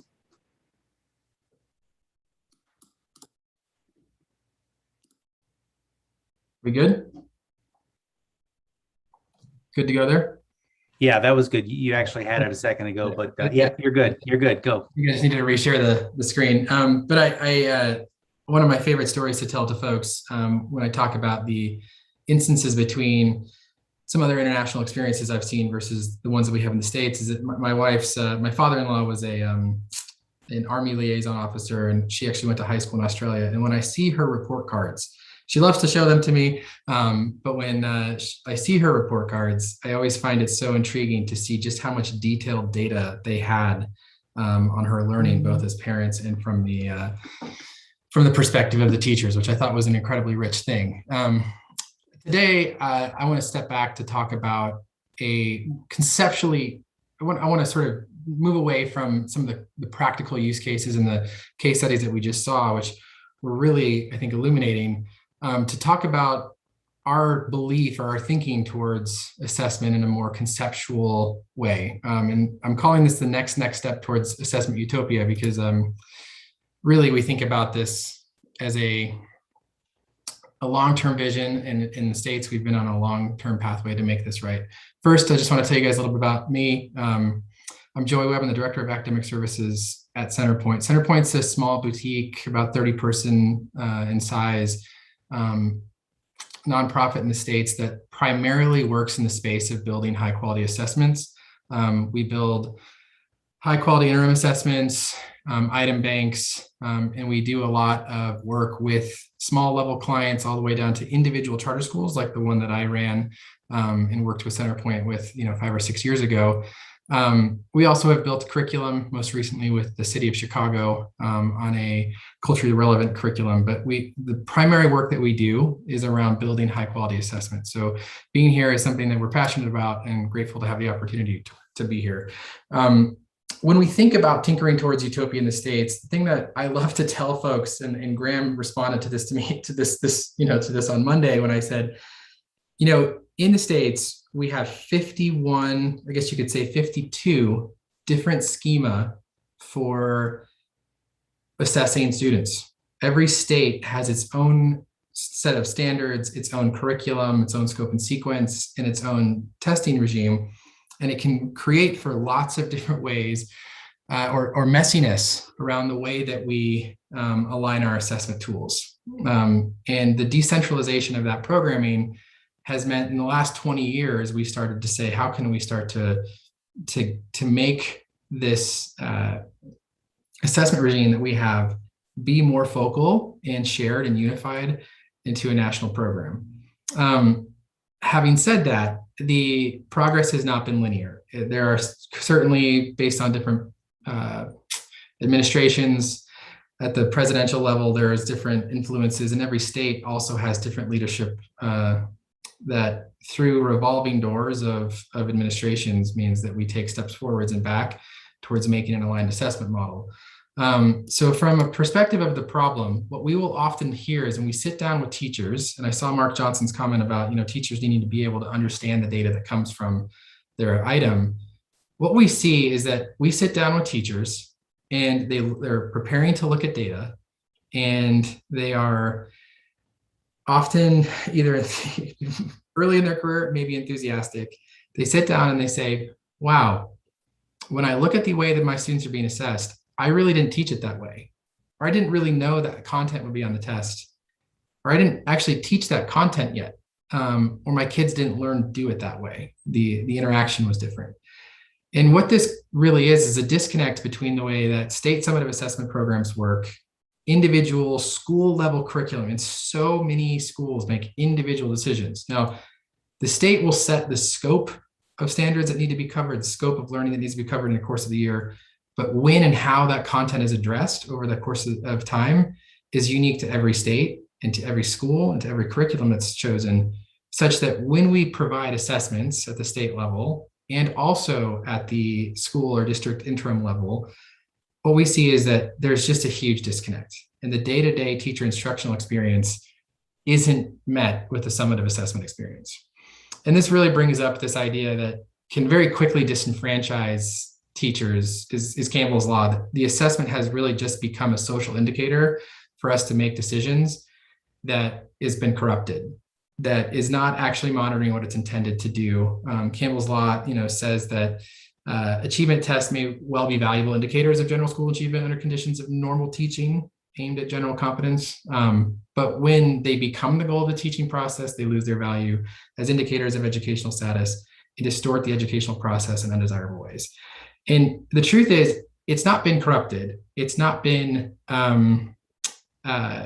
it's not distorting, it's misaligned. And so what we see is a teaching cohort of, we see cohorts of teachers that become disenfranchised, and they start to say, well, I'm going to do things my own way, or they say, this isn't fair. And it kind of feels a little bit like a carnival game. Growing up as a kid, one of my best friends is, I love sharing the story because it's not many folks get to say they know someone who designed carnival games or ran carnivals, but he used to tell me all the secrets about how carnivals worked. And one of my favorite games, the dart game, is you throw a dart at a loosely inflated balloon, hoping that it'll pop. But the truth is they give you a blunted dart, and they only inflate that balloon so much that it looks possible to win.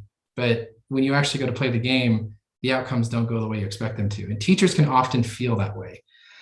I want to step back and just show you guys an example of what this looks like in a linear path from curriculum to interim assessment to state assessment. This is an example of a commonly used curriculum in the States for literacy. It's called the Expeditionary Learning ELA curriculum. It's highly rated. It's very popular in the States, and it's checks a lot of the boxes for quality that we look for. Personally, I really like the curriculum. I've worked with lots of schools that use it and have been really fond of the way it's designed. This is an example of an end of unit assessment. So a formative item at the end of a unit of instruction that it's really cool. I mean, the purpose of this conference is to look at different ways to assess students. And this is a great discussion focused assessment tool. And so it asks kids to discuss a text that they've been reading over the course of, it's a 375 page book. It's over the course of a unit. So there's this in-depth, they bring their notes. They are supposed to specifically articulate with explicit content from their notes what their thoughts are around the stimulus question. And the second part of the assessment effectively asks students to annotate key events and describe them. And this measures a couple of standards. Specifically, standard one is to cite explicit evidence in your answers from the text. And so this is sort of loosely looking like a way to measure student learning. However, when students sit down, and I'm using DC as an example because I worked there, but also many of the partners that we work with are from DC.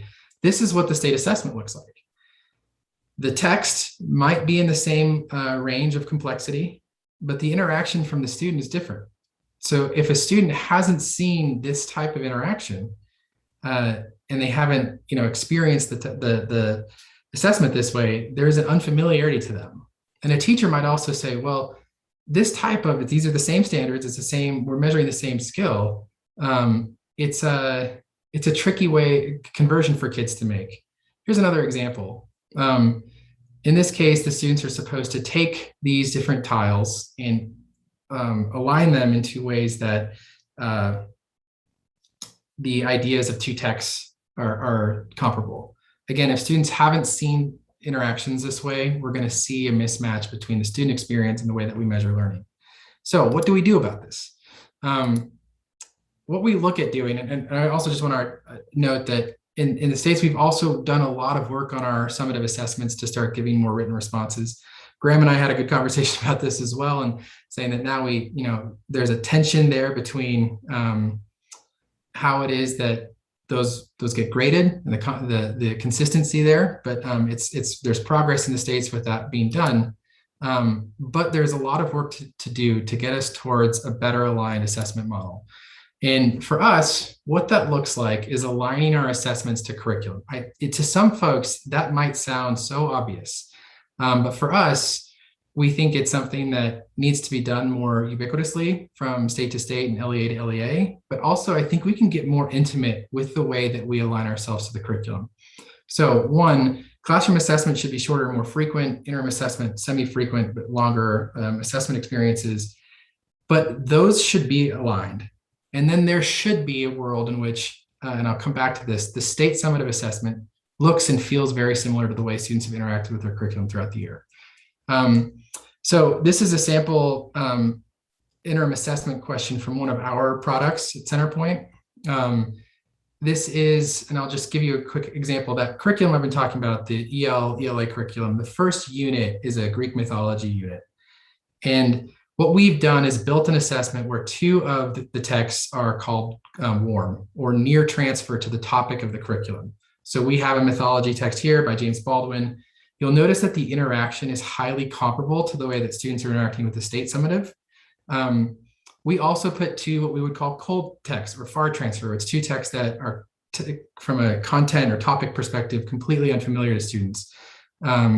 So what we've done is we've studied the curriculum intimately. We've worked with EL, the curriculum provider, to make this, and we have deep knowledge of how state summative assessments are built. And so now we've built a schematic to say, here, you can have an interim assessment product that looks like your curriculum, but also mirrors the way students are measured at the end of the year.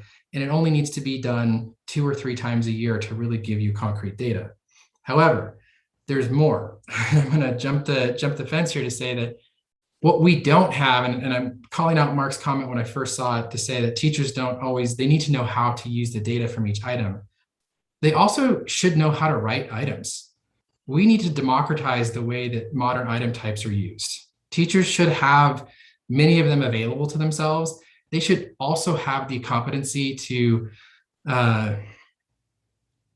build them and write them and have the tools to write them quickly. And so just a quick flyover.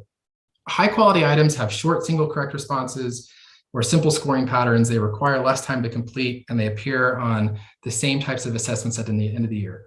They also, to the benefit of the teacher, have low likelihood of false positives, more concise understanding of student mastery, stronger data analysis capability, and efficient scoring systems. So it's kind of like I love this expression, but I know people always will have some skepticism. It is a win-win when teachers know how to work with these tools because they're also getting better data. It's not just teaching to the test. It's assessing the content and matching it to the test in a way that actually aligns itself in a way that gives them useful data. I'm going to quickly fly over this because I'm running low on time, but this assessment item, when a teacher looks at this is called an evidence-based selected response. When they select item A, they have to select item B correctly. They have to get both correct in order to get full credit for the item. If I'm a teacher and I see that students have part A right and part B wrong, I'm going to have explicit questions that I know how to ask that are going to elucidate good evidence for me. And so I think that's important for us to think about. Lastly, we can do this with math. I've been very ELA or literacy heavy.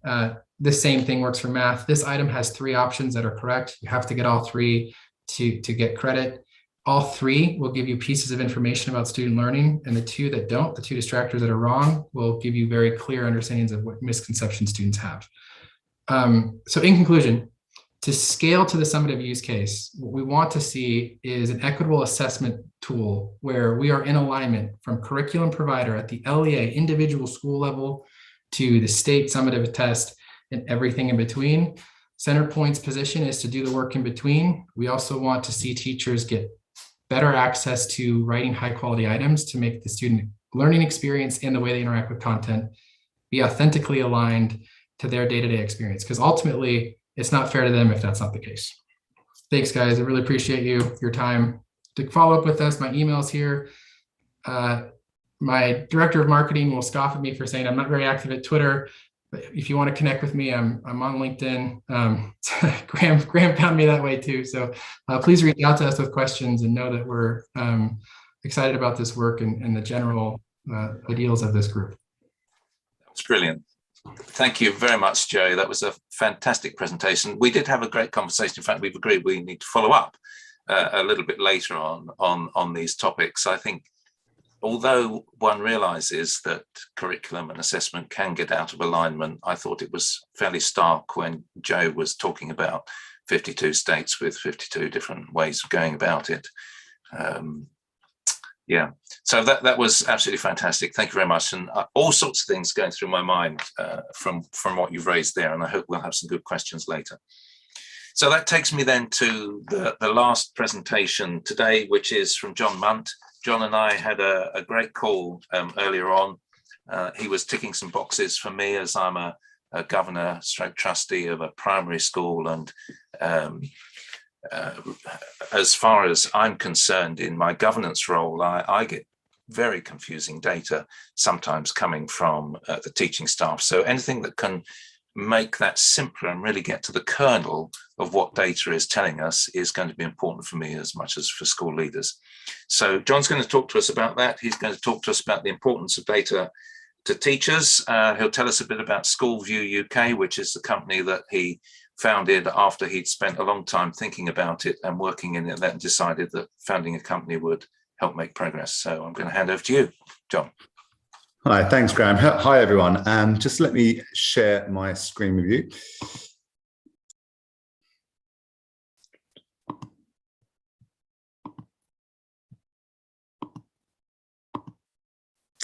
Okay, there we go. Okay, thanks for the introduction, Graham. Yeah, I'm John Munt. I'm a maths teacher by trade. Back in the day, I'm an experienced senior leader, school leader myself, and for the last 7 or 8 years, I've spent a lot of time school improvement work with a large number of schools, mainly in the UK. And I think this whole concept of making data meaningful is apparently, is more important now than ever before.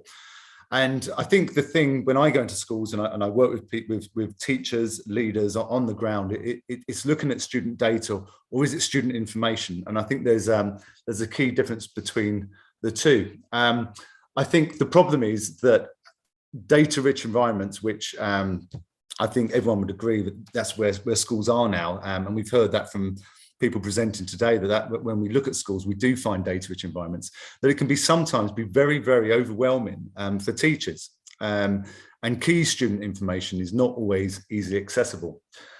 And we're going to explore in this presentation, we're going to explore what types of information are most useful to a teacher day-to-day in the classroom.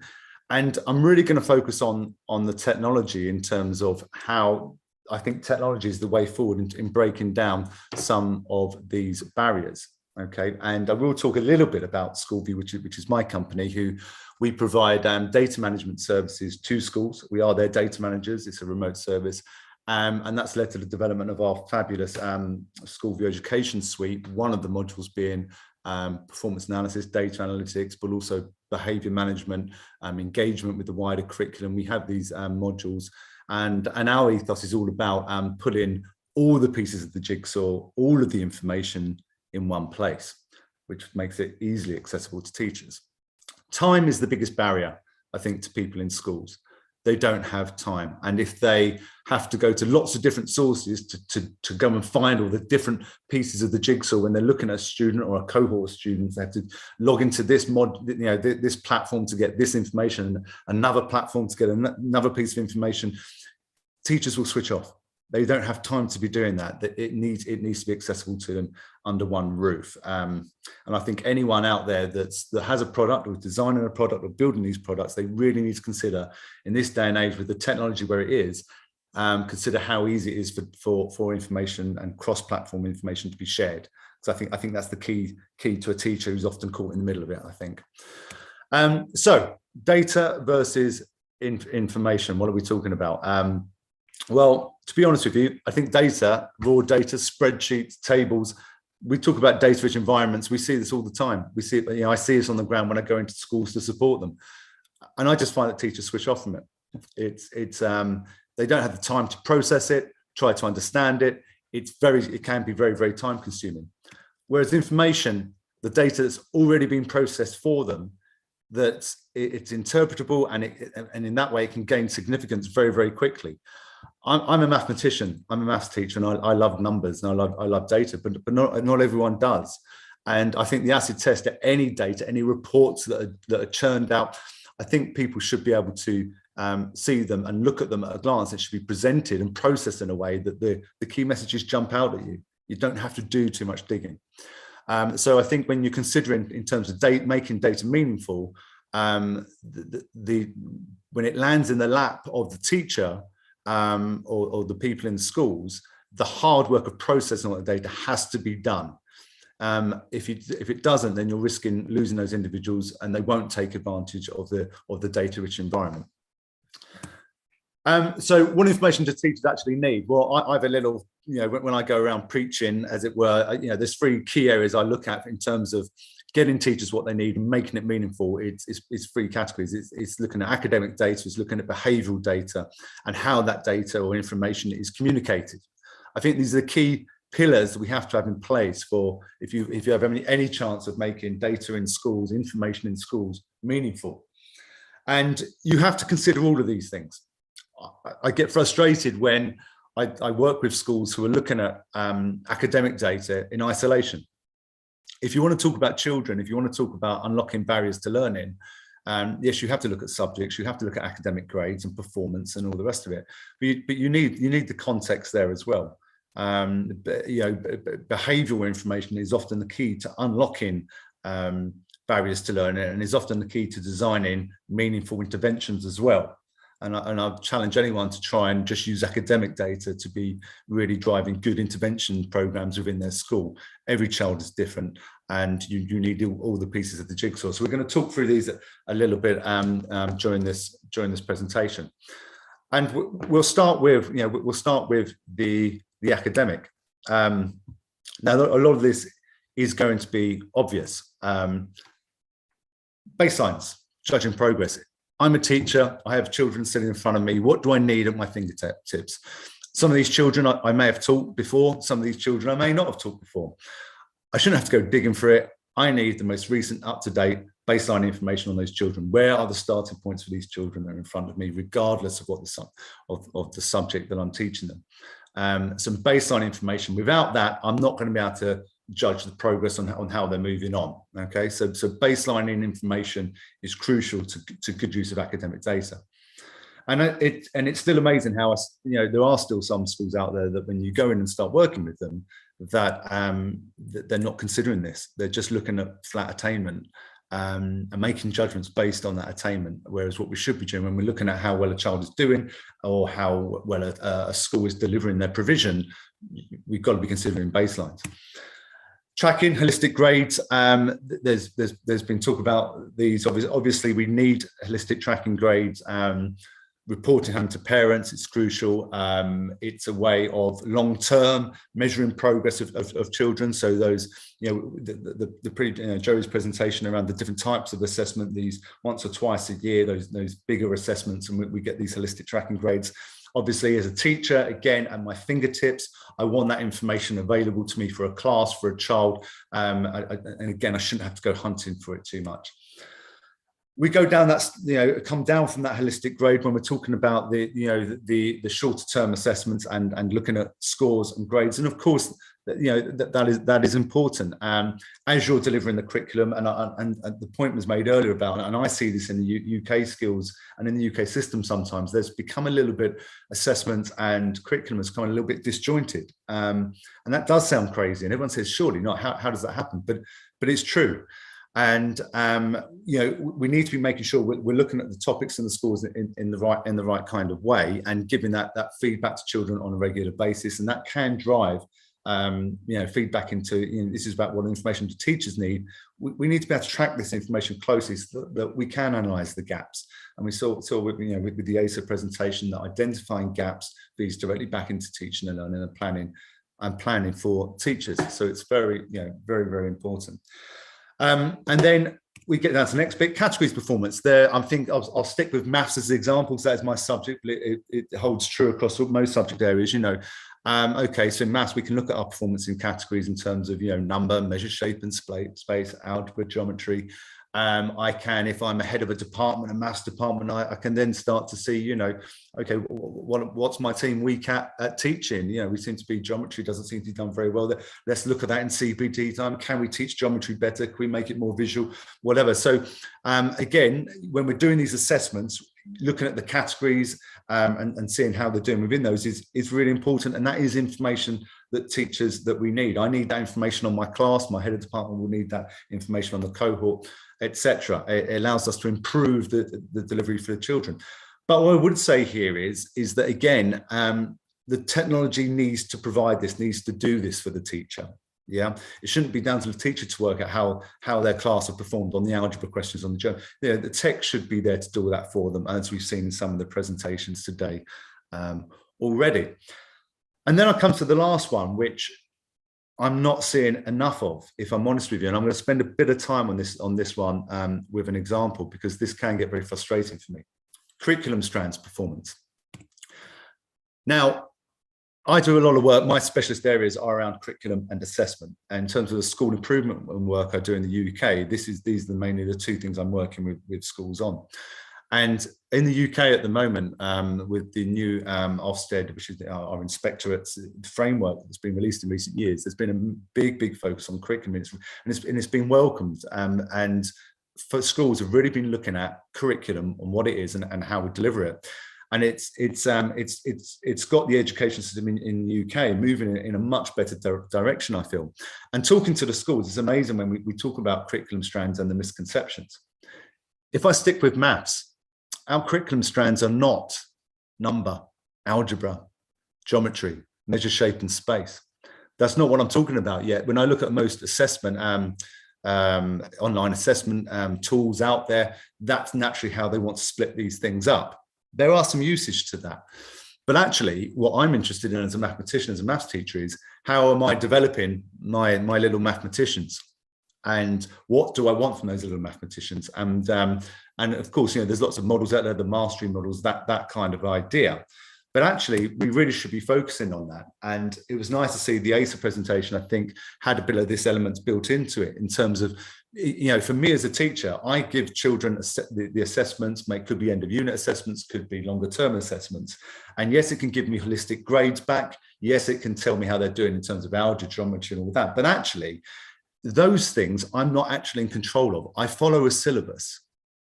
So in terms of which number topics to cover, geometry topics to cover, algebra topics to cover, that's done for me in terms of I follow a syllabus as a teacher that my school is following, whichever year group. This stuff, however, is not prescribed.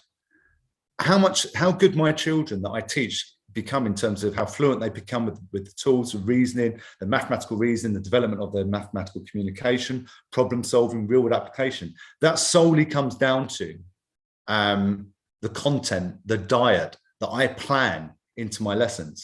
So actually, this is the stuff that's determined by teacher planning. And that's why I think this is a part of the academic information that I don't think is a lot of assessment tools are there on yet. I think they need to be, because there's some of these things I can teach fluency, I can teach anyone, I would argue, to how to multiply fractions or add fractions or to solve an equation. I can teach certain things in mathematics, but in terms of mathematical reasoning and especially problem solving and communication, I can't explicitly teach that a lot of the time. I have to expose my students to that, and so that they develop those skills over a long period of time. So if we're not, if the diet of maths isn't right, where we're not giving opportunity in lessons and in activities for mathematical communication, for problem solving, for reasoning, and we're just focusing on fluency, i.e. do 20 of these sums, or do, if that's all we do, then we're not going to develop the mathematicians that we want, okay? Because obviously, to go out into the real world and be a successful mathematician, we want all of these things involved here. So I think really the message I'm trying to get across is, when we look at academic information, I think you need to look at each subject, and when we're looking at assessment and the information we give to teachers, it's got to be the right information. And I feel that this kind of information is often missed when we start looking at reports that get churned out and that come out from assessments, and especially online assessment tools and softwares and that kind of idea. I've also found, working with schools, that this often, from subject to subject, I was in a school actually this week with a history department, and their idea of curriculum strands, I've never particularly been engaged by history. I wasn't as a child myself, but for the first time in my life, I was massively engaged, because what I thought was history, what history was very much like I described with maths, geometry, algebra, blah, blah, blah, but it's not. And they made me realize it's not, because they had these fantastic curriculum strands that really made me think about what a historian is. So again, assessment tools, and if you're doing assessments, and the technology, I would hope, should be allowed to be a bit bespoke for schools. So if they've got a slightly different ethos in terms of around this kind of stuff, they can make up their own categories as well, and just tag that when they're creating their assessments, and still have that level of dicing it up and analyzing the data based on this kind of stuff as well. So moving on, I'm just conscious of time. Behavior information. So I said earlier that academic information should never be taken in isolation. If I'm looking at children, I'm looking at how they're performing. Grades and attainment and progress alone is not necessarily going to give me a good steer on what sort of intervention a child might need. I need their contextual information. Are they disadvantaged? SEN, English as additional language, whatever it may be. I need all that contextual information, because that may determine what I decide to do with the children. Attitude to learning information, effort grades, all that kind of stuff that schools are data rich, they're collecting it. But often you look at analytics modules, and all it's got is grades in there and progress. What about the rest of the information we're collecting? What about behavior information? What about praise and concern? Because if children aren't engaged, often poor performance on assessments is often driven by poor engagement. Child is not engaged. So I think my principles, whenever I go into schools, I'm very big on, right, let's get the data lined up. Let's get all the relevant student information into one place. I don't want it sitting in that module over there or on that online platform. And then the behavior stuff's over here in the management information system. Let's get it all in one place. Then we can really talk about children. Teachers and schools don't have time to be pulling stuff from all over the place. The technology needs to do it for them. So I think that bit is really, really important. And then finally, we come to the communication, which I'm just going to quickly whiz through this. And this is just a quick snapshot from our seating plan tool in our school view, which is our online education suite. And this is where the message, where technology must lead the way. What we've done is just tried, quite literally, I think teachers are fed up with having to log into 3 or 4 different platforms to do different things. We've got one education suite. All of those sort of different modules are under one umbrella. And it's at their fingertips. And just very quickly to finish off, very simple seating plan. There's some children with the contextual information. A click of a button, I can get all their academic information with color coding and explaining all of that kind of stuff. And I can drill down, that's a holistic grade. I could drill down into topic grades or curriculum strand grades, and then the colors change and the grades change. Or I could look at behavior information as well.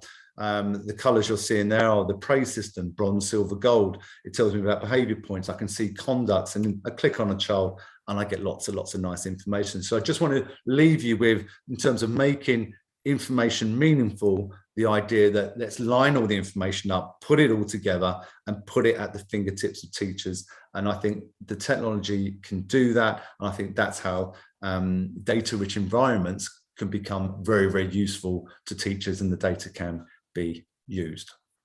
Okay, I think that's me done. Thank you ever so much, John. That was a phenomenal tour de force there that you gave us. So absolutely brilliant. Again, all sorts of things come to mind for me. So I guess, are we going to have the other panelists back? And if there are any questions, we've got 5 minutes left before the close of the conference today. Anybody want to ask anything? I don't know whether you're putting it in the chat or the Q&A. I just have one thing. There is this tension, isn't there, between appropriate accountability regimes, which might be applied either at local or national levels, and the data that's collected and how it's used. You know, do you have any comments or observations on how those two can usefully be matched together, rather than, as is sometimes the case, distorting the use of information and data from kids?